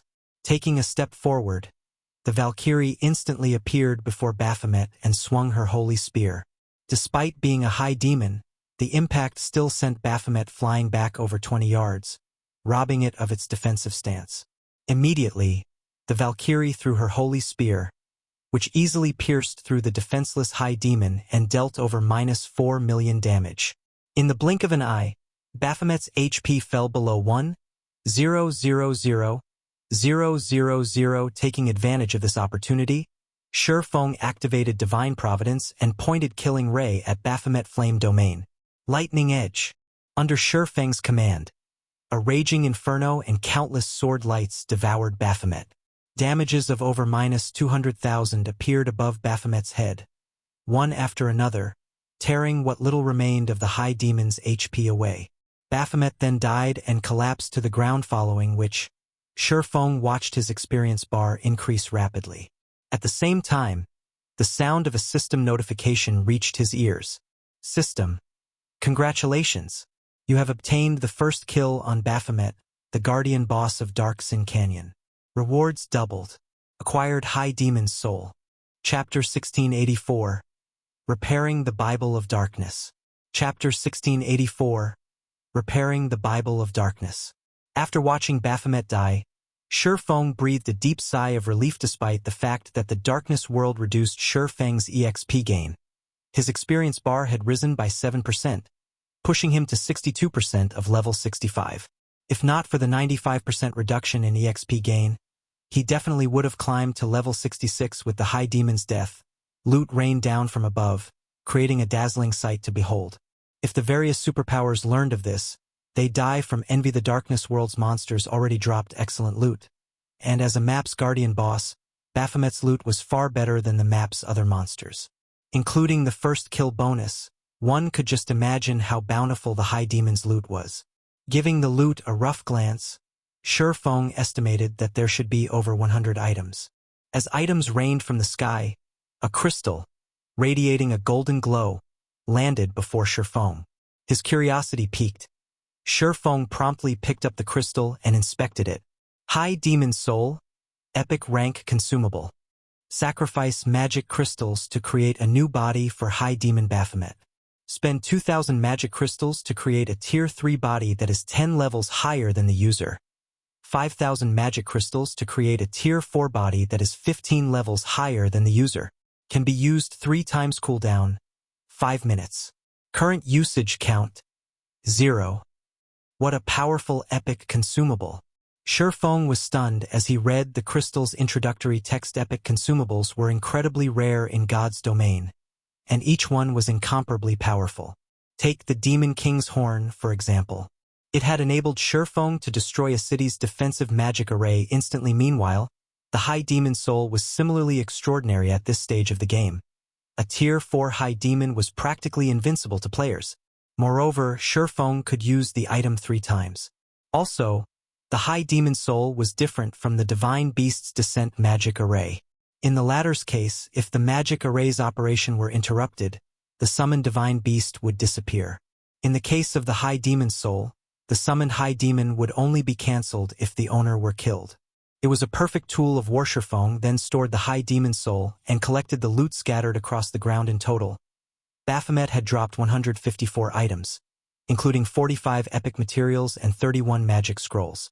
Among the magic scrolls, 6 were Tier 3 magic scrolls, 2 large-scale destruction magic scrolls, 1 summoning scroll, 2 defensive magic scrolls, and 1 single target attack magic scroll.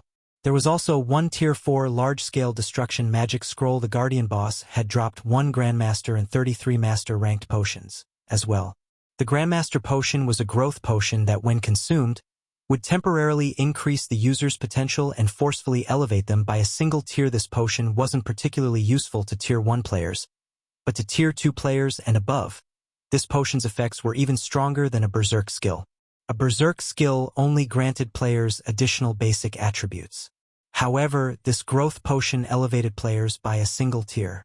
Not only would this increase grant players a boost to their basic attributes, but players' physique would also improve. This potion would be miraculously effective in dungeons. As for the remaining 44 items, there were 10 designs and recipes of various kinds among them.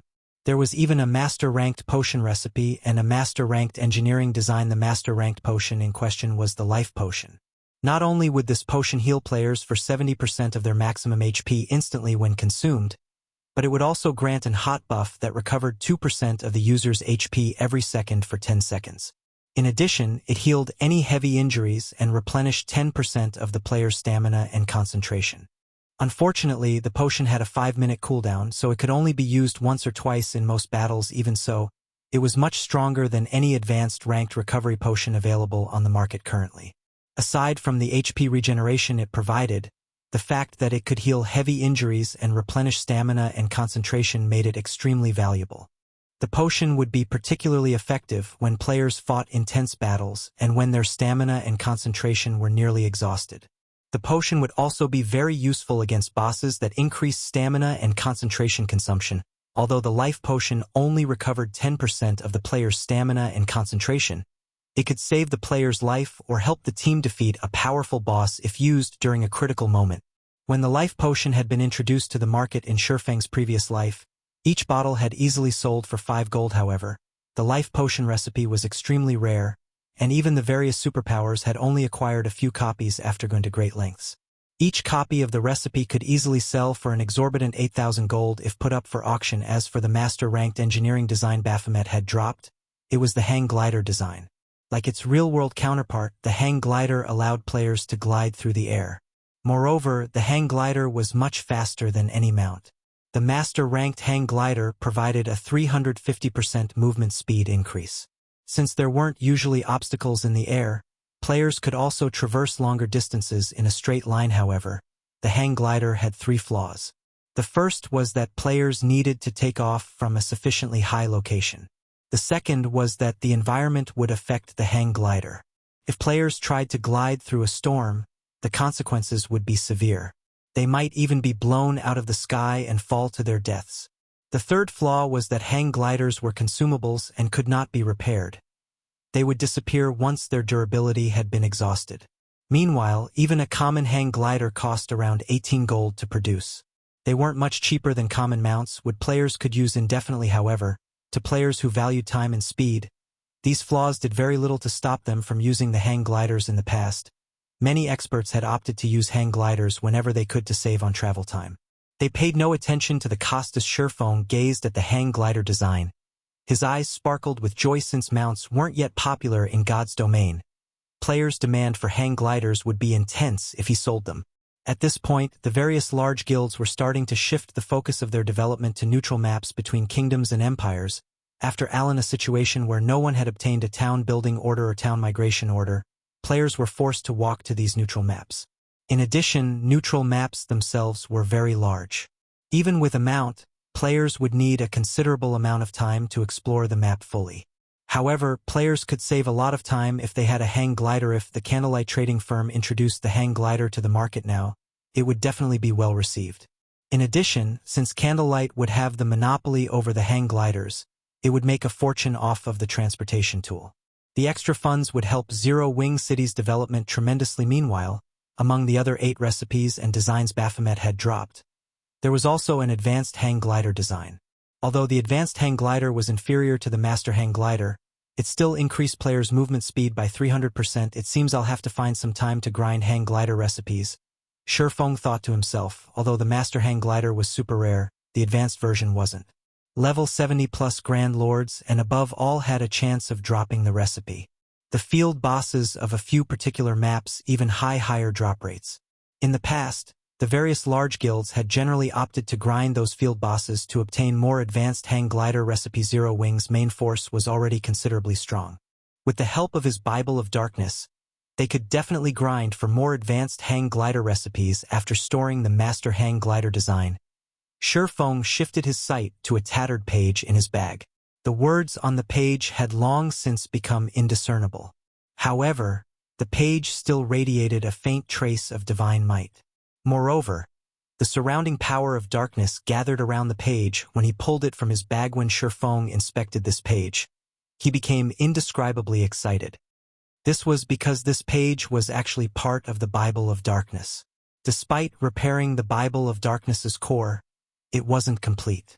The book was still missing pages. The page before him was none other than one of those missing pages. System. You have discovered a page of the Bible of Darkness. Do you wish to spend 500 magic crystals to assimilate this page with the Bible of Darkness and repair it? Repair. Sherfong chose to repair the Bible of Darkness without hesitation. Chapter 1685. Dark Armament. Chapter 1685. Dark Armament. When Sherfong agreed to repair the Bible of Darkness, the book flew out of his bag space and hovered before him. The book then opened to reveal the missing page's location. At the same time, the missing page transformed into a black mist that melded with the Bible of Darkness. 3 seconds later, the page had joined the book as seamlessly as if it had never left in the first place. After the Bible of Darkness had recovered one of its missing pages, the power of darkness that gathered around the book became denser, and now a black mist settled over the book. The Bible of Darkness has improved by so much. After repairing the Bible of Darkness, its appearance indicated that it had become far more powerful. Although the book's aura wasn't much stronger than before, its control of power of darkness had improved. In fact, the Bible of Darkness's control over the power of darkness had improved so much that Sherfong could feel the darkness world suppression weaken slightly. Originally, this world had suppressed his basic attributes by 30%, but now it had dropped to 25%.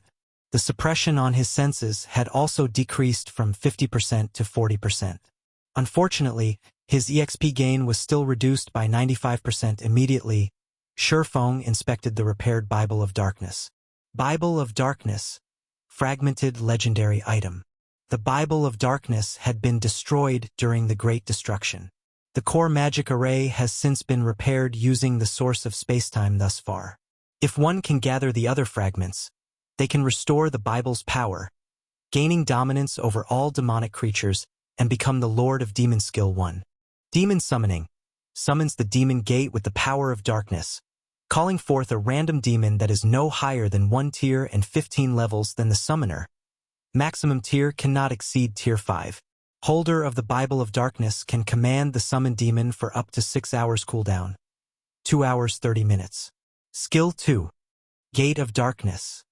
Allows teleportation to the Dark Denver. Can also be used in the Dark Den to teleport to the outside world. Can teleport a maximum of 30 people at a single time cooldown. 1 day. Skill 3. Light of Darkness. Strengthen a player with the power of darkness, allowing said player to wield the power of darkness. Can strengthen up to a maximum of 1,500 people.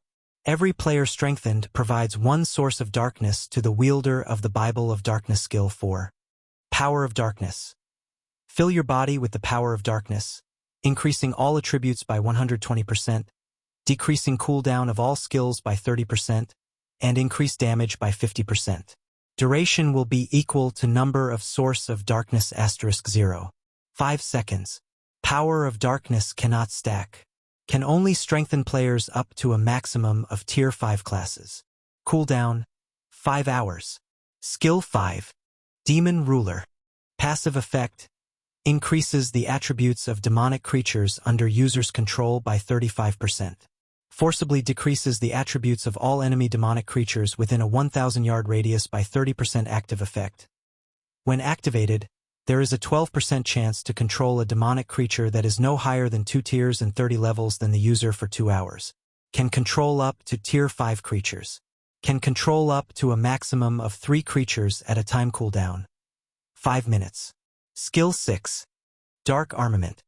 By sacrificing sources of darkness, transform the Bible of Darkness into a weapon suitable for the user.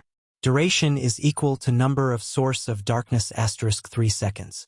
During this period, the Bible of Darkness's other skills cannot be used. Cooldown, 6 hours. Dark Armament. The appearance of a new skill had surprised Shurfong. Is this what the missing page contained? He had only expected to find some minor improvements to the Bible of Darkness's skills after incorporating the missing page. He had never thought that the page would add a new skill. Weapons were the foundation of a player's combat power. Players could only wield high attack power with a powerful weapon at the end of the day. Berserk skills were unreliable. On the other hand, a powerful weapon could permanently increase a player's combat power. Although the Bible of Darkness's weapon wouldn't last forever, it could still last up to 75 minutes, which was much longer than any Berserk skill. It was enough time for players to end a large-scale battle. After examining the Bible of Darkness for a few more minutes, Shurfong stored it and began to appraise the other items Baphomet had dropped. Of the remaining 34 items, there was 1 Darkness Stone and 6 Darkness Stone fragments. The rest of the items were weapons and equipment, the most valuable of which was a pair of epic ranked boots called the Trickster's Legs. When equipped, the Trickster's Legs would offer a significant boost to the wearer's movement speed and reaction speed. It was an excellent pair of boots that only level 50 players and above could equip. There were also 5 pieces of level 60 dark gold equipment, 12 pieces of level 60 fine gold equipment, and 9 pieces of level 60 secret silver equipment. Among the level 60 fine gold equipment, 2 pieces happened to be the hat and gloves for the Fantasy Demon set, which Shurfong still needed. He had also completed 2 Dark Devourer sets after killing Baphomet. Once Shurfong had organized the loot, he didn't bother to sit and rest. Instead, he drank a drop of life essence and continued towards the next map. After riding the demonic flame tiger for around 10 minutes through the canyon, Shurfong reached a new map. Unlike the barren Dark Sin Canyon he had previously occupied, a tranquil forest dominated this map. Visibility here was also much better than in the Dark Sin Canyon. Even without using his summoned demons, he could see up to 50 yards away. Why are the monsters here so low-leveled? When Shurfong had inspected his surroundings with the detection crystal ball, the highest level monsters he had found nearby were only level 60. These monsters were clearly lower leveled than in the Dark Sin Canyon. Did I take the wrong path? The Dark Sin Canyon only had 2 exits. One of them had been completely blocked off and a guardian boss defended the other. Since he couldn't pass through the sealed exit, he had chosen to kill Baphomet. Yet that path had led him to a lower level map. Forget it. This will do. In any case, I am only trying to grind darkness stones. It'll be easier to kill level 60 Grand Lords. Although Shurfong hadn't expected to reach a lower level map, he welcomed this outcome. It was undoubtedly easier to kill level 60 Grand Lords than it was to kill their level 80 cousins.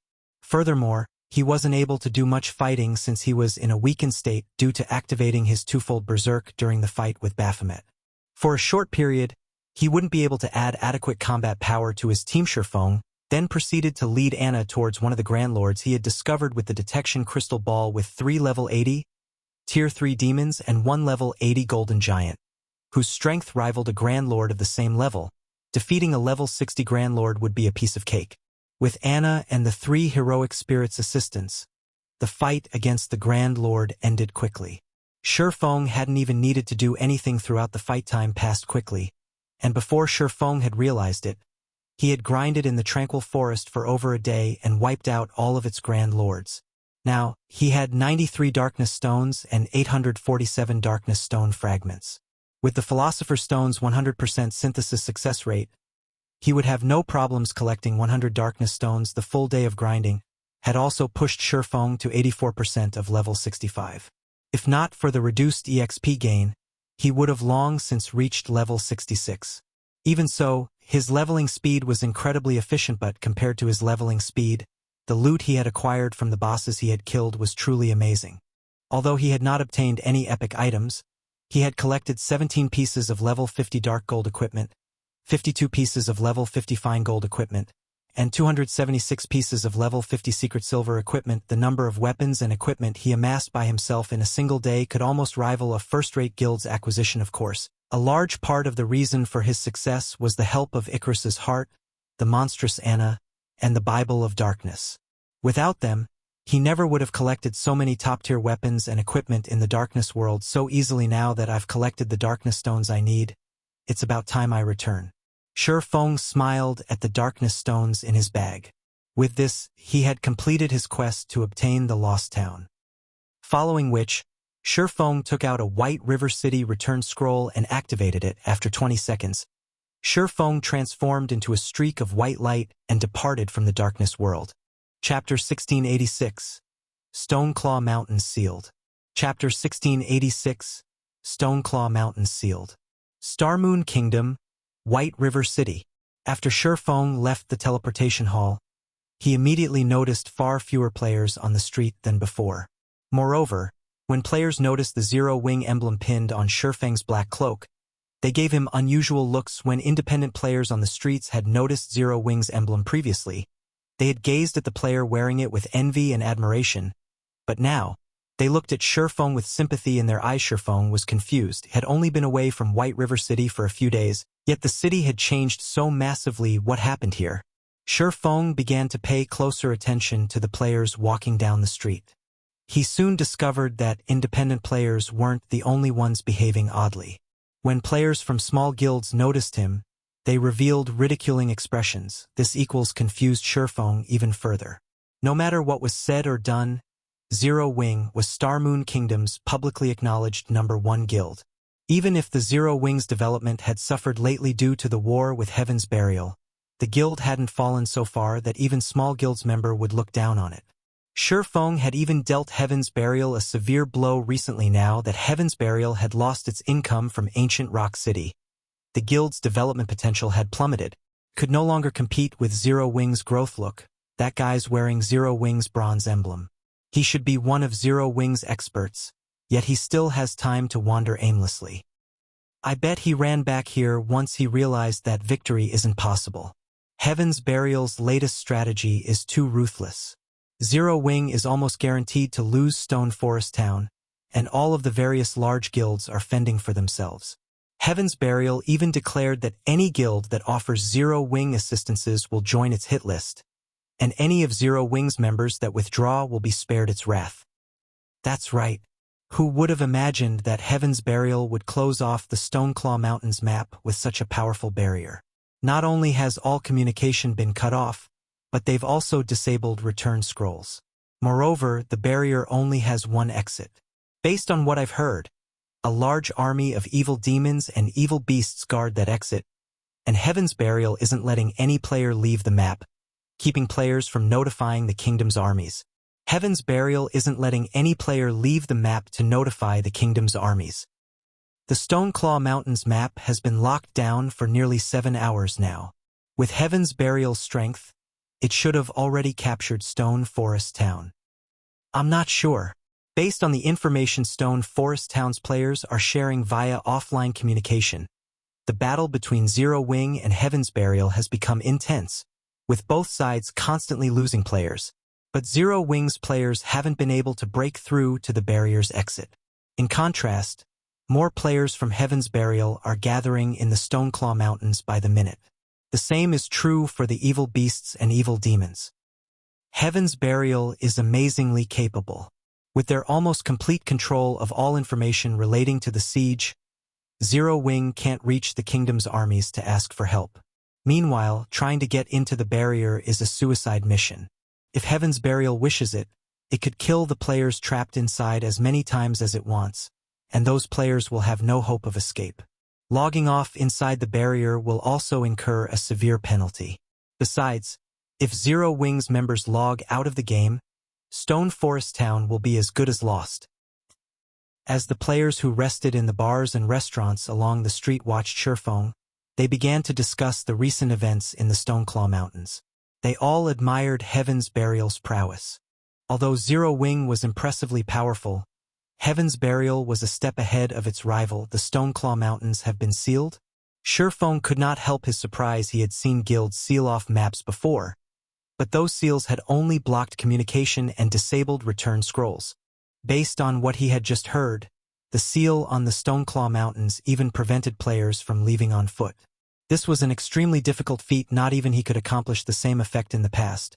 Only the various superpowers had used such seals when targeting certain Apex experts or trying to capture enemy guild cities. Shurfeng immediately turned back towards the teleportation hall and teleported to Star Moon City. He then hurried towards Stone Forest Town. Meanwhile, the normally blue sky over the Stoneclaw Mountains had dulled to a dismal gray. A barrier of evil energy had enveloped the entire map, and while inside this barrier, players' stamina and concentration would be sapped away, even if they did nothing but stand in place. Their minds also felt foggy due to the barrier's power. In contrast, the evil demons inside the barrier were in their element. Both their movement and intellect had improved, as had their basic attributes. Standing on one of Stone Forest Town's walls, Aqua Rose watched the swarm of monsters and players gather some distance away with a somber expression. Suddenly, a level 50 ranger clad in blue walked up to Aqua Rose and reported, "Vice Guild Leader Aqua, based on our scouts' observations, another player army has entered the barrier. By the looks of it, they seem to be from Blackwater. There are roughly 20,000 players, over 6,000 of which are level 49 or above. Moreover, they have brought 8 catapults with them." 6,000 experts and 8 catapults? Aqua Rose's expression darkened further after hearing this. Currently, Zero Wing only had around 100,000 members protecting Stone Forest Town, and a large majority of them were players she had gathered and led to the town to reinforce its defenses. Meanwhile, Heaven's Burial had gathered over 300,000 members before Stone Forest Town. Although only around 170,000 of them were elite members, and the rest were normal members, the normal members were not to be underestimated. Even the weakest among them was level 45. Furthermore, Heaven's Burial had the support of a large force of evil demons. Rough estimates counted over 100,000 of these monsters. Moreover, more monsters joined the force as time passed. Although most of the evil demons were relatively weak, with only level 45 elites, they continued to devour monsters around the Stoneclaw Mountains, growing stronger. In fact, Heaven's Burial had yet to besiege Stone Forest Town because it concentrated on accumulating more strength during this period. Aqua Rose and Zero Wing's experts had made multiple attempts to assault the barrier's exit and send information out of the map to notify the kingdom's armies, hoping that the NPCs would show up to exterminate the evil demon army. However, the evil demons and Heaven's Burial's members guarding the exits had foiled every attempt. The evil demons guarding the exit were simply too powerful. There was even a mythic-ranked evil demon among them. Even Fire Dance, who had the greatest chances of escaping the barrier, had been defeated and killed in just a few moves. She hadn't even had the power to resist the mythic-ranked evil demon. Now that Blackwater had dispatched 6,000 experts and 8 catapults as reinforcements, Heaven's Burial's strength in this siege had increased further. Although Aqua Rose wanted nothing more than to charge out there and destroy the 8 catapults Blackwater had sent, the evil demon army would undoubtedly assault any force she led out of Stone Forest Town. By leaving the town, they'd simply nourish the evil demons, ultimately helping Heaven's Burial capture Stone Forest Town. Ha ha ha! Vice Guild Leader Aqua, I suggest that you give up this struggle. Stone Forest Town will be mine. In fact, I won't just settle for Stone Forest Town. I'll take Zero Wing City as well. Listen up, Zero Wing members. You'd do well to abandon any hope of winning this war and withdraw from your guild now. Staying will only spell your doom once my monster army charges into Stone Forest Town. We've already sealed off the Stoneclaw Mountains, so even in death, none of you will leave this place alive. You'll only die again and again. So, withdraw from your guild while you still have the chance. Singular Burial announced with a voice amplification device as he watched Aqua rose on the town's ramparts. You should also know that currently, Blackwater's army and another army of evil demons are on their way. Once they arrive, not even heaven will be able to save you. The players in Stone Forest Town fell silent after listening to Singular Burial's declaration with solemn expressions, "Are we going to fall?" Just like this? Everything Singular Burial had said seemed true. All they could do now was wait for death to reach them. Suddenly, a figure appeared above the town before a deep voice echoed throughout the area, reaching Stone Forest Town and Heaven's Burial's army and ingraining its question into everyone's minds. Is that so? Chapter 1687. Strong Reversal. Chapter 1687. Strong Reversal. As the deep voice from above reached the players, everyone turned towards it. Black Flame? The Sword King. Everyone quickly discovered a cloaked man hovering in the air. The man carried two long swords at his waist and radiated a majestic aura. Upon recognizing this man's appearance, many players gasped in surprise. This man had been responsible for so many miracles already, from killing an enemy commander while surrounded by an army of thousands to deterring an army of tens of thousands single-handedly. This man had defied common sense. He had even slain one well-known expert after another and wounded multiple superpowers. Just recently, he had charged into Ancient Rock City alone and destroyed two of the city's defensive magic arrays. To top it all off, he had left that city with his life. The man was definitely Starmoon Kingdom's #1 expert guild leader. The guild leader's back. He's really here. Many of Zero Wing's members on Stone Forest Town's walls were ecstatic when they saw Shurfeng's figure in the distant sky, and the depressing atmosphere that had surrounded them lifted instantly as fighting spirit overwhelmed these players. As they gazed up at Shurfeng, a hint of fanaticism even flashed in their eyes. The guild leader? Has he already completed his quest? Although Aqua Rose was similarly excited to see Shurfeng, a seed of guilt sprouted in her heart. Shurfeng had entrusted her with Zero Wing's management before he had left. Heaven's Burial had cornered the guild. Novel full. Guild leader, you're finally back. When Blackie, Fire Dance, Cola, Shadow Sword, Turtle Dove, and Zero Wing's other core members saw Shurfeng, they seemed to have grown an extra backbone as they brimmed with confidence. Is Black Flame finally getting involved? Notify the higher-ups immediately. Tell them that Black Flame has arrived. The various superpower spies stationed in Stone Forest Town exploded into action when they saw Shurfeng above the town. Some of these spies immediately logged out of the game to report the situation to their superiors. Although logging off would incur penalties, this information was worth the price after all. Shurfeng's appearance alone had changed the situation. Zero Wing's members had already lost their fighting spirit after seeing the countless enemies around them. However, every one of these players reacted as if they were on some kind of high when they saw their guild leader, madness burning in their eyes. Very quickly, the major powers who watched this war received news of Shurfeng's arrival in Stone Forest Town. So, Black Flame has finally made an appearance? And here I thought that he had given up on Stone Forest Town. It seems he still intends to fight this out until the very end.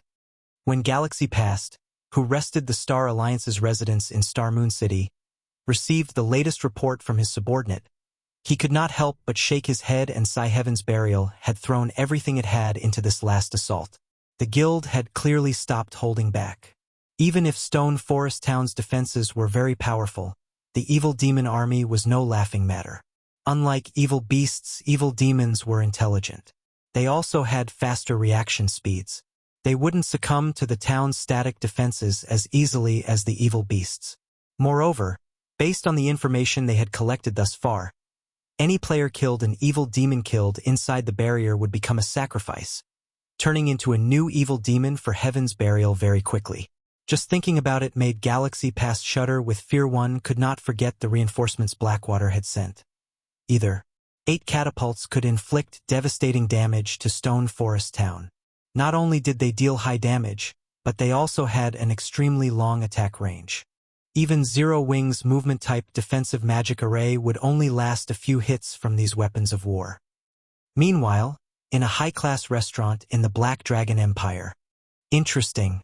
Black Flame really is a suicidal bastard. Nine Dragons Emperor's lips curled into a smile when he saw the video his subordinate had sent him. Zero Wing is truly finished now. I can't wait to see what Phoenix Rain plans to use to compete against me for Thunder Island in the next contest. In contrast to Nine Dragons Emperor's reaction, when Phoenix Rain read the latest report on the war between Heaven's Burial and Zero Wing from her position on Thunder Island, her expression darkened. Why is he such a fool? Phoenix Rain was at a loss for words. Heaven's Burial had obviously sealed Stone Forest Town to massacre Zero Wing's members. It was bad enough that Zero Wing had sent most of its main force members and expert players to the town to defend it. But now, even Shurfeng, Zero Wing's guild leader, had fallen into this trap. The wisest decision would be to abandon Stone Forest Town and conserve as much of the guild's strength as possible to protect Zero Wing City. The city had already become the guild's core, but if its guild leader were killed while protecting Stone Forest Town, it would deal a massive mental blow to the guild, with both its military prowess and morale wounded. How is Zero Wing supposed to defend Zero Wing City later? Novel full. Standing amidst Heaven's Burial's army, which waited outside of Stone Forest Town, Singular Burial had his sight locked onto Shurfeng, glaring at the man with a chilling gaze due to Black Flame. The foundation he had built for the future Heaven's Burial Empire had been utterly destroyed. If Black Flame hadn't destroyed Ancient Rock City's defensive magic arrays, the various superpowers wouldn't have sieged the city, forcing him to sacrifice his city to the evil god's branch temple. However, it was his turn to share the feeling of destruction with Zero Wing. Black Flame. Your words sure are bold. What can you possibly do by yourself? You dared to destroy my city's defensive magic arrays, and today, I will take Stone Forest Town from you as compensation. Singular Burial sneered at Shurfeng as soon as Singular Burial finished speaking. The evil demon army behind Heaven's Burial's army loosed an earth-shattering roar. The roars of over 100,000 evil demons echoed throughout the Stoneclaw Mountains, and the pressure the monsters released made everyone in Stone Forest Town shudder. Some players' legs even lost their strength. The players in Stone Forest Town were reminded of the evil demon army's strength once more. If the pressure the evil demon army radiated were already so powerful, the consequences would be unimaginable if the monster army took action. Although Shurfeng was powerful, what could one person possibly do against so many formidable monsters? There were also Heaven's Burial's players to contend with. In the end, Shurfeng had only come to die alongside Zero Wing's members by coming to Stone Forest Town. Since you people from Heaven's Burial like Stone Forest Town so much, then you can stay here forever. Shurfeng immediately retrieved a pitch-black energy bead from his bag. The instant he took out this bead, Heaven's Burial's members below him felt their souls shudder. This bead's power had even affected their consciousness. This energy bead was none other than the destruction crystal Shurfeng had obtained from recasting the disintegration armor. Before anyone could react, Shurfeng loosened his grip on the destruction crystal. The pitch-black energy bead then landed among Heaven's Burial's army. Boom. The moment the destruction crystal touched the ground, it exploded with a silver radiance. Instantly, the ground beneath the destruction crystal sank as the power of destruction spread across the land. Neither living beings nor inanimate objects were spared. Anything and anyone the power of destruction came in contact with vanished, leaving nothing behind.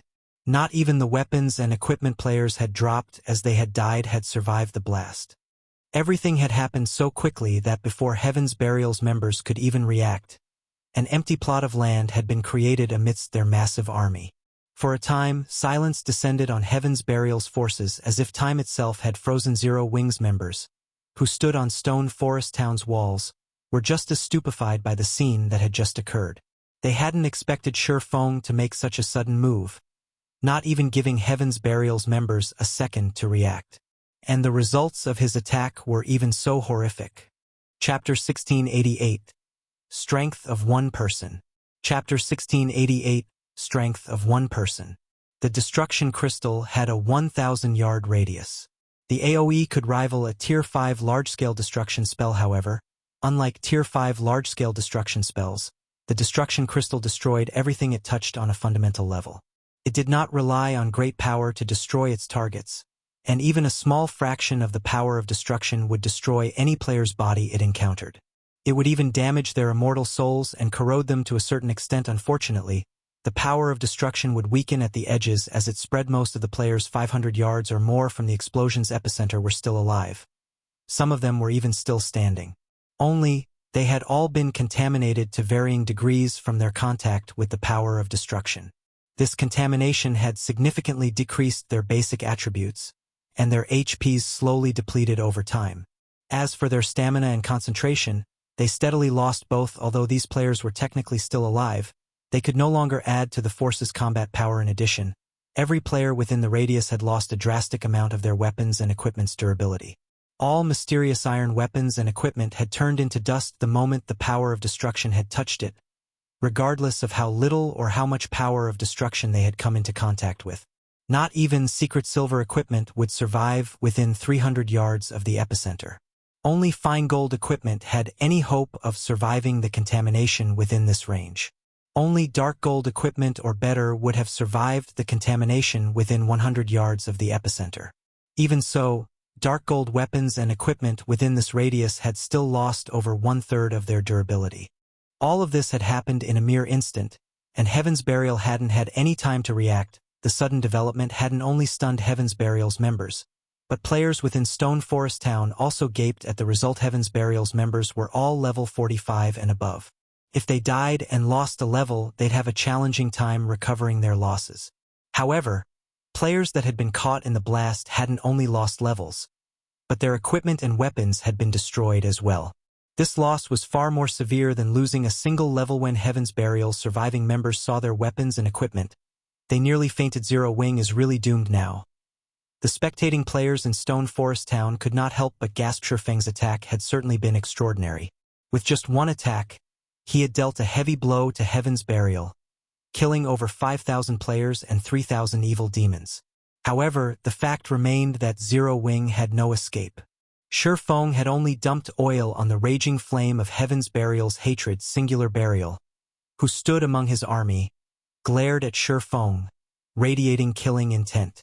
Even the temperature of the air around him had fallen by a few degrees. Black flame. You asked for this. Singular Burial then commanded. Activate the magic gnome cannons and shoot him out of the sky. Guild leader, are we really going to waste the cannons on him? Weren't we saving them to deal with Stone Forest Town's defensive magic array? Daybreak Fog jumped in, trying to dissuade Singular Burial after hearing his latest order. The magic gnome cannons were war weapons they had acquired after capturing Ancient Rock City. Each of the cannon's shots could rival a Tier 3 large-scale destruction spell. It also dealt increased damage to defensive magic arrays and fortifications. It was a specialized weapon for siege warfare. However, the magic gnome cannons had limited ammunition, and Heaven's Burial had spent most of that ammunition while defending Ancient Rock City. Now, they could only fire 12 rounds. Using that ammo on a single target, a player at that, was unwise. He is the one asking for it. Singular Burial growled madly, adamant that his command be carried out. Hearing Singular Burial's decisive tone, his guild member realized how furious the man was. The players manning the magic gnome cannons at the rear of Heaven's Burial's forces then aimed the weapons at Feng and fired. Boom. As the first cannon went off, a beam of dark blue light flew towards Feng, reaching its target in the blink of an eye. The energy beam contained so much power that even the space around it trembled. Crap. Singular Burial has lost his mind. He's actually using a war weapon to deal with a single player. Black Flame is dead for sure this time. That attack should have a 100-yard radius at the very minimum. No player can dodge that. The players watching from within Stone Forest Town were stupefied. War weapons generally had very long cooldowns, and the stronger the weapon was, the longer its cooldown would be. Hence, for efficiency, such weapons were generally used against dense crowds. It was a luxury to fire a war weapon at a single player just as the dark blue energy beam was about to smash into Shifeng. He activated Heavenly Dragon's power, increasing his HP by 500%, defense by 300%, strength by 150%, and agility by 60%. The intensity of his aura instantly skyrocketed, and it felt as if some primordial beast had just woken from a long sleep, following which Shifeng swung Killing Ray towards the incoming energy beam lightning edge. Countless arcs of lightning flew from Shifeng's blade, forming a long, blue river that collided with the incoming energy beam. When the attacks collided, a brilliant radiance illuminated the battlefield. While everyone was momentarily blinded, a strong gust of wind pushed at them. Heaven's Burial's members standing near the collision were even forced to retreat several yards after the two attacks fought for supremacy. The magic gnome cannon's energy beam devoured the river of lightning and proceeded to devour Shifeng. However, before Singular Burial could cry out in joyous victory, the smoke in the sky scattered and revealed Shifeng's still living figure. Shifeng was actually alive and still hovering in the air. In fact, he was nowhere near dead. He had only lost around 1/8 of his HP. He didn't die? How is that possible? Seeing Shifeng alive and kicking, the players watching from Stone Forest Town were dumbfounded. The eyes of Heaven's Burial's members nearly fell from their sockets when they saw the result of the attacks. How is this possible? Did he use some invulnerability skill? No, that can't be right. He has lost HP. But if he didn't use an invulnerability skill, why did he only lose a little HP? For a moment, Singular Burial failed to comprehend what had just happened. He had considered the possibility that Shifeng may have a few methods to dodge the magic gnome cannon's attack. For example, the enemy swordsman could use an invulnerability skill or a Tier 3 defensive magic scroll to block the energy beam. He could also use the teleportation skill he had used many times in the past. However, of all the possibilities he had considered, none of them included Shifeng receiving the attack head-on. Continue firing. I refuse to believe he can endure. Singular Burial gave out the command to attack again. Gritting his teeth, the magic gnome cannon had a 45-second cooldown, but Heaven's Burial had secured 3 magic gnome cannons from Ancient Rock City. They still had 2 more they could rely on. Suddenly, another magic gnome cannon fired at Shifeng. Boom. Once more, a dark blue energy beam threatened to devour the hovering swordsman this time. However, Shifeng did not use an AoE skill. Instead, he activated Flame Burst and used Killing Ray to block the energy beam. Once the energy beam had passed, Shifeng had slid back nearly 20 yards before he stabilized his position in the air. He also lost close to 1/6 of his maximum HP. Although he had fared worse than before, he was still alive and well. Attack! Continue attacking him! Singular Burial commanded, madness flashing in his eyes. The third magic gnome cannon fired immediately, seeing another dark blue energy beam approach. Shifeng moved forward to meet it. Boom. As the smoke scattered, Shifeng remained in the air. He also still had more than 50% of his HP. Is that it? Shifeng asked as he leisurely dusted himself off. Glancing at Singular Burial, he chuckled and wondered aloud. Are you telling me that this is all Heaven's Burial is capable of? Silence fell on the battlefield as everyone watched Shifeng. Chapter 1689. Summoning a High Demon. Chapter 1689. Summoning a High Demon. How is this possible? Horror filled Singular Burial's eyes as he stared at Shifeng. He was very familiar with the magic gnome cannon's power, and he simply couldn't accept the fact that Shifeng had just taken 3 hits head-on and survived, much less held on to more than 50% of his HP. Even a Tier 2 metric tons would be vaporized, even after activating a life-saving skill, if they were struck by the magic gnome cannons. Yet 3 of these powerful weapons attacks had failed to kill Shifeng. Is he some NPC or a humanoid monster? As Heaven's Burial's members looked up at Shifeng's proud, hovering figure, they were overwhelmed with horror and confusion. The strength Shifeng had just displayed was beyond players' abilities. This kind of power lingered in the realms of NPCs and monsters. When they thought about how they were supposed to fight such a monster, a chill crawled down their spines. If not even attacks that could rival Tier 3 large-scale destruction spells could deal significant damage to this swordsman, their attacks would be raindrops pelting his skin. Shurfeng's combat standard was also exceedingly high. He wouldn't simply let them attack him like a common monster. If Shurfeng charged into their army's ranks, the consequences would be unimaginable. Meanwhile, Stone Forest Town had become eerily silent after its players had witnessed the failed bombardment. So, this is the strength of Star Moon Kingdom's #1 expert? Although they knew that Shurfeng was Star Moon Kingdom's publicly acknowledged #1 expert, and that they were definitely no match for the Sword King, they had never dreamed that the man was this powerful. Being able to face weapons of war was a feat beyond players.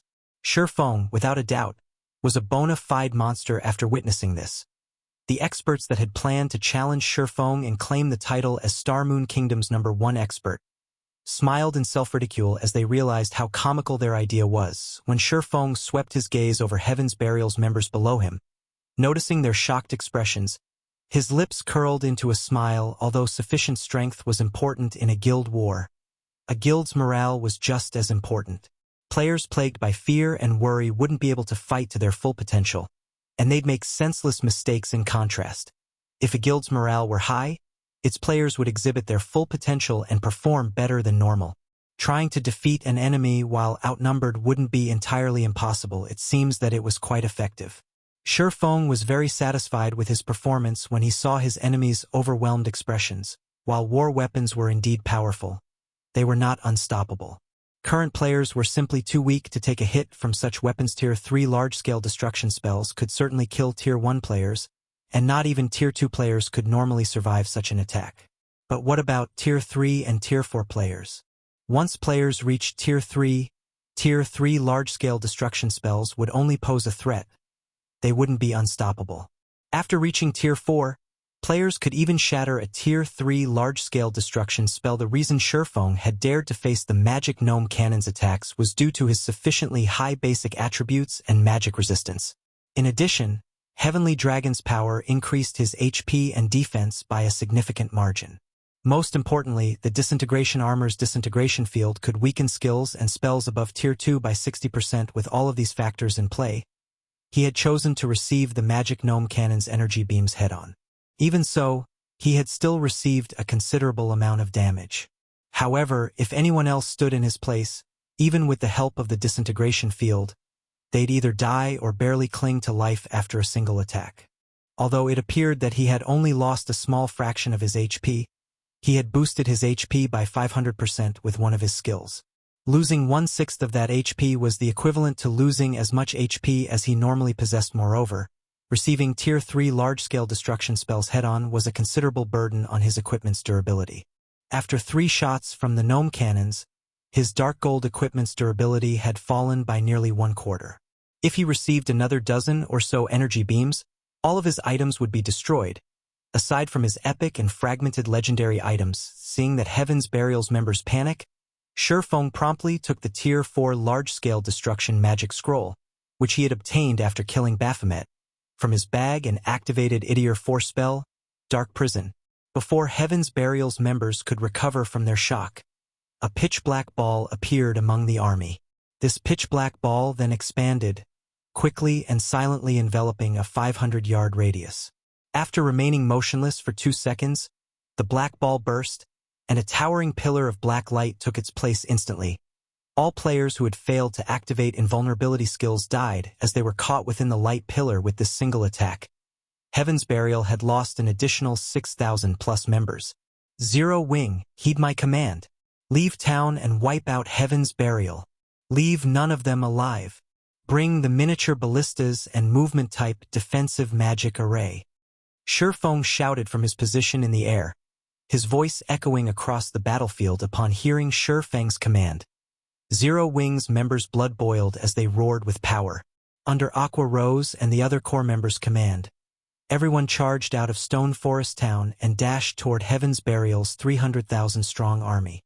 Hundreds of miniature ballistas and the movement-type defensive magic array followed closely behind. Damn it. How does Black Flame wield this kind of power?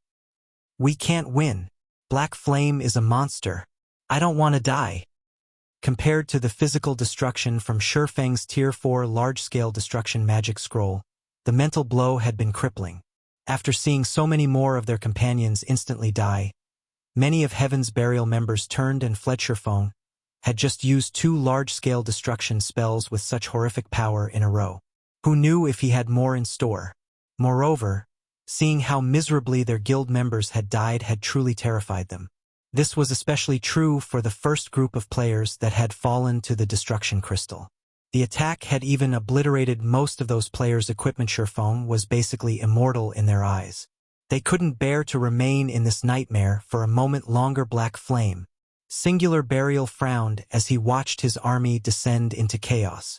Hurriedly, he commanded through the team chat, "Send in the evil demon army. Now." "Guild leader, are we really going to attack now? Blackwater's reinforcements haven't arrived yet. If we start now, I'm afraid that..." Daybreak Fog knew the kind of strength the evil demon army possessed. The majority were newly spawned evil demons. While these evil demons might be able to slaughter players, they would be mostly useless against the NPC soldiers in Stone Forest Town. They'd struggle to break through the town's defenses with these monsters. Doesn't matter. Singular Burial understood the potential consequences of attack too early as well.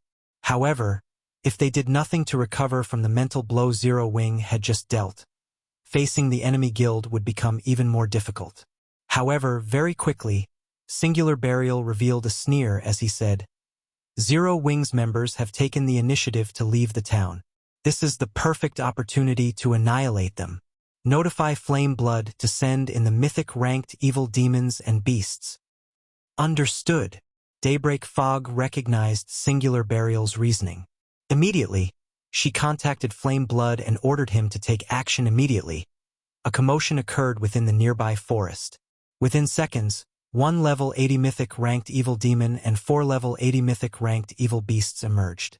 As they appeared, their deafening roars reached the battlefield.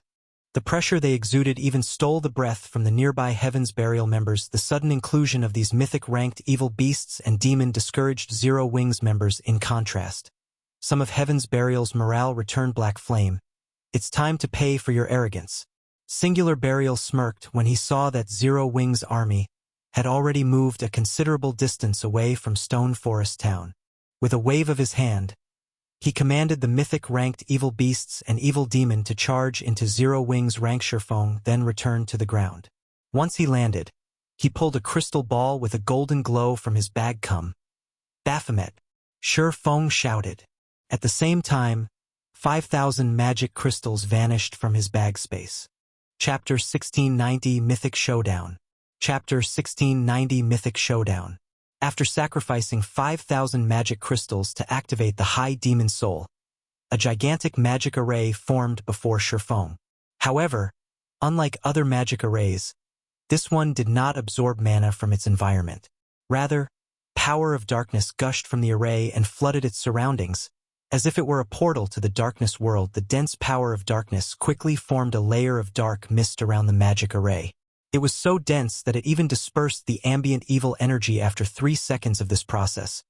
The black mist concentrated into a colossal form. The moment the mist began to coalesce into this gigantic form, it radiated an overwhelming aura that spread into its surroundings. Moreover, as the body took shape, its aura became stronger. After another 5 seconds, Baphomet's 30-meter-tall frame arrived on the battlefield. However, unlike the Baphomet Shurfeng had killed, this Baphomet was multitudes stronger. The previous Baphomet had merely been a level 73 Grand Lord, but the monster before Shurfeng was level 80 mythic ranked High Demon. Moreover, due to the Bible of Darkness's Demon Ruler skill, Baphomet's basic attributes increased by another 35%.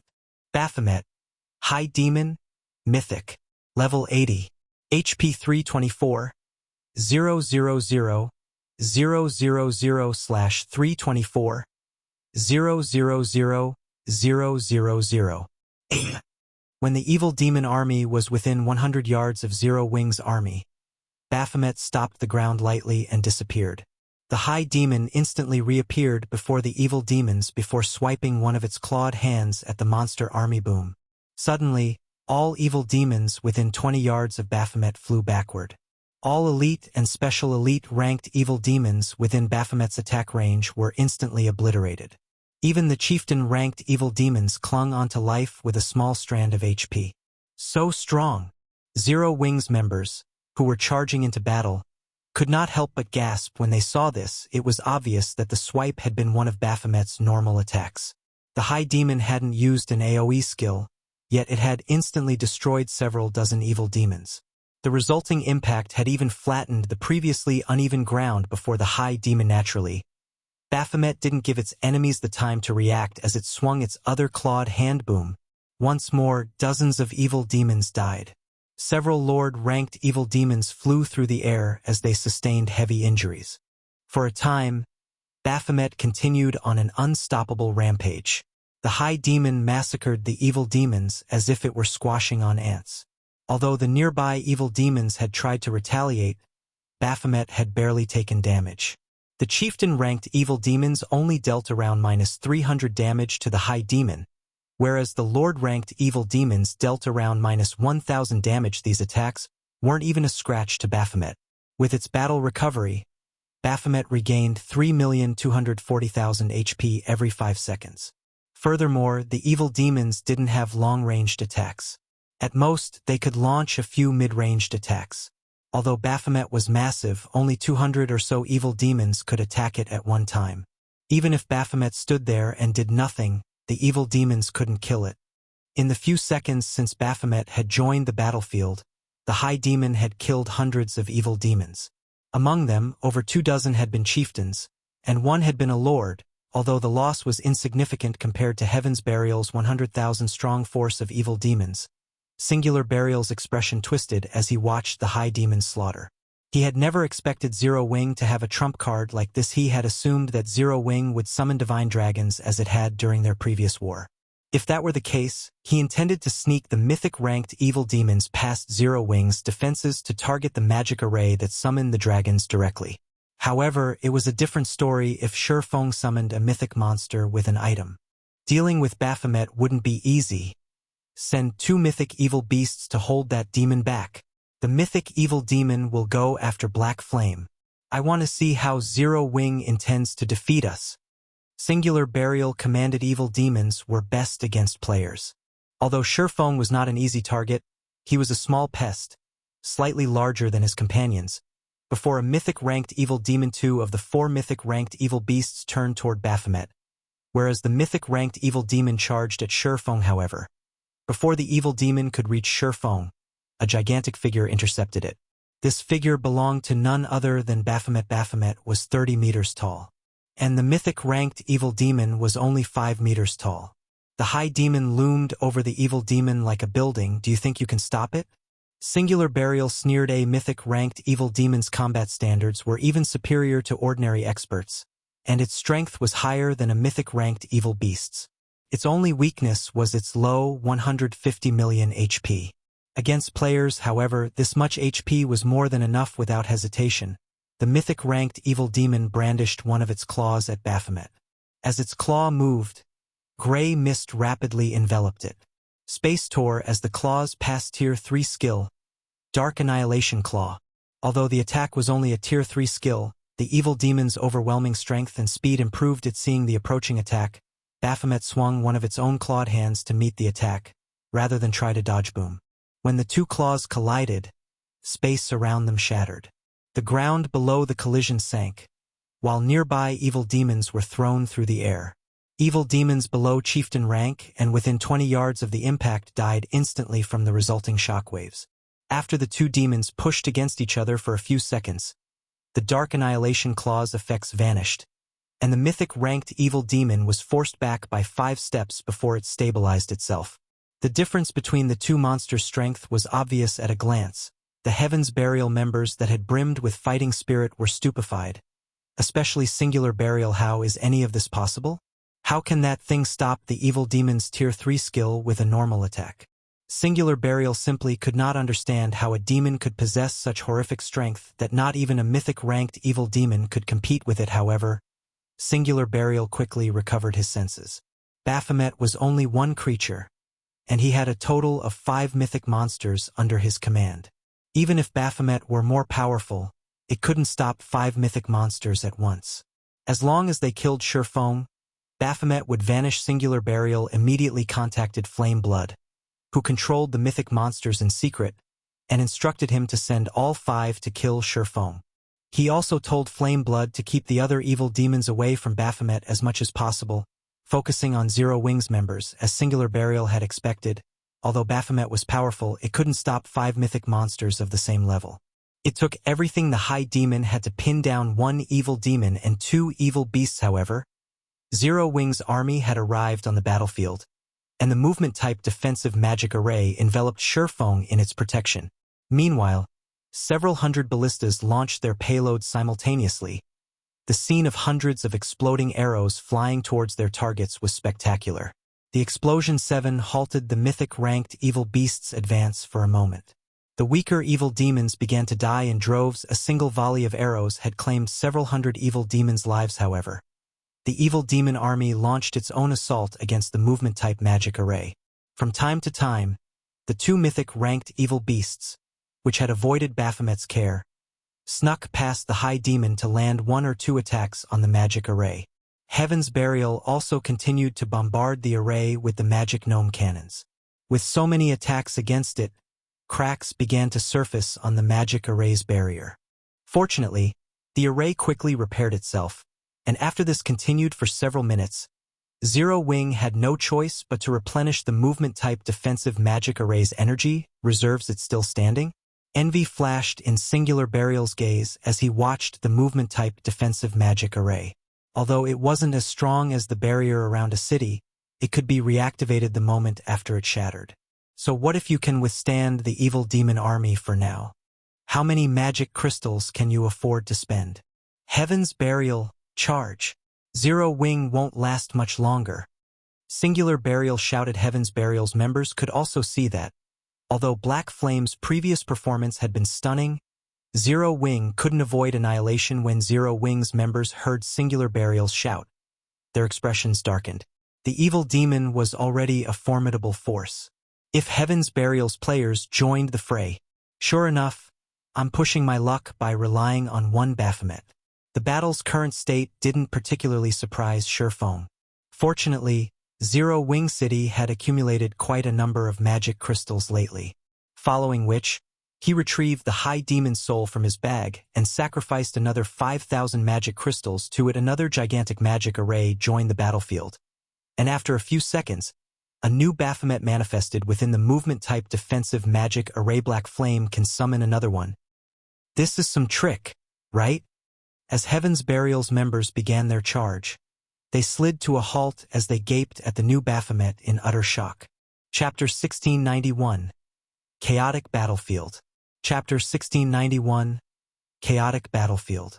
Baphomet's 30-meter-tall figure was eye-catching inside the movement-type defensive magic array. The players standing around it looked like ants, and the High Demon was difficult to miss. Both this new Baphomet's aura and basic attributes were identical to the first Baphomet Showdown had summoned. He can actually summon 2 such powerful monsters? Singular Burial and Heaven's Burial's upper echelons looked on in abject horror. They had already witnessed Baphomet's power. Not only did the High Demon have more strength than both the mythic-ranked evil demon and the evil beasts, but it could also tank 1 mythic evil demon and 2 mythic evil beasts by itself. Even the other 2 mythic-ranked evil beasts struggled to find opportunities to sneak past the first Baphomet to attack Zero Wing. To put it simply, Baphomet's basic attributes and combat standard were already horrific, yet another monster of its caliber had joined the battle.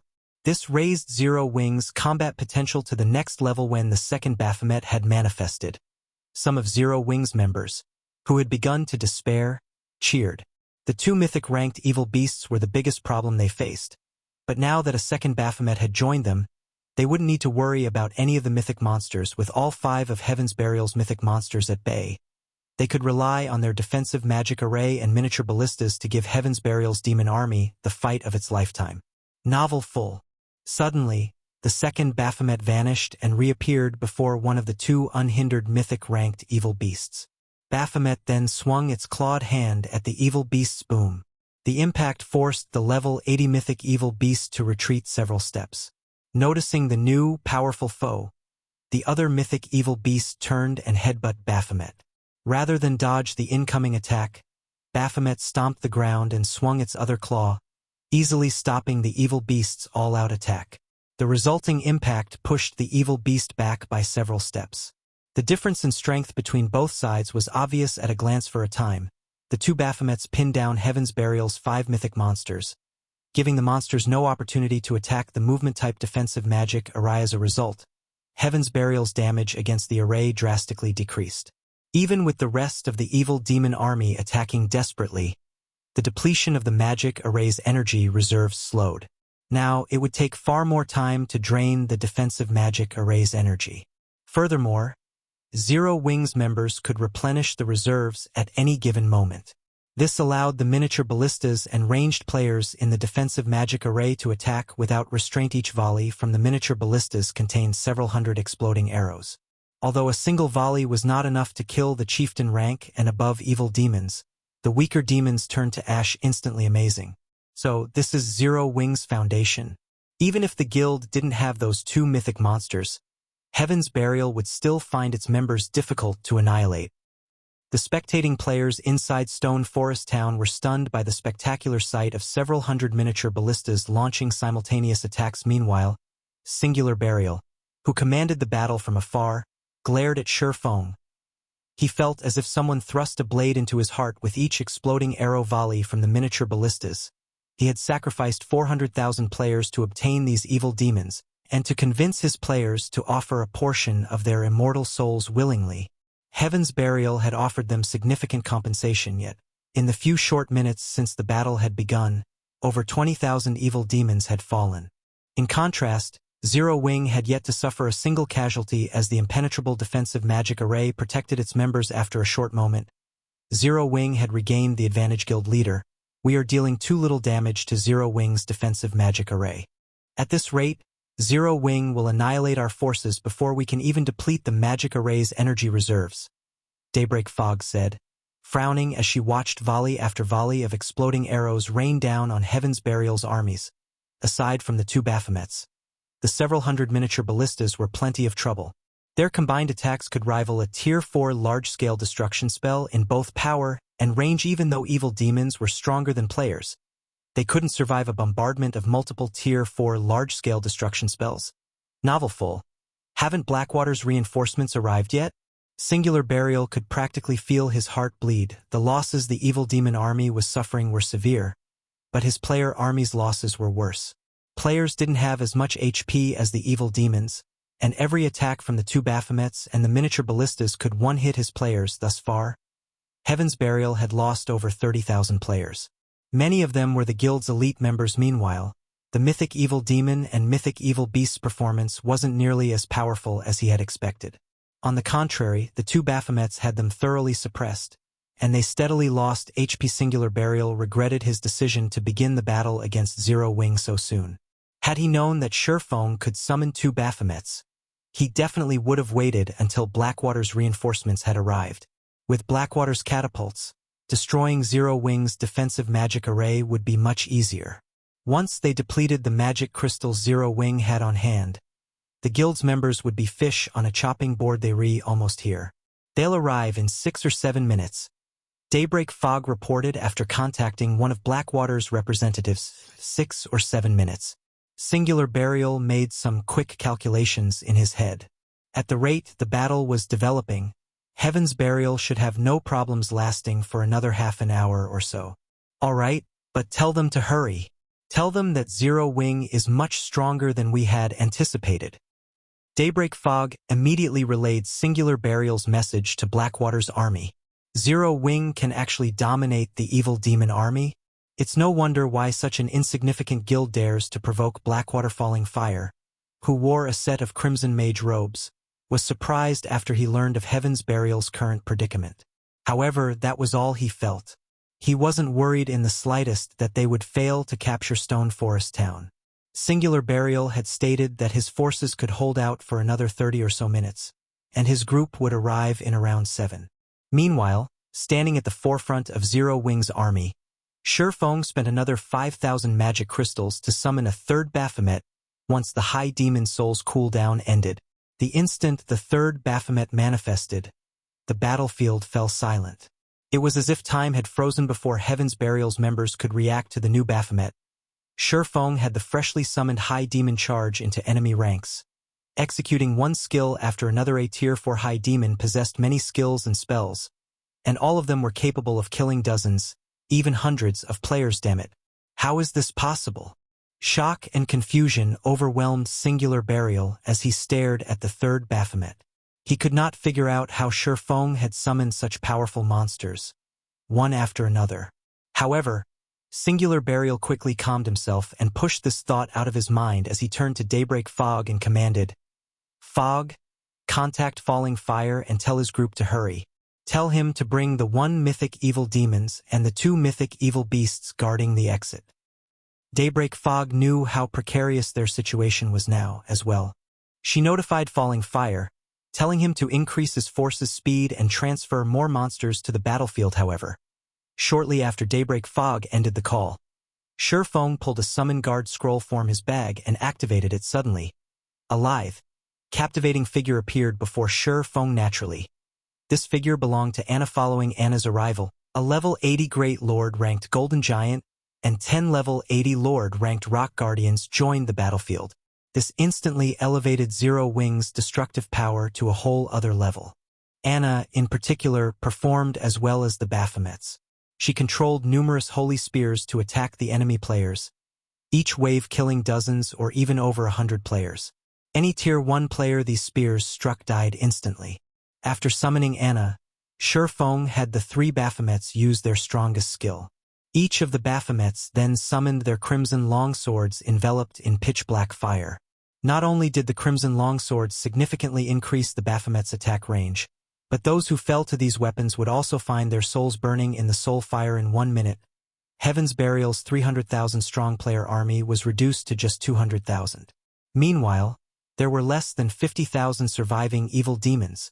This instilled a deep fear in Heaven's Burial's members. Even Singular Burial began to panic. He contacted Falling Fire personally and demanded, "Falling Fire? Where are you? We're almost there. We'll arrive in another 4 or 5 minutes. Falling Fire said 4 or 5 minutes.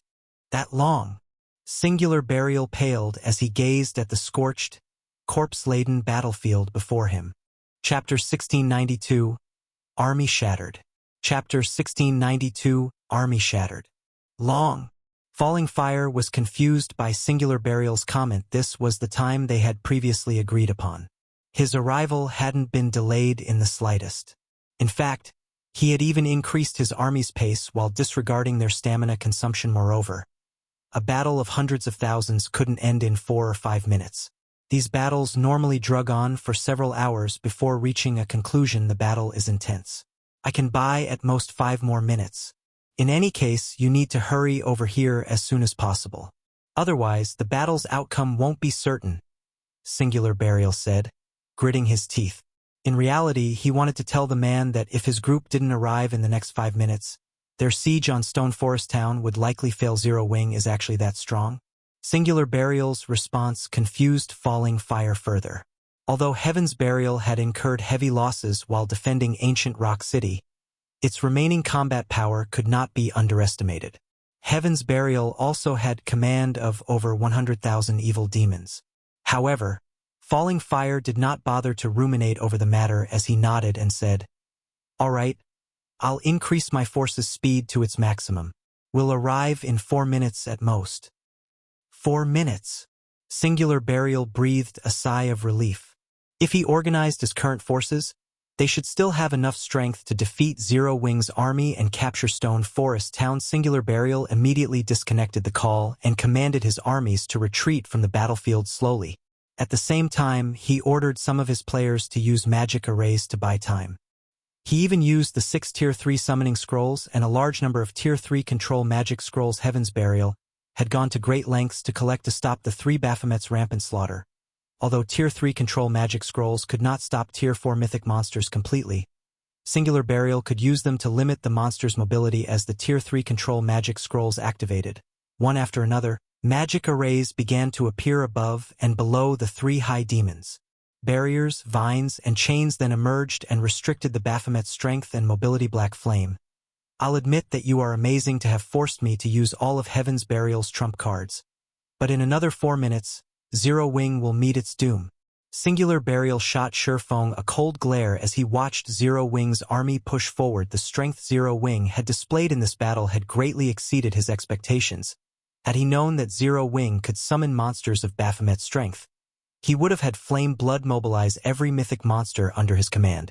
If the remaining mythic monsters, which currently guarded the barrier's exit, were here, Heaven's Burial's armies wouldn't have been forced to retreat after suffering such severe losses. However, with things as they are now, he had no choice but to push his armies to resist. Now that Heaven's Burial had lost Ancient Rock City, it must capture both Stone Forest Town and Zero Wing City if the guild wanted any hope of becoming a superpower in God's domain again. Otherwise, rising would become extremely difficult for Heaven's Burial. Although Blackwater hadn't dispatched a lot of players to help capture Stone Forest Town, many of them were experts. Blackwater's army was even armed with powerful weapons of war. As long as they destroyed Zero Wing's defensive magic array and regrouped with the remaining mythic monsters, they could wipe out Zero Wing's forces and capture Stone Forest Town. Meanwhile, the battle between Heaven's Burial and Zero Wing had thoroughly astounded the bystanders in Stone Forest Town. Too strong. This battle was no longer a simple guild war. It looked like a war between kingdoms. All sorts of mythic monsters had been dispatched to add to the army's combat power. Each side used Tier 3 and Tier 4 magic scrolls one after another. The experts that ordinary players like them normally looked up to were insignificant here. All of these players finally understood what a real guild war looked like. The guild wars they had witnessed previously were child's play compared to this. The war between Zero Wing and Heaven's Burial was no longer a simple competition between players. It had become a war in which both guilds used everything they had to finish each other off. Both guilds had staked their continued existence on this war. No one had expected the battle to reach these heights initially. Everyone had assumed that Heaven's Burial's victory would be overwhelming due to the assistance of the evil demon army. However, not only had Zero Wing shattered both Heaven's Burial's players and its monster army, but it had also done so without losing a single player. This outcome was too frightening. The various large guild's members, who had planned to take advantage of Zero Wing's predicament to rob the guild, abandoned that plan out of fear. Fortunately, they had not taken action alongside Heaven's Burial. The consequences for doing so would have been unimaginably dire. Following which, due to Heaven's Burial's sudden retaliation, the battle fell into a stalemate. Guild leader, I just received a report that Blackwater's forces are nearly here. Moreover, the evil demon army guarding the barrier's exit are rushing towards our location. Aqua Rose hurriedly reported after hearing from one of the frontline scouts. Although the battle seemed like it was in Zero Wing's favor now, Aqua Rose knew that her guild couldn't continue at this pace much longer since the battle had begun. Zero Wing had spent over 80,000 magic crystals, and they had only started with a stock of 140,000. If Blackwater and the other evil demon army reinforced Heaven's Burial's forces, Zero Wing would be in danger. How long until they arrive? Shifeng asked. Blackwater's forces should arrive first. It'll take them roughly 4 or 5 minutes, Aqua Rose said. She then suggested, why don't we retreat to Stone Forest Town for now? If they retreated into Stone Forest Town, they could rely on the town's magic towers and defense turrets, which would give them an easier time against Heaven's Burial and Blackwater's combined army. The town's NPC soldiers could also participate in the fight 4 or 5 minutes. Shifeng smiled. That was more than enough time for them to deal with Heaven's Burial. Immediately, he commanded, relay my commands. Have everyone attack with everything they've got. Hold nothing back. Previously, he had let Zero Wing attack to prevent Heaven's Burial and Blackwater's forces from combining. Naturally, he couldn't let Zero Wing's members hide behind Stone Forest Town's walls and focus on defense. Heaven's Burial had already used everything it had. Its players' morale was at an all-time low. This was the perfect opportunity to strike. Receiving Shifeng's command, Zero Wing's morale increased again. Zero Wing's members retrieved the precious treasures they had gained during their usual grinds or raids and used them against Heaven's Burial's members, and the evil demon Xana, who stood beside Shifeng, also activated her berserk skill, yin-yang power, the intensity of her aura soaring. For a moment, even the Zero Wing members near her felt stifled before anyone could react. Anna used her over-tier spell. Chains of Light. Chains of Light was already a Tier 3 spell, but due to yin-yang power, its power climbed to Tier 4. Suddenly, Countless chains exploded from the ground and bound the mythic ranked evil demon, drastically decreasing the evil demon's strength and mobility. Now, the evil demon could not even compare to an ordinary mythic monster. By the time Chains of Light had bound the mythic evil demon, Anna had finished casting the Tier 3 curse Yin Yang Judgment, which she had double cast alongside Chains of Light. Anna then pointed her staff at the distant mythic evil demon, and two magic arrays, one glowing white and the other black, appeared in the sky above her target. Under her command, a holy spear dropped from above, sliding through the defenseless mythic evil demon's body. Boom.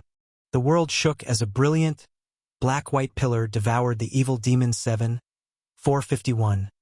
374. In one hit, the mythic evil demon had lost a significant chunk of its HP and was covered in wounds and scorch marks. The evil demon looked miserable. At the same time, it fell into a heavily injured state, reducing its combat power and defense. Now, it was only as powerful as an ordinary Grand Lord. The scene stunned every player on the battlefield. With one strike, the mythic evil demon had lost more than 5% of its HP.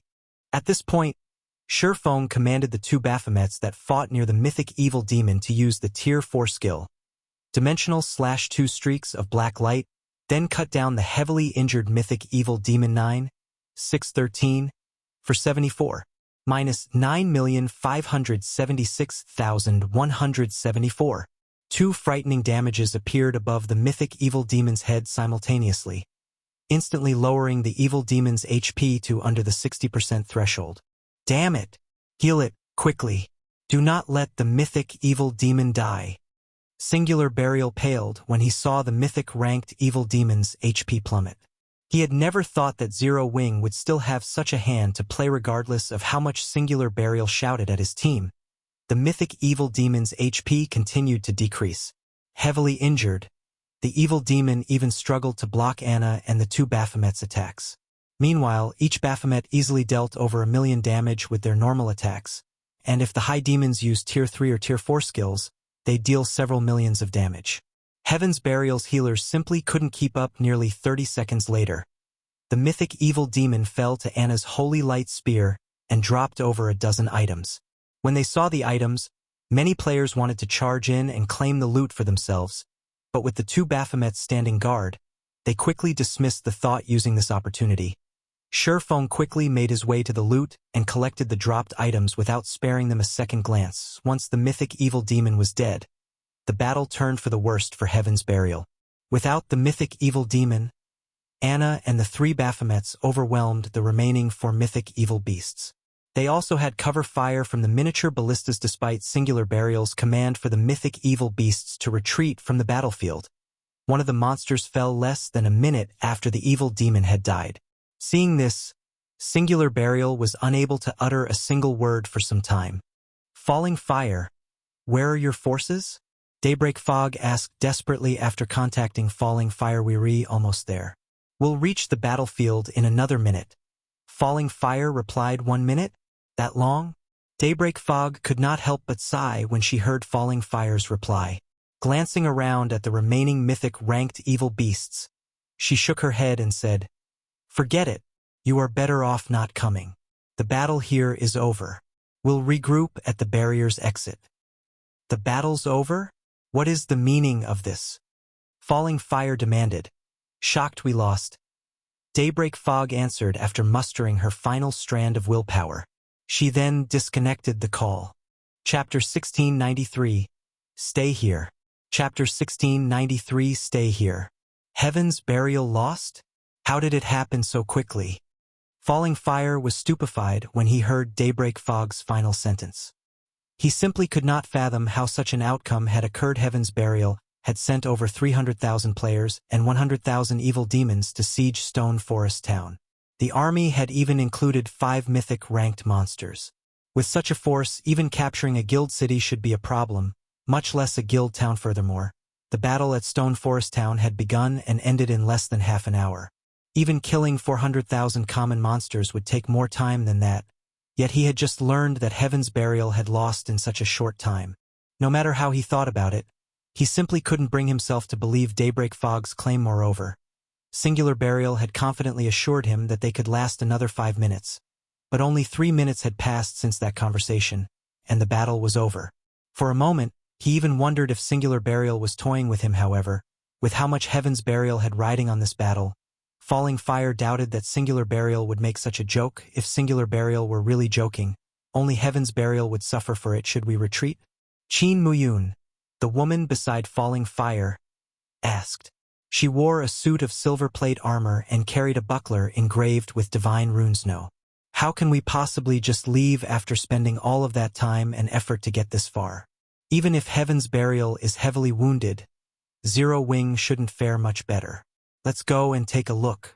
If there is a chance of victory, we can use the opportunity to capture Stone Forest Town, Falling Fire said, shaking his head. Moreover, we have the advanced magic array, Magic Dragon's Descent. Mythic evil demons and beasts can't compare to the Magic Dragon. Not even a city's defensive magic array can last more than a few hits against it. Capturing Stone Forest Town will be child's play.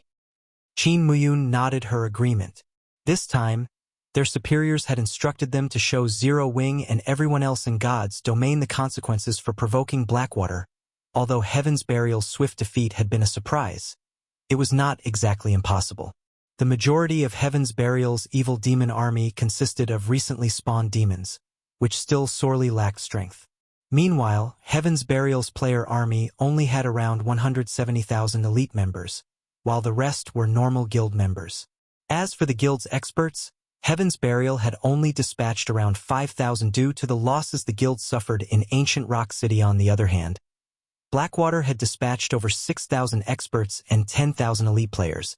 In addition, the army had 5 Tier 2 experts: Falling Fire, Laughing Drunkard, Lethal Gale, First Ghost, and Qin Muyun.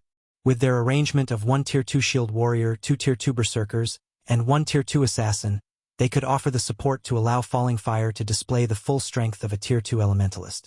In contrast, Heaven's Burial only had 3 Tier 2 players, and there wasn't a single MT among them. They had also brought with them 8 catapults.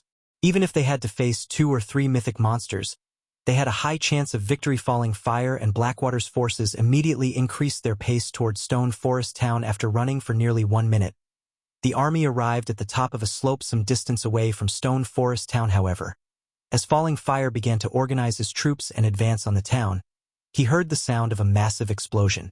The forest ahead of him trembled with the force of the explosion, and after a moment, a towering pillar of light destroyed the blast's surrounding terrain. Pitch-black fire devoured the nearby trees in the blink of an eye, leaving only cinders behind. When the light pillar faded, Falling Fire's team spotted a 50-meter-tall evil earth dragon laying in the ashes. The evil earth dragon's HP had already reached 0, and its entire body had burned to black. Deep cuts scored the evil earth dragon's entire body, with some so deep that one could even see the mythic monster's white bones. Several hundred of these deep gouges decorated the evil earth dragon's form. Blackwater's members gasped when they saw this corpse's miserable state. The light pillar had also killed hundreds of evil demons and players. However, that wasn't the worst part. Despite these players clearly being dead, their translucent souls still occupied the battlefield. Meanwhile, these souls were in agony as the pitch-black flames continued to burn them. Seeing this, ordinary players might not realize what was happening, but the large guild's upper echelons and experts understood very well. This was a soul attack, and any player the attack killed would lose more than just 1 level. It was very likely that these players wouldn't be able to log back into God's domain for some time. Meanwhile, 3 gigantic figures stood beside the evil earth dragon's corpse. Each of these figures was 30 meters tall, and they all held crimson longswords in their right hands, the blades of which were wrapped in pitch-black fire. Once they saw their prey's corpse, the 3 Baphomets split up and charged at the nearby evil demons and Heaven's Burial members. Every time the Baphomets swung their swords, dozens of evil demons and players lost their lives. None of these evil demons or players could withstand a single hit from the high demons. The 3 Baphomets were like demon gods as they slaughtered the evil demons and Heaven's Burial members. Only the half-HP mythic evil beasts could hold off a high demon for any length of time. However, despite only 1 Baphomet facing off against the 2 remaining mythic evil beasts, the latter lost HP rapidly. It was only a matter of time before they died. Falling Fire and the others wore somber expressions as they watched this scene. The 3 level 80 mythic ranked high demons even overwhelmed the evil earth dragons. Before these monsters, players were a joke. Falling Fire finally understood why Heaven's Burial had been defeated so quickly. How is Zero Wing so powerful? Falling Fire was greatly confused as he watched the 3 Baphomets slaughter Heaven's Burial's forces. Obtaining one such powerful monster was already extremely difficult. Yet Zero Wing had command of 3 of them. Not even super guilds were capable of such a feat. Blackwater's members?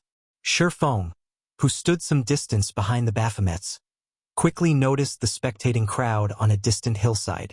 Since you're here, you should stay here forever. Saying so, Shurfeng instructed 2 of the Baphomets to charge at Blackwater's army. The Baphomets he had summoned had a very short duration of 5 hours. Since Blackwater's forces had already arrived, he didn't mind taking them out.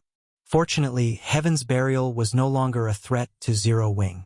He could finish off its members after taking out the larger threat, Blackwater's forces. Damn it.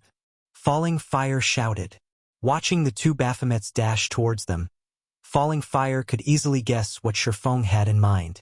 Immediately, he commanded, "Summon the magic dragon.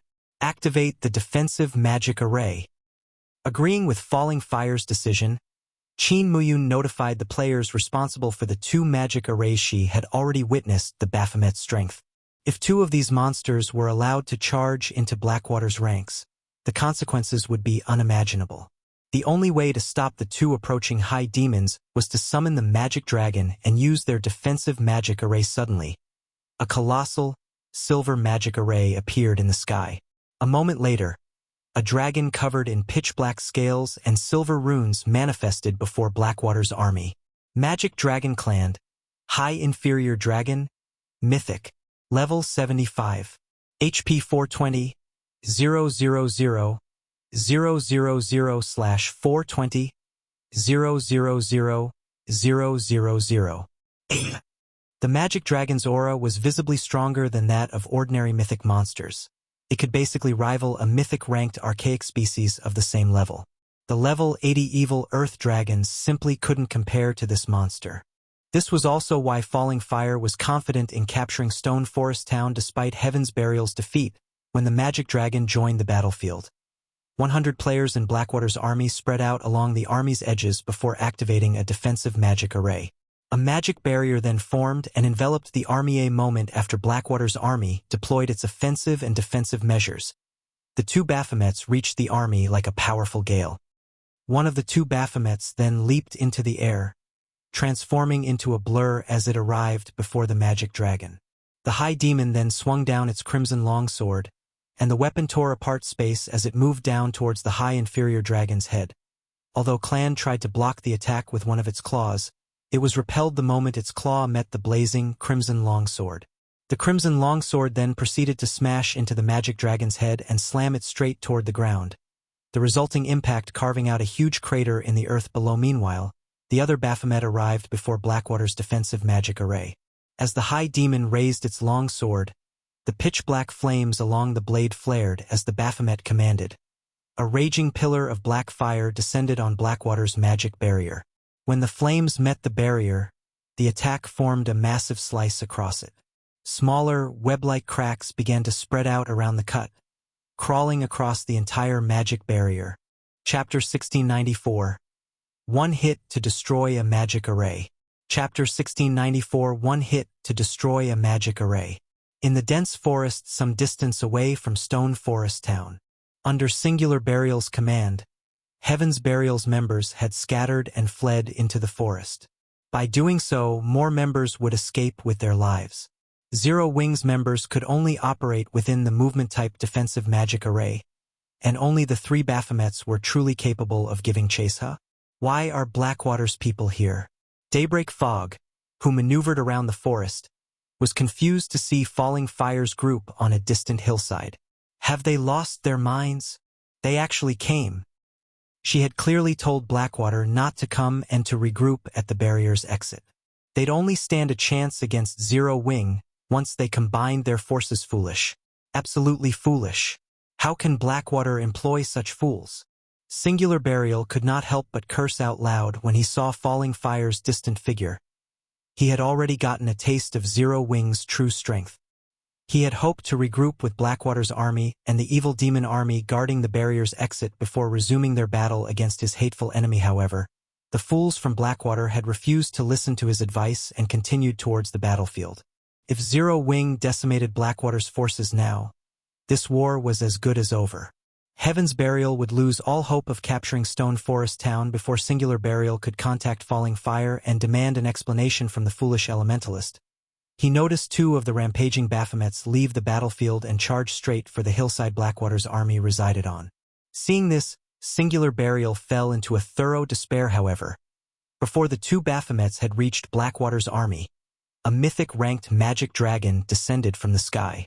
Despite such a vast distance between him and the high inferior dragon, Singular Burial could feel the horrific pressure the monster gave off, and he couldn't help but shudder. Layer after layer of translucent magic barrier enveloped Blackwater's entire army. In the blink of an eye, a triple barrier had formed to protect the army. At a glance, one could easily tell that the triple barrier was the product of a high-ranked defensive magic array guild leader. Blackwater seems to be taking Zero Wing seriously this time. They've even used 2 of their trump cards. Based on our information, those 2 magic arrays were rewards Blackwater obtained after completing an epic main storyline quest. The guild had to expend a lot of resources and manpower to complete it, Daybreak Fog said, slightly surprised to see the 2 magic arrays that had formed around Blackwater's forces. The summoned magic dragon should have the power to rival a mythic-ranked archaic species of the same level, and the defensive magic array is an advanced magic array. Can block even Tier 4 attacks with ease. With those 2, we might stand a chance against Zero Wing.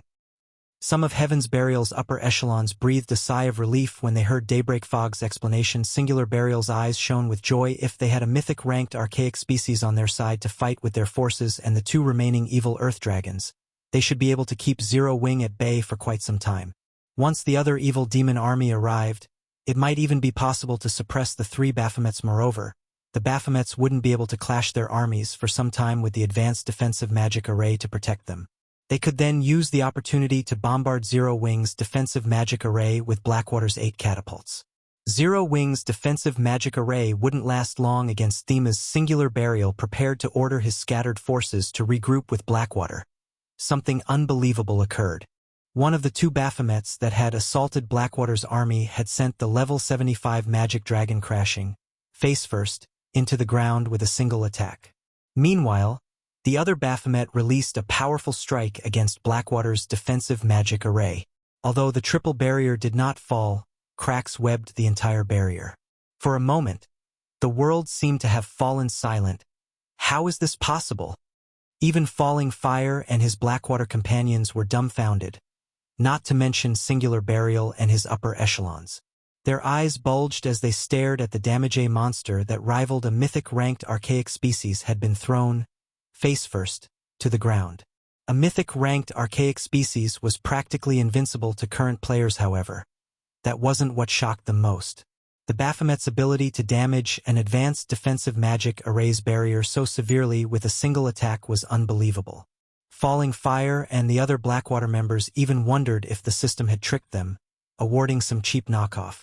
What Falling Fire and the others did not know was that a high demon was a demon with a noble lineage.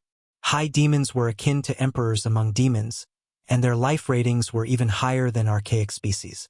Only dragons and ferocious beasts could hope to triumph over a high demon. Furthermore, Shurfeng's Baphomets had been reinforced with the Bible of Darkness.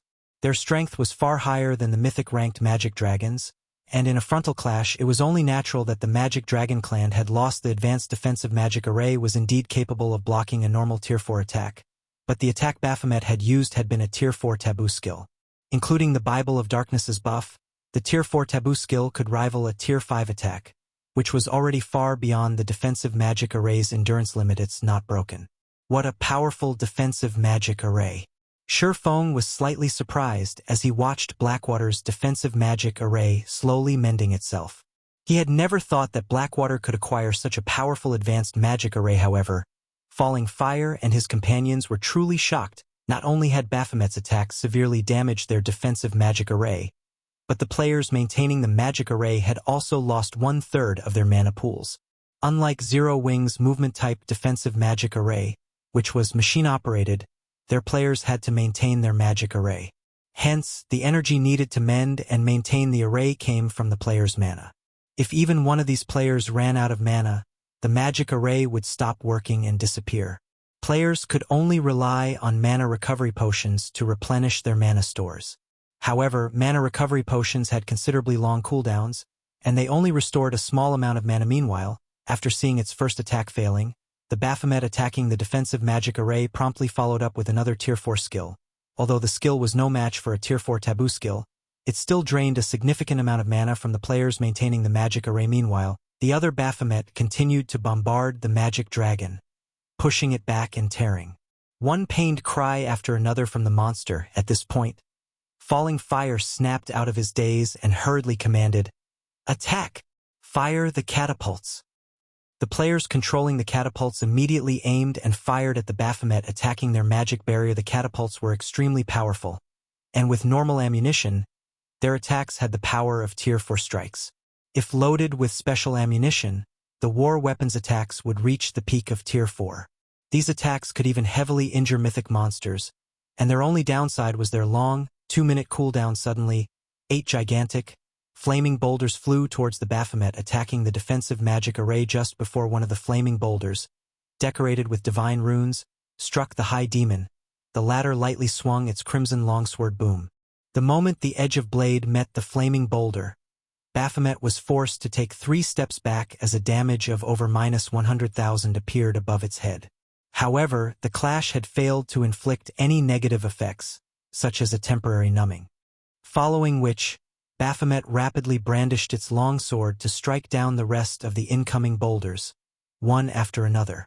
Each time it blocked an attack, it was forced to retreat several steps, and the Baphomet only stabilized itself after taking a few dozen steps backward. How can a monster be so powerful? Regret gripped Falling Fire's heart as he watched the Baphomet only lose a little over 1 million HP after receiving all 8 attacks. Why had he so foolishly rushed over here? Before Falling Fire could snap out of his daze, the targeted Baphomet advanced and assaulted the defensive magic array again. The players maintaining the magic array continued to lose mana, and although Falling Fire and his players tried to retaliate, the High Demon simply shrugged off their attacks. Retreat. Retreat with the magic array. We cannot remain here any longer. Falling Fire shouted anxiously, his expression somber, although he hated to admit it. Even a fool could tell that only death awaited them should they continue this battle. Their wisest option was a quick retreat while the defensive magic array still stood. Although moving the magic array would significantly deplete its energy, it was better than standing here and doing nothing. Don't even think you can flee that easily. When Shurfeng saw Blackwater's army began its retreat, he immediately commanded Anna to use angel summoning. A moment later, a Valkyrie with white feathered wings descended onto the battlefield. A Valkyrie's life rating was even higher than a High Demon's, but how much strength the summoned Valkyrie could exhibit largely depended on Anna's basic attributes. Fortunately, Anna had already activated Yin-Yang power, which allowed the Valkyrie's combat power to reach a height like never before. The Valkyrie's 2 sets of wings shuddered slightly before she vanished from where she stood.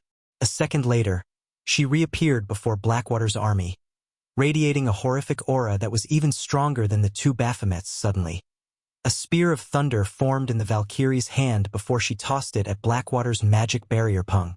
Pong! Pong! 3 crisp sounds echoed throughout the forest as a hole formed in the 3 incomparably powerful protective barriers. The spear then struck one of the players maintaining the array before it exploded. Boom! Countless arcs of golden lightning scattered, devouring everything in its path. Any players this lightning touched were vaporized instantly. With just one attack, the Valkyrie had killed over 500 Blackwater members. Meanwhile, the advanced defensive magic array could no longer operate as it lost one of its operators, and it began to fade out of existence. Staring at the Valkyrie before him, Falling Fire's expression became more solemn than ever before. When Singular Burial and the other Heaven's Burial members saw this from within the forest, horror flashed in their eyes. With one attack, the Valkyrie had destroyed an advanced defensive magic array that could even stop a mythic-ranked monster's attacks. Chapter 1695. Heaven's Burial Crumbles. Chapter 1695. Heaven's Burial Crumbles. When the triple barrier Blackwater's advanced defensive magic array had created began to fade, the various major powers members, who watched the battle through magic water mirrors, expressed their shock and horror. The three Baphomets Shurfong had summoned were impossibly strong, but even one of their full-powered attacks had only cracked the defensive magic array's outermost barrier. On the other hand, the Valkyrie had destroyed the entire defensive magic array with one attack. If the Valkyrie were used to siege a guild town or city, just thinking about it made them shudder. It was entirely possible that the Valkyrie would only need one attack to break a city's defensive magic array. Just how many secrets has Zero Wing hidden? Singular Burial was nearly traumatized as he watched Blackwater's defensive magic array crumble. Countless guilds dreamed of wielding the power to destroy a city's defensive magic array. Breaking a city's defensive magic array was, after all, the most important part of trying to capture a city. When Shurfong had destroyed ancient rock cities' defensive magic arrays, he had chalked it up to the man finding some precious treasure, and a treasure like that would only have limited uses. Once the usage counts were exhausted, the treasure would disappear. Yet Shurfong had replicated that feat with a summoned Valkyrie one of his personal guards controlled. This had an entirely different meaning than summoning such power with a consumable. The Valkyrie had been called with a skill, which meant that Zero Wing could summon the monster indefinitely, only limited by the skill's cooldown. Sure enough, that Valkyrie is really powerful. The fact that the Valkyrie had destroyed an advanced defensive magic array even surprised Shurfong. However, he doubted that the Valkyrie could destroy a city's defensive magic array. At the very least, she'd need to use more than one attack. An advanced defensive magic array, which players had to maintain, and a city's defensive magic array were two very different things. A player-maintained defensive magic array had the advantage that it could be deployed at any given time. However, its flaws were obvious. First, there was the problem of mana consumption. Second, no harm must come to the players maintaining the magic array. Otherwise, the magic array would crumble. Although the Valkyrie's full-powered attack had pierced a hole in Blackwater's defensive magic array, it had failed to destroy the magic array entirely. The attack had merely drained a considerable amount of mana from the maintaining players. The attack had only destroyed the barrier because it had killed a few of the players maintaining it. This wouldn't happen with a city's defensive magic array. At most, the Valkyrie's attack would deplete some of the magic array's energy. Meanwhile, since Blackwater's army had lost its defensive magic array's protection, it had no way to deal with the High Demon before it. Each time Baphomet swung its crimson longsword, it reaped the lives of over 100 players. After the players died, Baphomet's soul fire continued to burn their immortal souls. In the blink of an eye, Baphomet had killed over 1,000 players. Falling Fire's heart bled when he saw this. Blackwater had dispatched 20,000 players to capture Stone Forest Town, 6,000 of which were guild-nurtured experts. It was one thing if these experts died, but if their immortal souls were damaged, they'd be prevented from logging into God's domain for several days. This would be a massive loss for the guild. With no better choice, Falling Fire could only follow Heaven's Burial's example and order a retreat, telling his men to scatter. Only one Baphomet had targeted the force, and even if the High Demon were very fast, it could only kill a limited number of players if everyone ran in different directions. Seeing this, Shurfong sneered and waved a hand. Suddenly, hundreds of miniature ballistas launched their exploding arrows at Blackwater's members, each arrow containing power at the peak of Tier 2. When Blackwater's members saw the volley of arrows rain down on them, they felt their scalps tingle. After a series of explosions, the hillside became a barren wasteland covered in small craters and scorched earth. Although Blackwater's members had responded to the volley very quickly, over 2,000 players had died in the first wave of arrows. The miniature ballista's effect was wondrous. Watching volley after volley of exploding arrows rain down on his forces, Falling Fire turned to flash Shurfong a chilling glare as he fled. His forces had suffered a tragic loss. Against the several hundred miniature ballistas' continued bombardment and the High Demon's pursuit, he'd be lucky to leave this battlefield with less than half of his original army. If they escaped at all, Heaven's Burial and Blackwater's forces continued to scatter, running all the way to the ceiling barrier's single exit. Naturally, Shurfong ordered his guild members to chase the two guilds down. Leaving scorched earth and corpses in their wakeyas, they watched Zero Wing's members chase hundreds of thousands of players relentlessly. The crowd in Stone Forest Town was stupefied, ruthless. Zero Wing was utterly ruthless. This was the crowd's evaluation of Zero Wing. Normally, after one side won a guild war, it would only chase its enemy for 10 or so minutes if it wanted to exploit its victory. Chasing the enemy players for any longer than that could lead to unnecessary losses. Yet Zero Wing ran after Heaven's Burial and Blackwater's members for over half an hour, hunting the two guilds' forces to the Sealing Barrier's exit. In the end, Zero Wing had slaughtered every mythic evil demon and mythic evil beast Heaven's Burial had sent to the Stoneclaw Mountains. The guild didn't even spare the mythic monsters that had guarded the Sealing Barrier's exit. All evil demon above Lord rank had been annihilated as well. Meanwhile, Zero Wing suffered 0 casualties throughout this entire battle. If they told other players of this battle, those players would likely assume they were either joking or bragging. However, such a miraculous battle had indeed occurred before them. 3 Baphomets guarded the exit of the barrier, sealing off the Stoneclaw Mountains, preventing anyone from leaving the map. Any player or evil demon that tried to approach the exit was killed or sent flying. No one was allowed past these high demons. Black Flame, don't go too far. Singular Burial bellowed as he glowered at Shurfeng, who stood within Zero Wing's movement-type defensive magic array. The Sealing Barrier's exit wasn't particularly large. Normally, 10 or so evil demons was enough to block it off completely. The Baphomets with their gigantic frames easily guarded the exit, and with their outrageous strength, Heaven's Burial and Blackwater's forces had no hope of leaving the Stoneclaw Mountains. Their forces could only watch as Zero Wing's miniature ballistas slowly approached. Black Flame, we have lost. We have already chosen to retreat from the Stoneclaw Mountains. By trying to exterminate us all, do you intend to fight Blackwater until the bitter end? Falling Fire demanded as he glared at Shurfeng. Going too far? In an indifferent tone, Shurfeng responded, not only have your two guilds worked together to target Zero Wing time after time, but you've enclosed the Stoneclaw Mountains in a barrier to kill our members back to level 0. Did you not consider that your actions were a bit much? If I let you off the hook so easily today, what will other guilds think of Zero Wing? Thus, I invite every one of you to stay with us. Saying so, Shurfeng waved his hand, and hundreds of exploding arrows rained down on Heaven's Burial and Blackwater's remaining members. Boom, boom, boom. A series of explosions echoed throughout the valley. With no power to fight back, Heaven's Burial and Blackwater's members could only run and scatter. Good. Very good. Black Flame, you forced me to do this. Singular Burial descended into madness as he watched one of his guild's experts and elites die after another. Since Heaven's Burial is finished, Flame Blood, detonate Beast Emperor's evil energy magic array. I want the map to become a graveyard. We'll drag Zero Wing to hell with us. Shortly after Singular Burial issued the command, runes began to appear above the Stoneclaw Mountains. The evil energy within the map went berserk, gathering in the array Beast Emperor had previously constructed. The earth trembled as the terrifying power concentrated. It felt as if Armageddon had come to the Stoneclaw Mountains. Lunatic. Falling Fire cursed when he heard Singular Burial's crazy plan. The man was going to drag him to hell as well.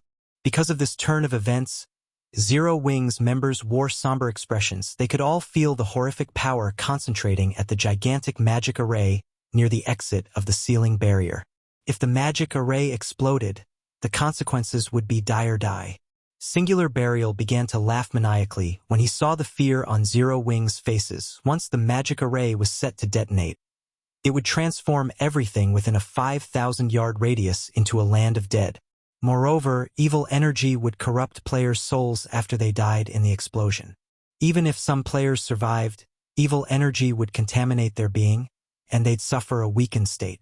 Players that died would also suffer a weakened state. This weakened state would relent until players removed the evil energy from their bodies, which would take a considerable amount of time. Suddenly, a figure appeared in the air. It was none other than Shurfeng, who had used a blink scroll. Once in the air, Shurfeng pointed Killing Ray at the magic array collecting evil energy. Then, a pitch-black barrier formed, enveloping the array and gradually dissipating the gathering mana and evil energy forbidden domain. Without the support of external mana, the magic array couldn't self-destruct. Don't think that you can die so easily while you stand before me. Shurfeng growled as he charged into the evil energy-filled magic array. Evil energy was incredibly toxic to ordinary players, and at high concentrations, it could even kill players upon contact. However, the moment Shurfeng entered the magic array's range, he activated Absolute Domain, becoming immune to all forms of damage after setting foot in the magic array's range. The golden, divine runes surrounding Shurfeng began to crackle as they fought off the surrounding evil energy's corrosion. What powerful evil energy! Shurfeng couldn't help his surprise when he noticed the evil energy begin to corrode the divine runes. His absolute domain could even stop Tier 4 mythic monsters' attacks. Yet this magic array's evil energy slowly, but surely corroded the skill. The power of the concentrated evil energy here nearly had the power of a Tier 5 spell. Not even ordinary mythic monsters would dare approach this magic array with such power.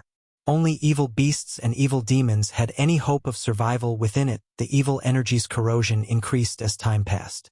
Not daring to waste any more time, Shurfeng charged toward the center of the magic array and slashed at the staff there with one of his blades. Thunder flame explosion.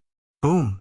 When the lightning and fire collided with their target, the staff inserted into the ground shattered, leaving only a dark gray crystal covered with purple gold runes behind. When the core of the magic array shattered, the array began to vanish, following which, the sound of a system notification reached Shurfeng's ears. Chapter 1696. Shaking Star Moon Kingdom. Chapter 1696. Shaking Star Moon Kingdom. System. Congratulations! You have successfully destroyed the evil god's sealing magic array and stopped an evil energy passage from opening. Rewarding 100 humanity reputation points and 10,000 war god's temple merit points. Shurfeng was slightly surprised when he heard the system notification. He had never expected to earn 100 humanity reputation points and 10,000 war god's temple merit points for just destroying a magic array. War god's temple merit points were extremely valuable. With 4,000 points, one could purchase an ordinary epic item from the temple. However, Shurfeng did not spare the matter much thought as he snatched up the runic crystal and dashed away from the magic array. Although the magic array had already been destroyed, the evil energy it had gathered still lingered in the area. Once the evil energy ate through Absolute Domain's protection, not even a Tier 2 player like himself could survive the concentrated energy. Meanwhile, outside the magic array, Singular Burial, who had truly gone mad, was stupefied when he noticed the magic array disappear. Flame Blood, who controlled the evil demons from a hidden location, also gaped in shock. How is that possible? The color in Flame Blood's face drained when he noticed the gathered evil energy in the magic array gradually dissipate. Is he really a player? The sealing magic array Beast Emperor had used to entrap the Stoneclaw Mountains was extraordinary. The evil energy inside the array had become so dense after sacrificing 400,000 players that not even an evil god's apostle like Flame Blood dared to enter its range. Any player not belonging to the evil god's temple would seal their own fate if they approached the magic array. Yet, not only had Shurfeng survived inside it, but he had also destroyed the magic array. Although the silencing skill Shurfeng had used prevented the magic array's detonation, that was only temporary. Once the silencing skill's duration ended, Flameblood could simply detonate the magic array again and transform this map into a cemetery. However, now that the magic array had been destroyed, that wasn't possible due to the magic array's destruction. The barrier over the Stoneclaw Mountains map lifted. As a result, the blue sky returned as every player watched. Communication with the outside world also became possible again. The seal has lifted? How is this possible? Did Heaven's Burial win? Quick! Notify the higher-ups. The various large guilds members, who were stationed outside of the barrier, were surprised when the pitch-black magic barrier around the regional dungeon suddenly disappeared. They immediately contacted their superiors. However, before they could report the situation, a large number of players burst out of the other end of the valley as terrified as if they had just seen a ghost. These fleeing players wore either Heaven's Burial's emblem or Blackwater SA. A moment later, another large group of players charged out of the Stoneclaw Mountains. Although the second group had fewer players than the first, the second group's momentum was imposing. These players fiercely hunted down Heaven's Burial and Blackwater's fleeing members. What's going on? Why are Zero Wings members the ones pursuing Heaven's Burial and Blackwater's members? Shouldn't it be the other way around? Did Heaven's Burial and Blackwater lose? That shouldn't be possible, right? Those two guilds sent in so many players, and they had the help of their evil demon army. How could they possibly lose? The spectating players had never even considered the possibility that Zero Wing would defeat Heaven's Burial and Blackwater. The evil demon army was simply too strong. It wasn't a force current players could defeat. Furthermore, Heaven's Burial and Blackwater far outnumbered Zero Wing. Capturing Stone Forest Town would be a piece of cake for these two guilds. How could they possibly end up running away from Zero Wing? Moreover, Heaven's Burial and Blackwater's members fled with such desperation before these players could think of a proper explanation. 3 30-meter-tall, humanoid monsters charged out of the valley ahead. Every one of these humanoid monsters radiated a horrific aura, and as they left the valley, they chased after Heaven's Burial and Blackwater's players. Each time they swung their crimson longswords, they took the lives of dozens or even hundreds of players. Nobody could stop the three monsters' rampage as screams echoed throughout the valley when the spectators took a closer look at the Baphomet statistics. They couldn't help but shudder and gasp mythic monsters. However, before they could recover from their shock, they noticed translucent figures hovering above the players' corpses. Pitch-black fire burned these translucent figures, and a sense of dread overwhelmed the spectating players. Ordinary players might not recognize this phenomenon, but guild players like them were no strangers to the scene. Evidently, the Baphomets used soul attacks, and any players they killed with the attack would suffer more than a single lost level. Meanwhile, there were 3 of these monsters. Quick! Report this to the higher-ups. Some of the players who reacted quickly shouted news of the barrier around the Stoneclaw Mountains. Lifting quickly spread to Starmoon Kingdom's various large guilds. And it wasn't the only news they received. Battle videos of the heaven-defying fight that had occurred outside of Stone Forest Town also found their way into the upper echelon's mailboxes. These videos clearly displayed the full development of the war between Zero Wing and Heaven's Burial. Despite these upper echelons' experience in numerous field battles, team battles, and even guild wars, when they watched the fight outside of Stone Forest Town, they couldn't help but be dumbfounded. Watching Shi Feng resist Heaven's Burial's war weapons was particularly mind-blowing. No player had ever done anything like it, yet Shi Feng had achieved the feat effortlessly. The strength and defense he displayed were simply unheard of. In addition, the guild's upper echelons watched the 3 Baphomets annihilate the Mythic Evil Demon and 4 Mythic Evil Beasts, and 1 Tier 3 or Tier 4 large-scale destruction spell fall on the battlefield after another. Seeing several hundred miniature ballistas fire their arrows as one was also spectacular overall. The battle had completely transformed the terrain outside of Stone Forest Town. Guild experts had been little more than ants in the battle, unable to accomplish anything. In the Star Alliance's residence in Starmoon City. So, Heaven's Burial has been defeated? Galaxy Past revealed a bitter smile when he received news of Zero Wing's victory. Now, no one in Starmoon Kingdom can stop Zero Wing. Guild leader, did you predict that Heaven's Burial would lose from the very beginning? Purple Eye asked curiously. Based on Galaxy Past's tone, he didn't seem surprised by this war's outcome. No, I didn't know, but I had a feeling that Zero Wing wouldn't lose. The guild has performed many miracles since its establishment, and there's nothing surprising about it performing one more, Galaxy Past said, shaking his head. However, Zero Wing's performance this time did surpass even my expectations. Despite facing such a powerful force, it still won so effortlessly, even killing over 200,000 Heaven's Burial members and 15,000 players from Blackwater. The various superpowers following the war between the two guilds were shocked when they learned of its outcome. Zero Wing. They still had such a trump card? It's no wonder why the guild rejected our kind-hearted offer. Yuan Tiexin paled as he watched the 3 Baphomets in the video before him. High demons. He had only read about this type of demon in the libraries he had visited. High demons were emperors among demons. Their life ratings were even higher than archaic species, yet Zero Wing had summoned 3 of these high demons. It was only natural that Heaven's Burial had lost. After this war, Starmoon Kingdom's various major powers, as well as those operating in secret within the kingdom, realized that Zero Wing had grown past its status as a fledgling guild. Now, Zero Wing's development in Starmoon Kingdom was truly unstoppable. The guild had proven its foundations to join the ranks of the various superpowers and compete for hegemony in God's domain. Shifeng had returned to White River City with the loot he had obtained from the mythic evil demons and mythic evil beasts. He hadn't stayed in the Stoneclaw Mountains to participate in the cleanup battle. Heaven's Burial's main force was already finished, and Blackwater had lost over 80% of the experts it had dispatched.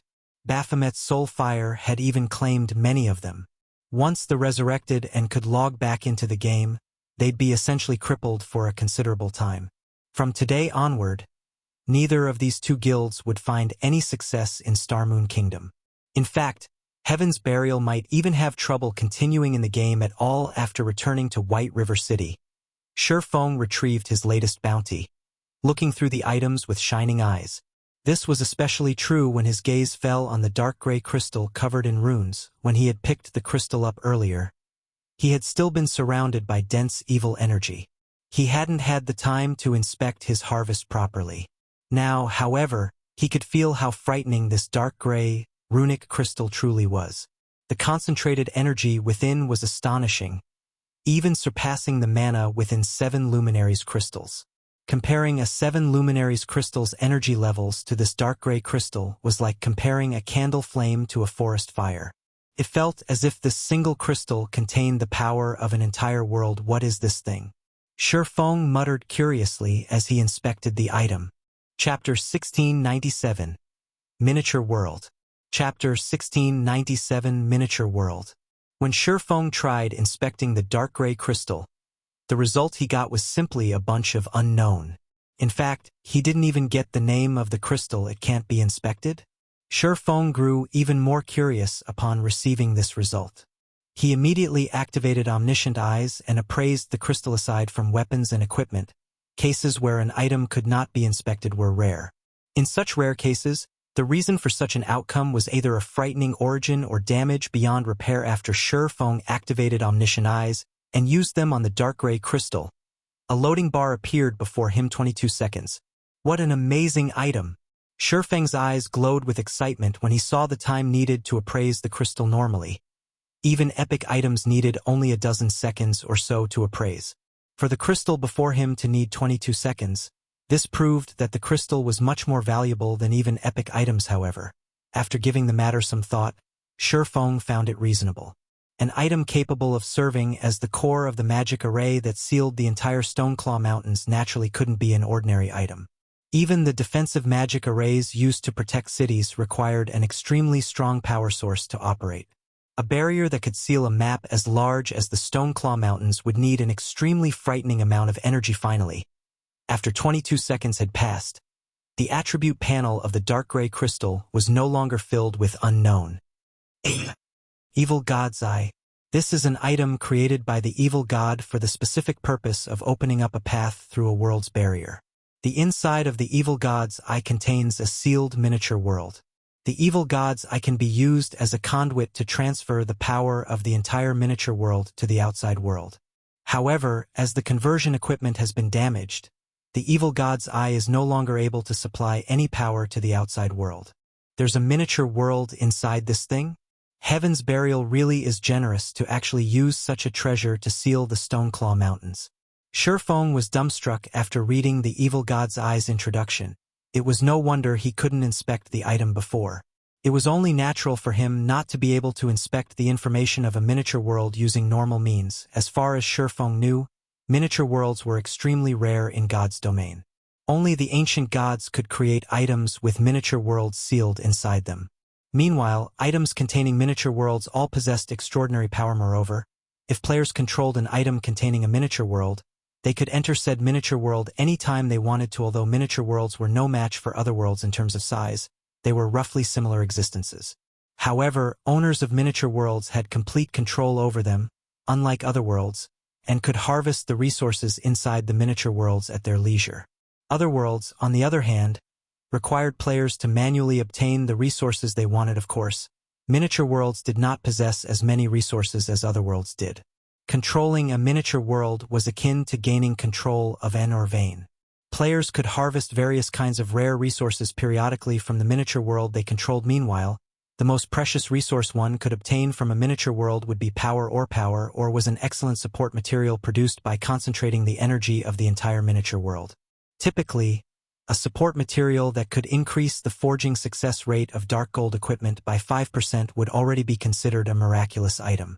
However, power or boosted the forging success rate of dark gold equipment by around 5% to 10%. In addition, the forged equipment would gain the energy protection passive effect with 100% certainty. As for weapons produced using power, they would gain the energy strengthening passive effect with 100% certainty. The energy protection effect passively increased the tolerance of equipment, making the equipment less likely to get damaged by powerful attacks and reducing the loss of durability. Meanwhile, the energy strengthening effect performed roughly the same function as energy protection.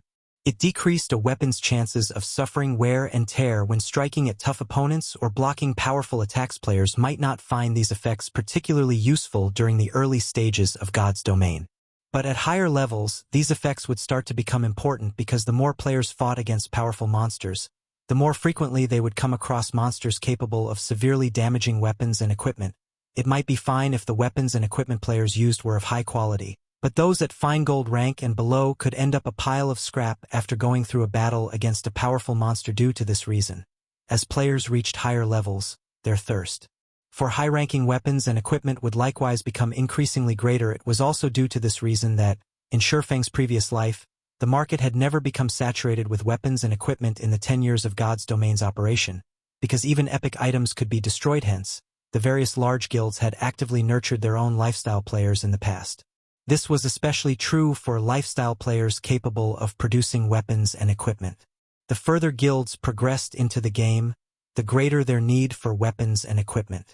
During the later stages of the game, guilds even had to prepare multiple sets of weapons and equipment for their members when raiding powerful bosses or fighting large-scale battles with other guilds. Since weapons and equipment made with power or lost durability at a much slower rate, guilds could save up on plenty of coins and materials in the past.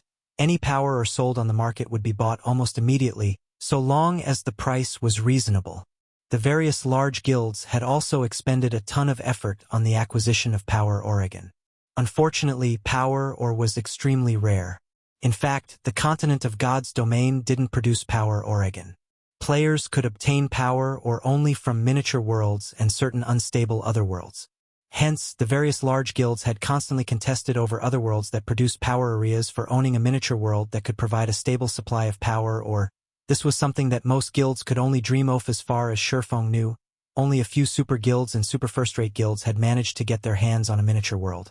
Due to their ownership of a miniature world, these guilds had performed much better at raiding team dungeons and field bosses than other guilds. Thus, now that Shurfeng had discovered a miniature world sealed inside the evil god's eye, how could he possibly not become excited? In fact, he even wanted to thank Heaven's Burial right now. If not for Heaven's Burial sealing off the Stoneclaw Mountains, he would never have gotten his hands on such a valuable item.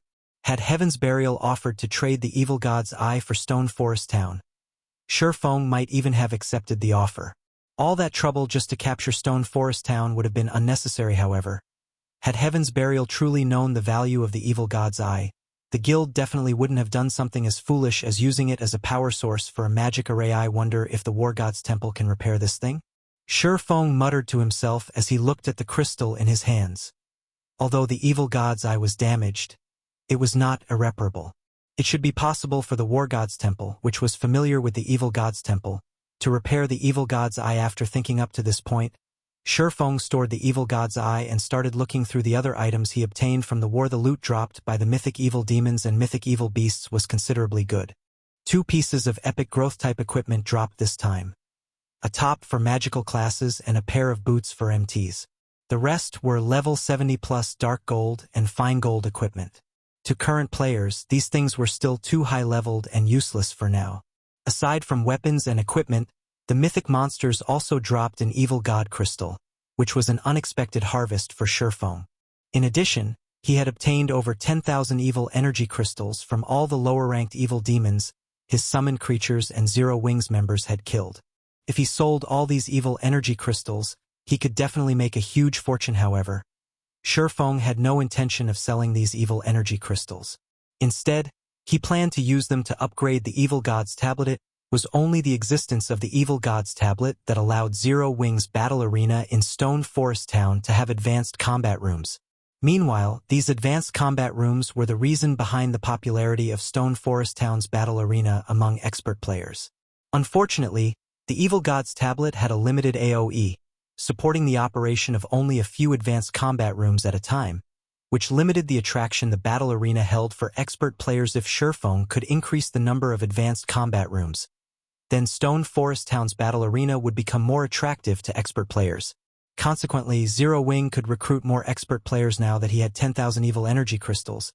He could definitely afford to upgrade the Evil Gods tablet, following which Sherfong stored some of the weapons, equipment, and materials he acquired in the guild warehouse and used a guild transfer scroll to teleport to Stone Forest Town. Chapter 1698. Upgrading the Evil Gods tablet. Chapter 1698. Upgrading the Evil Gods tablet. Star Moon City, Stone Forest Town. After Zero Wing's big battle with Heaven's Burial came to an end, shock filled the whole Star Moon Kingdom. Nobody had expected such an outcome.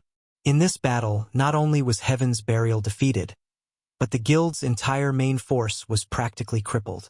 Many of Heaven's Burial's members couldn't even log into God's domain right now. As for Blackwater, it, too, had suffered miserable losses with the addition of this new battle record. Zero Wing's fame and prestige in Star Moon Kingdom reached unprecedented heights. Every major power operating in Star Moon Kingdom, whether in the light or in the dark, now held Zero Wing in intense awe and fear. Setting aside the 3 Baphomets Zero Wing summoned, just the combination of several hundred miniature ballistas and the movement-type defensive magic array made Zero Wing a frightening force to reckon with. In terms of war weapons, no guild in Star Moon Kingdom could compete against Zero Wing now that Heaven's Burial had suffered such a miserable defeat. Most likely no guild in Star Moon Kingdom could pose a threat to Zero Wing. Inside the guild hall of Zero Wing's residence, a bright flash appeared at Residence's teleportation point. After the light vanished, Shi Feng's figure took its place at this moment. The guild hall was very lively. Many of the guild's new generation reserve elite members could be seen lining up excitedly in the quest area, waiting to pick up a guild quest. These new generation reserve elites were players that left their respective beginner towns not long ago and passed the guild's entrance test. Although they were only level 20 on average, they all possessed considerably good talent. Among them were some gifted youths. Taking a glance, Sherfong even noticed a few players who had been famous Apex experts in Star Moon Kingdom during his previous life. For example, Shadow Chaser was one of the top 10 assassins of Star Moon Kingdom. There was also Blood Rain, who was one of the top 20 oracles in the kingdom. And then there was Luoyi, a druid who had managed to get promoted to Tier 4. These were all talents that the various large guilds desperately sought to recruit in the past. Yet now, these talents had all chosen to join Zero Wing. The war this time is really amazing. It's a pity that I'm too low level to join. Hopefully, I'll get to join in a battle of such scale in the future. A male youth clad in gray mage robes said as he watched the video of the previous war being played in the guild hall, a hopeful expression on his face. Won't be that easy to get selected for such a large-scale war. At the very least, you'll have to get promoted into an elite member to have a chance. The bunch of us are only reserve elites right now. It'll take a lot of effort to become an actual elite member of the guild. Just accumulating the required GCPs is already plenty difficult, not to mention passing the promotion test. A robust man geared in metal armor said. Shaking his head. Reserve elite was a position granted to players that the guild deemed to have potential. However, a person's potential did not necessarily represent their strength. If reserve elites failed to hit the growth requirements set by the guild within a certain period of time, they would be demoted to normal members and would have to climb their way back up in the guild. Moreover, as Zero Wing's influence in God's domain increased and more players chose to join the guild, the bar for elite members would also be raised. After all, the guild had a limited amount of resources. Not everybody could enjoy bountiful resources. Only the guild's elite and expert members had the qualifications to reap such benefits. That's no problem at all. Right now, the only advantage the guild's elite members have over us is that they joined the guild earlier than we did. With enough time, even becoming a member of the guild's main force won't be a problem.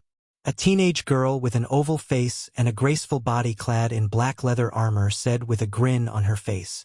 She turned to look at Shifeng's figure displayed in the battle video and added, "Just you all wait. Sooner or later, you'll be able to see my figure standing beside the guild leader.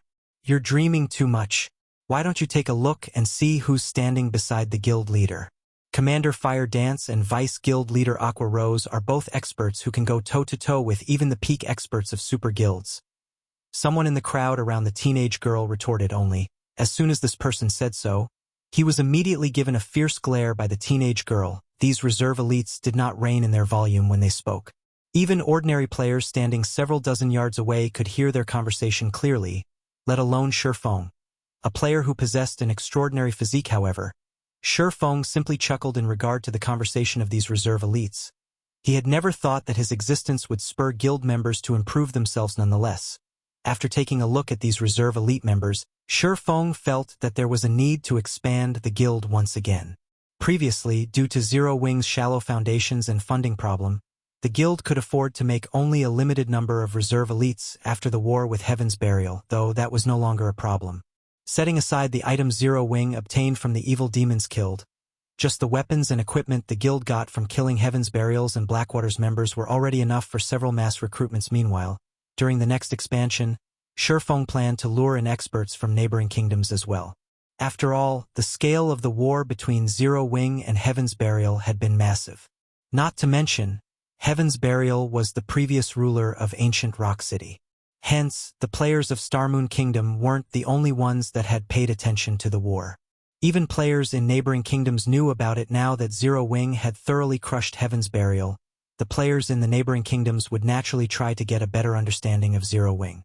Meanwhile, he could use this opportunity to recruit a bunch of elite and expert players to increase the guild's strength and growth potential. Thinking up to this point, Shifeng messaged Aqua Rose and had her send some people to carry out his orders. As for himself, he made his way to Stone Forest Town's battle arena. After the war with Heaven's Burial ended, peace and stability had returned to Stone Forest Town.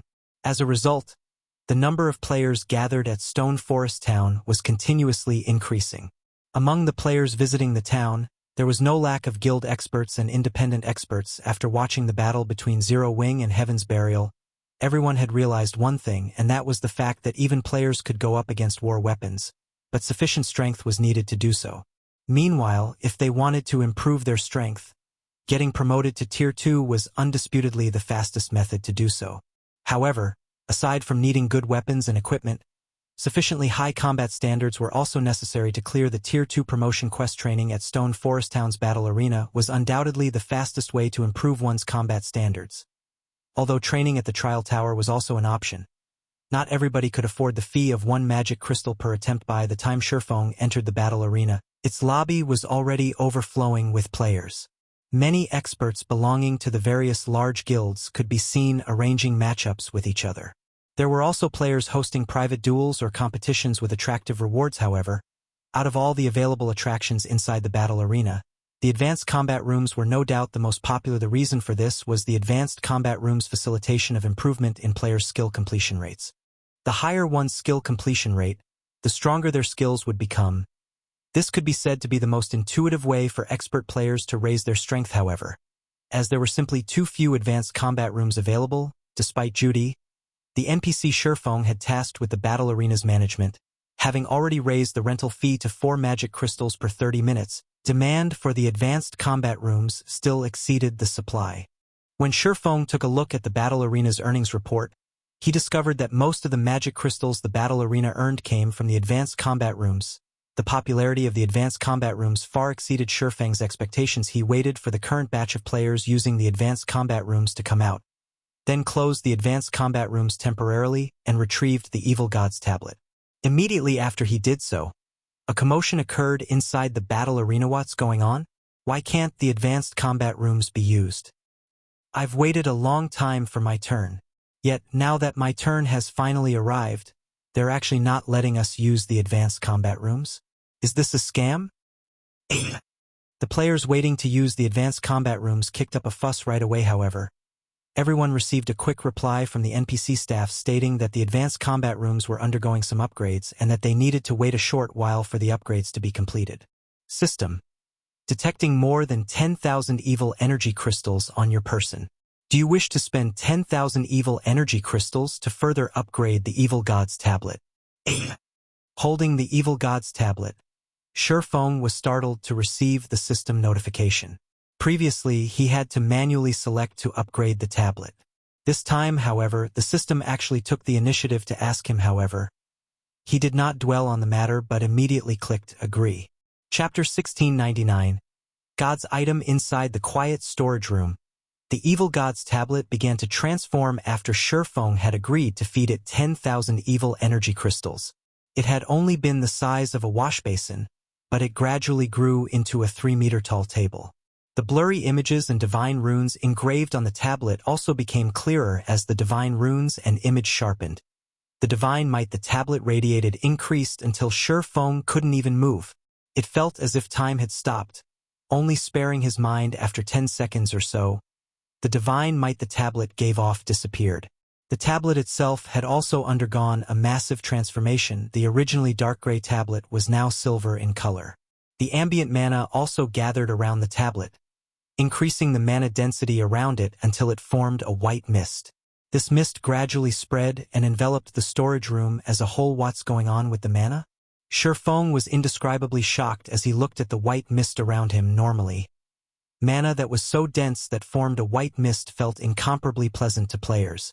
Players who bathed in this mana would also feel their minds reach an incredible tranquility. However, Shifeng felt no such effects from the white mist in the storage room. On the contrary, he felt exhausted.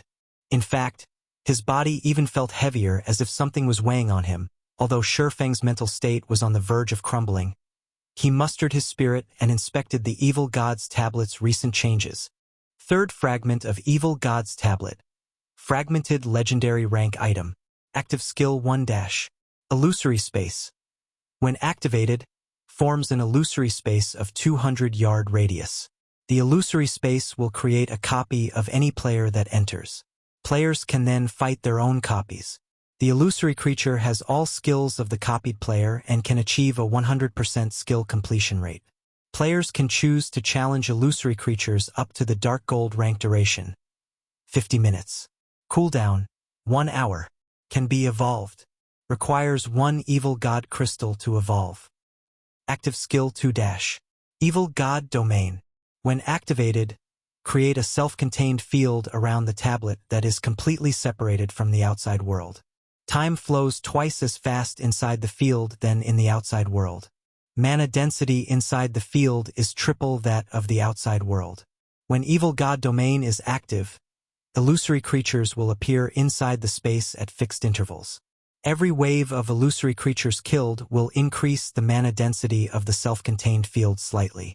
If players are killed by the illusory creatures, their souls will be damaged, and they will be prevented from logging into God's domain for 6 hours.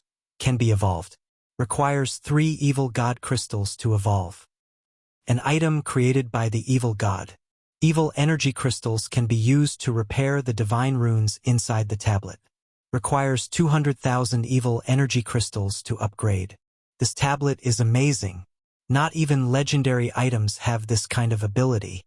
Shifeng was astonished as he read the evil god's tablet's new attributes. The tablet had improved far more than Shifeng had expected. The evil god's domain alone was a godlike ability.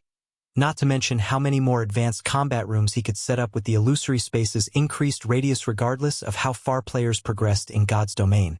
Environments with high mana density would be quite popular. This was because such environments were a great help when players practiced their combat techniques. Not only did the evil god domain create a mana-rich environment, but it could also accelerate the flow of time.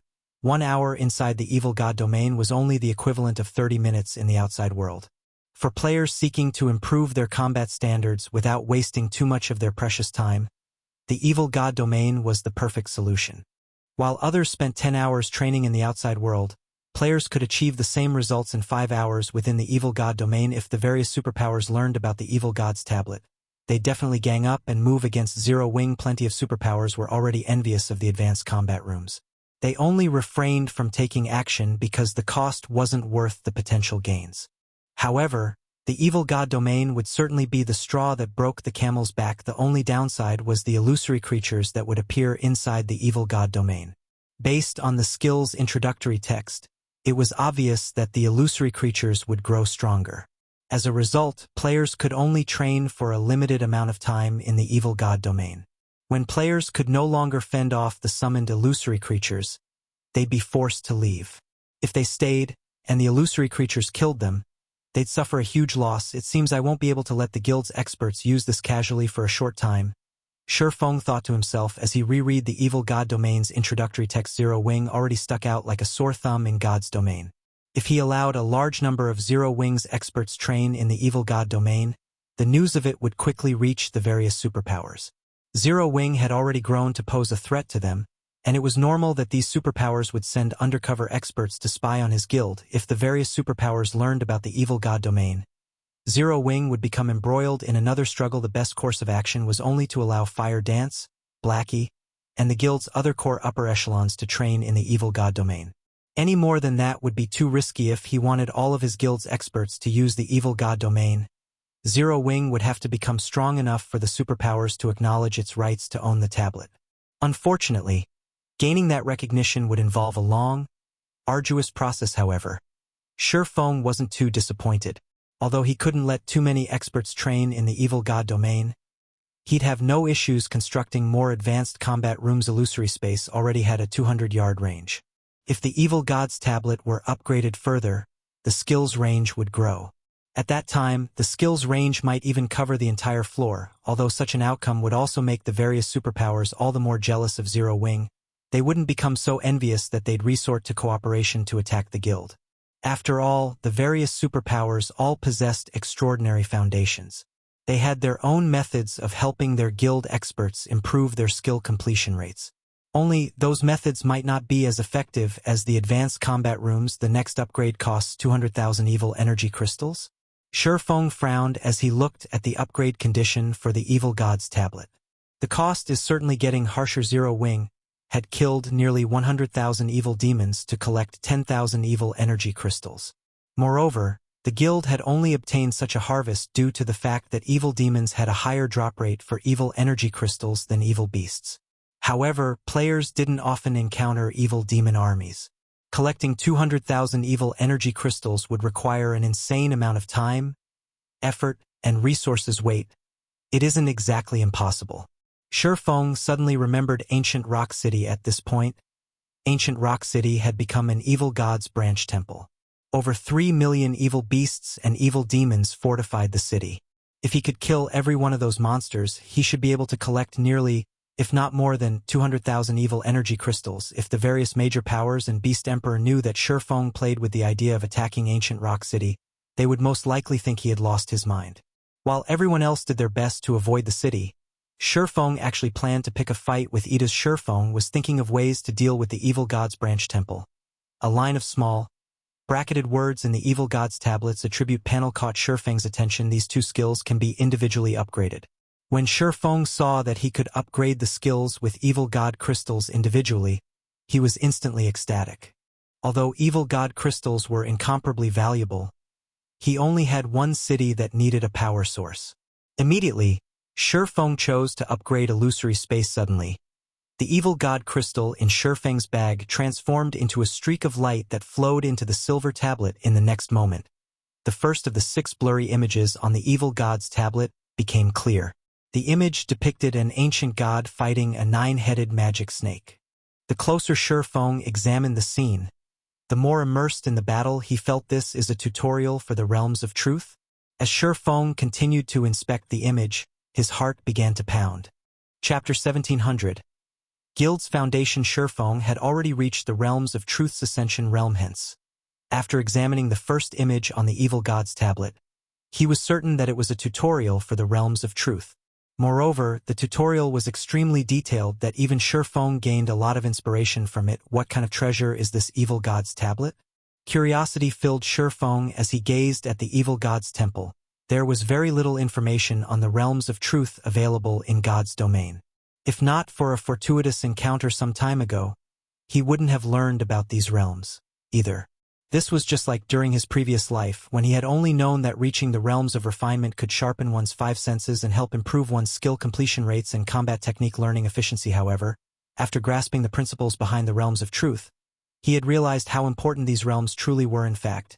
Now that Shifeng had grasped both the realms of refinement and realms of truth, he was confident of defeating 3 or 4 Void Realm experts of the same level simultaneously, even if he didn't have an overwhelming advantage in basic attributes and didn't use any skills or spells. If he said as much to anyone, they'd likely laugh at him for being so overly confident. Most experts would have to flee from a force of 3 or 4 experts of the same realm of refinement, even if their attainment in that realm were higher. Only domain realm experts could take on multiple opponents of the same combat. Standard super guilds were so powerful precisely because they possessed a complete legacy to nurture experts in the realms of refinement. Meanwhile, super first-rate guilds would always remain as super first-rate guilds due to their lack of a complete legacy. This kind of legacy was a guild's foundation. The Evil Gods Tablet was one such legacy. Only, instead of being a legacy that passed down knowledge regarding the realms of refinement, it was a legacy that taught the realms of truth. As far as Shifeng knew, no power throughout God's domain had a legacy related to the realms of truth. Hence, one could just imagine how valuable the Evil Gods Tablet was. Although the first image on the Evil Gods Tablet only taught the realms of truth's basics, which addressed one's own power usage, it was still extremely valuable knowledge. Furthermore, the table had other engraved images. As long as he put in the effort, it was only a matter of time before he restored the other images as well. Once he did so, he might obtain a complete legacy for the realms of truth. Just thinking about the possibility excited Shifeng. If everything turned out how he imagined it, Zero Wing would have the foundation to grow into a super guild. Although this foundation would be different from other super guilds, he did not think that this foundation would be any weaker than theirs. He had yet to find the realms of truth's limits, and no one could tell what kind of heights a player could reach by relying on these realms. Moreover, he had an advantage that the various super guilds did not. He knew how to train in both the realms of truth and the realms of refinement, while the super guilds had only explored the realms of refinement. This could be a considerably massive advantage. After Shifeng finished examining the image on the tablet, he inspected its attribute panel again. Sure enough, this Evil Gods Tablet is a treasure to nurture experts. Shifeng's eyes glowed when he read the updated introductory text for Illusory Space. Illusory Space. When activated. Skill Effect 1. Players wielding an evil energy crystal and standing within 10 yards of the Evil Gods Tablet shall enter the tablet's image with their consciousness, experiencing battle directly. Each evil energy crystal grants 1 complete experience. Skill Effect 2. Forms an illusory space of 200-yard radius. The illusory space will create a copy of any player that enters. Players can then fight their own copies. The illusory creature has all skills of the copied player and can achieve a 100% skill completion rate. Players can choose to challenge illusory creatures up to the Dark Gold rank. Duration 50 minutes. Cooldown 1 hour. Can be evolved. Requires 1 Evil God Crystal to evolve. With this direct experience tutorial, players could get a firm grasp of the principles behind the realms of truth by experiencing the fight between the ancient god and 9-headed magic snake personally, even if they were utterly ignorant of the realms of truth. This training method was many times more efficient than observing the tablet's image only. Shifeng hadn't expected the evil energy crystal requirement, however. After giving the matter some thought, he found it reasonable. This was a chance to experience the realms of truth directly. This was far better than watching a video. It wasn't unusual for there to be a cost. It seems that I'll need to prepare more evil energy crystals and evil god crystals. Shifeng could not help but reveal a bitter smile as he gazed at the Evil Gods Tablet. Previously, he had still been somewhat skeptical about the saying that fortune and misfortune existed alongside each other in God's domain. Now, however, he believed in the saying completely. Originally, the Evil Gods Temple's arrival should have been a disaster for both Zero Wing and Star Moon Kingdom. Looking at it now, however, Shifeng found that it was an opportunity. Otherwise, he really wouldn't know where to locate so many evil energy crystals and evil god crystals. After all, only evil demons and evil beasts dropped these items immediately.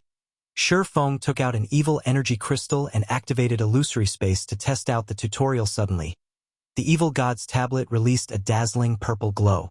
Shifeng then felt as if his entire being were sucked into the tablet.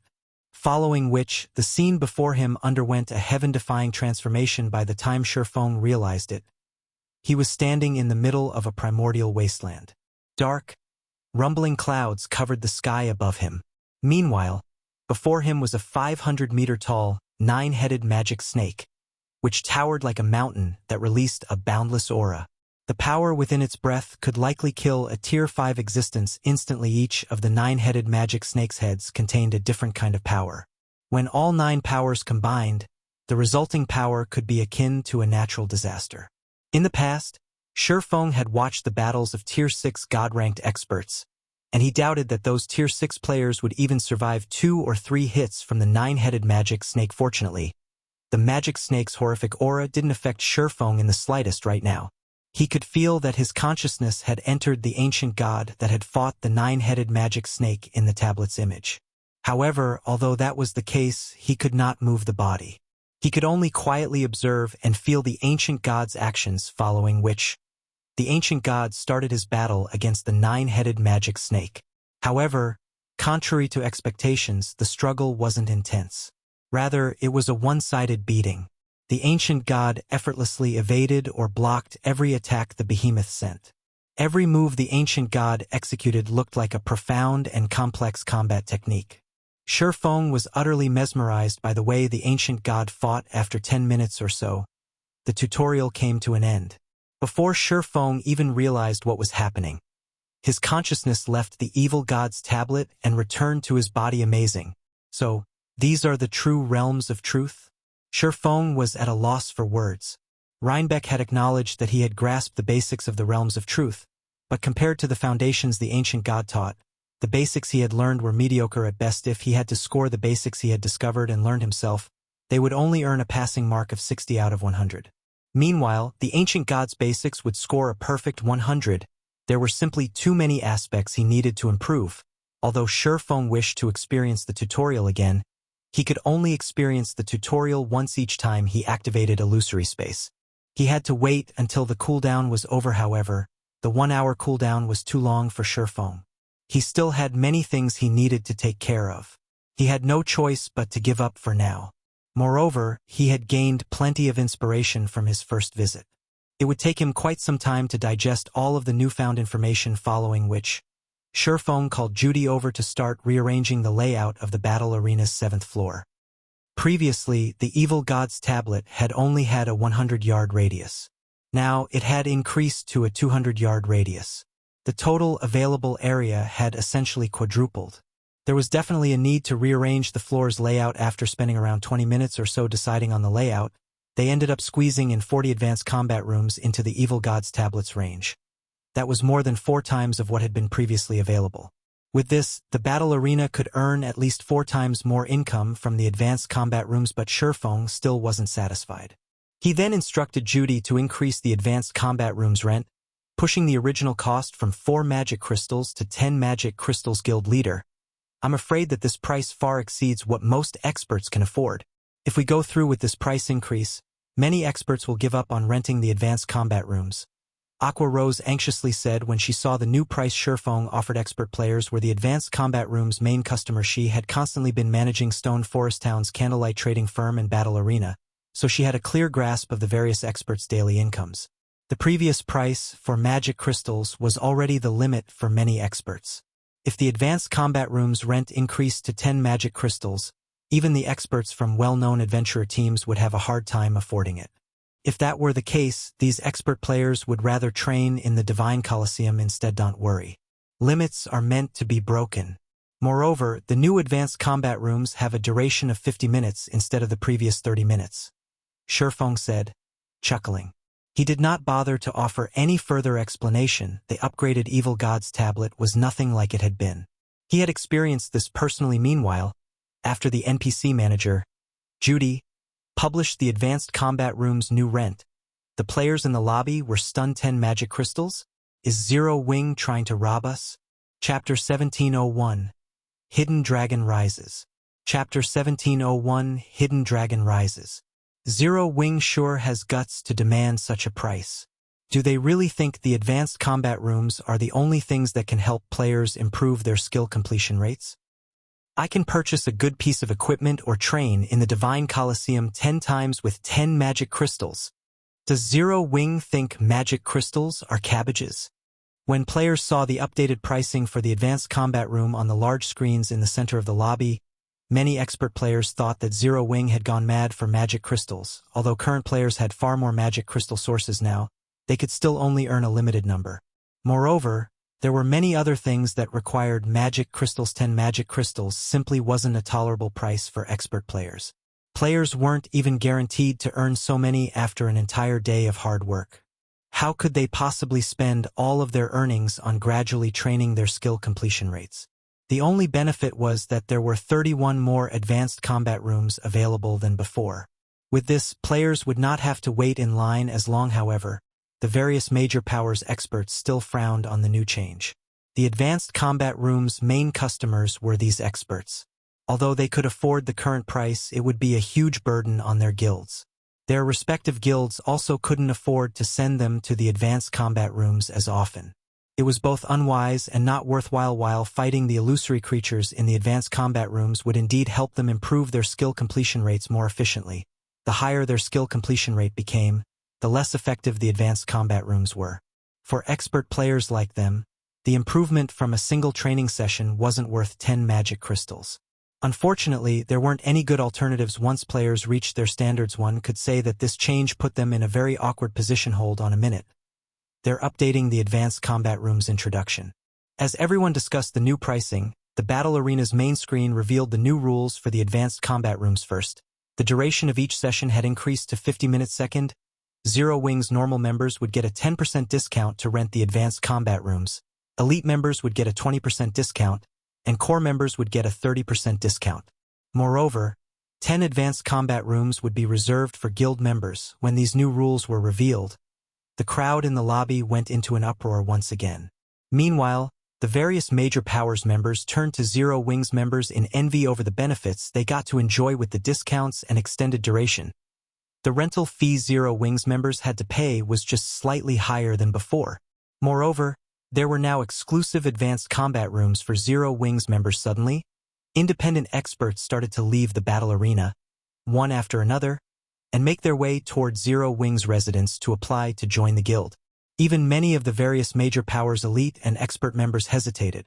When the other large guilds' upper echelons received news of the update, they paled. Zero Wing actually had such a card to play. With this, Zero Wing's rise really will become unstoppable. Now that Zero Wing had solidified its position as Star Moon Kingdom's #1 guild, there was no longer any local guilds that dared to challenge it. This meant that Zero Wing had a monopoly over the best resources in Star Moon Kingdom. Naturally, its guild members would receive more resources than before. With the introduction of this new guild benefit, Zero Wing became significantly more attractive towards their respective guilds' elite and expert members. It was only a matter of time before their guilds started to lose large groups of their members, yet there was nothing their guilds could do to stop it. For a time after news of the updated advanced combat rooms spread, the number of elite and expert players trying to join Zero Wing increased exponentially. Because of this, Aqua Rose, who was trying to organize Zero Wing's harvest from its war with Heaven's Burial and Blackwater, was ecstatic. In less than half an hour since the new advanced combat rooms had been introduced, Zero Wing had received 20,000 plus applications from ordinary players, 5,000 plus applications from elite players, and 200 plus applications from expert players. Just testing all of these players would take a very long time. The guild's development speed had far exceeded Aqua Rose's initial expectations. Aqua Rose had estimated that it would take Zero Wing roughly 2 or 3 days to recruit so many elite and expert players. But it would seem that Zero Wing might increase its elite member count past 250,000 sooner than that. The guild also shouldn't have any problems increasing its expert member count to 5,000. With such high numbers, Zero Wing would surpass many actual first-rate guilds. The only real difference separating Zero Wing from actual first-rate guilds now was the guild's smaller sphere of influence and fewer normal members. However, this couldn't be helped since Zero Wing's recruitment standards were too high. Moreover, first-rate guilds had begun spreading their influence throughout God's domain the day the game launched. Their influence now covered multiple kingdoms and empires. These first-rate guilds had spent countless resources and an absurd amount of wealth to build a sturdy foundation for themselves. Zero Wing, on the other hand, had begun its development in a single city with little to no wealth or resources. Meanwhile, the effectiveness of the advanced combat room's promotion effect had also caught Shurfeng by surprise. Guild elites and experts were necessary for a guild's development because guilds needed manpower to manage and protect the new territory it acquired. Simply chasing away the local rulers wasn't enough. If a guild lacked the strength to protect its new territory, some other power would eventually capture the territory. In that case, the guild might as well have not bothered to expand in the first place. Currently, Zero Wing was still able to get by with the number of elite and expert members it had since it had very few territories. In total, the guild only controlled 3 towns and 1 city. In comparison, first-rate guilds controlled over a dozen towns that were spread across multiple kingdoms and empires. However, if Zero Wing started to expand, it would naturally encounter more rival powers. If multiple locations were attacked at the same time, Shurfeng wouldn't be able to protect all of his territories even if he were more powerful. Hence, a sufficient number of guild elite and expert members was extremely important as Shurfeng ruminated over Zero Wing's future. Gentle Snow suddenly contacted him and asked, "Guild leader? Where are you now?" "I'm in Stone Forest Town. Has something happened?" Shurfeng asked curiously. When Stone Forest Town had been attacked, Aqua Rose had led plenty of the guild's experts to reinforce the town. Meanwhile, Gentle Snow had been responsible for assisting the kingdom's armies against the evil beast army that was invading Star Moon Kingdom. Since the evil god's temple's NPCs controlled these evil beasts, not players, they were much higher leveled. The lowest leveled evil beast was level 60, while the majority of the evil beasts were chieftain rank and above. In addition, quite a few tier 3 NPCs from the evil god's temple commanded the evil beast army. If Gentle Snow hadn't led Zero Wing's forces to help the kingdom's armies, the evil beast army would have long since broken past the defensive line.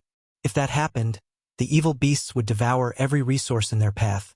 Growing stronger as they made their way towards Zero Wing City, the number of evil beasts over here has started to decrease. According to our scouts' reports, Beast Emperor seems to be pulling out the evil beasts and demons under his control. Beast Emperor has sent his monsters to surround the Primordial Divine Ruin. The 2,000 elite members and 100 expert members we stationed at the ruin have been annihilated. Moreover, Beast Emperor has announced that Zero Wing is prohibited from entering the Primordial Divine Ruin from now on. "It seems that we're his only target," Gentle Snow said. Gritting her teeth, the Primordial Divine Ruin had already become a prime location for the various large guilds to acquire weapons, equipment, and combat techniques. Most importantly, it was the only entrance to Primordial City. Primordial City was the only place to obtain primordial souls, which could help players complete their Tier 2 promotion quests. If Zero Wing's supply of primordial souls were cut off, its development would definitely fall behind other guilds. By only preventing Zero Wing's members from entering the Primordial Divine Ruin, Beast Emperor was clearly trying to provoke the guild. Naturally, the other guilds were more than happy to watch from a distance. Now that Zero Wing had already entered Primordial City and gained an advantage over their guilds, the other guilds wanted to see Zero Wing's members enter the Primordial Divine Ruin even less. Although Gentle Snow wanted to do something about this, the Orc Empire was a neutral map. Even if she notified the kingdom's armies about the evil beasts and evil demons at the Primordial Divine Ruin, the kingdom's armies would not take action. Beast Emperor must really think that no one can touch him just because he's in a neutral map. Shurfeng could not help but sneer when he heard Gentle Snow's report, killing intent flashing in his eyes. "Since he dares try to cut off my path to fortune, I'll cut off his legs." Chapter 1702. Taking Control of the Lost Town. Chapter 1702. Taking Control of the Lost Town. Although Shurfeng had spoken very softly, Gentle Snow could clearly hear the determination and anger in his tone. "Guild leader, we aren't really going to take action, right?" Gentle Snow grew anxious at Shurfeng's words. "That Beast Emperor is obviously doing this to lure us over to the Orc Empire. If we really march our army into the neutral map, we will be beyond the kingdom's protection. Those powerful evil beasts and evil demons will tear us apart easily. If we get dealt a heavy blow now, it will diminish the reputation and prestige we've garnered from the previous war." Although Zero Wing had not suffered any casualties during its battle with Heaven's Burial's armies, it had expended a lot of its resources. In fact, Zero Wing's expenditure in the battle had been astronomical. Other guilds might not have a clear idea of how much the battle had cost Zero Wing, but how could she, a vice guild leader of Zero Wing, not know? Of the 140,000 magic crystals the guild had prepared for the battle, over 120,000 were spent. With the few magic crystals Zero Wing had remaining, going up Beast Emperor's evil beasts and evil demons would be impossible. Meanwhile, once Zero Wing exhausted its magic crystal reserves and lost the protection of the movement-type defensive magic array, the outcome would be horrendous for Zero Wing's forces. Unlike the evil demons that attacked Stone Forest Town, the evil demons and evil beasts Beast Emperor controlled were all level 60 and above. The majority of those monsters were also at the chieftain rank. Even a tier 1 player of the same level might not be able to solo a chieftain-ranked evil beast or evil demon. Not to mention, there were still the stronger Lord, High Lord, Great Lord, Grand Lord, and Mythic-ranked evil demons and evil beasts. It might be a different story if Zero Wing could summon more Baphomets as it did during its battle against Heaven's Burial. If that was possible, Zero Wing might have a chance at victory. However, Shifeng had already stated to Zero Wing's upper echelon that he had summoned the 3 Baphomets using a consumable item and used up all the summoning chances during the previous battle trying to pick a fight with Beast Emperor. While being at such a disadvantage clearly wasn't a wise decision. Of course we need to make a move. Shifeng nodded. In a resolute tone, he continued, "Moreover, we're going to beat him up badly." He understood Beast Emperor's motives currently.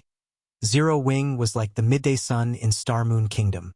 Through the prestige and reputation it earned from the previous war and the attractiveness of the advanced combat rooms, Zero Wing's growth potential was clear for all to see. If Beast Emperor did not take advantage of Zero Wing's current undeveloped state to suppress the guild or even deal it a heavy blow, Zero Wing would definitely become an even greater obstacle for him in the future. Hence, Beast Emperor had dispatched a considerable number of evil beasts and evil demons to surround the Primordial Divine Ruin and prevent Zero Wing from obtaining the resources available there. With this, regardless of whether Zero Wing took action against this blockade or not, Beast Emperor would be able to suppress the guild's development most likely. Beast Emperor had already made a thorough investigation of Zero Wing's available combat power. After all, with how large Zero Wing had become, some information about the guild was bound to leak. Meanwhile, if other guilds were faced with Beast Emperor's blockade, they would most likely hesitate over whether to take action against Beast Emperor or not. Unfortunately for him, Shifeng would not hesitate. He might not have any way to deal with Ancient Rock City at present, but dealing with the evil demons and evil beasts that had left the protection of the city was not entirely impossible. Notify Aqua and have her gather 1,500 experts at Zero Wing City. It's best if they're trustworthy. It's about time we let Beast Emperor know that the Orc Empire isn't his to monopolize. Shifeng instructed 1,500 people? Isn't that a little too few? Gentle Snow was a little confused when she heard Shifeng's words. She had thought that Shifeng was planning to mobilize the entire guild to show Beast Emperor who's boss. Yet now Shifeng was gathering only 1,500 experts. No, they're more than enough. In any case, have these people gather at Zero Wing City as quickly and as secretively as possible, Shifeng said, revealing a mysterious smile. He then disconnected the call and retrieved the Abyss pendant. Previously, he had used the pendant to record the coordinates of the Lost Town. Now, he could teleport there directly without having to waste hours going from map to map. Lost towns were towns left behind by ancient civilizations in God's domain. Every one of them was very special. In the past, even the various superpowers of God's domain would fight desperately to claim them. It was naturally best if he secured the Lost Town in the Boneless Land as soon as possible. Boneless Land, Lost Town. By the time Shifeng arrived back at the Lost Town, some of the monsters in the town had already respawned. The number was not as high as when he first came to the town, but it was still extremely dangerous for current players to be here. However, he did not dwell on the matter as he activated Gale Domain and flew straight to the bottomless pit at the town center. The bottomless pit looked like a passage that led to a demon's nest. The top of the pit was covered entirely by a magic array with small openings located around the magic array's edges, meant for darkness stone. Shifeng soon arrived before one of the holes and placed one of the darkness stones he collected into it. With each darkness stone he inserted, the opening of the pit shrank slightly. At the same time, though, the pressure coming from the bottom of the pit intensified. Moreover, after he had started inserting the darkness stones into the magic array, an invisible barrier of sorts enveloped the entire Lost Town, preventing the use of skills, spells, and even magic scrolls. When Shifeng inserted the 10th darkness stone, an angry roar came from the pit.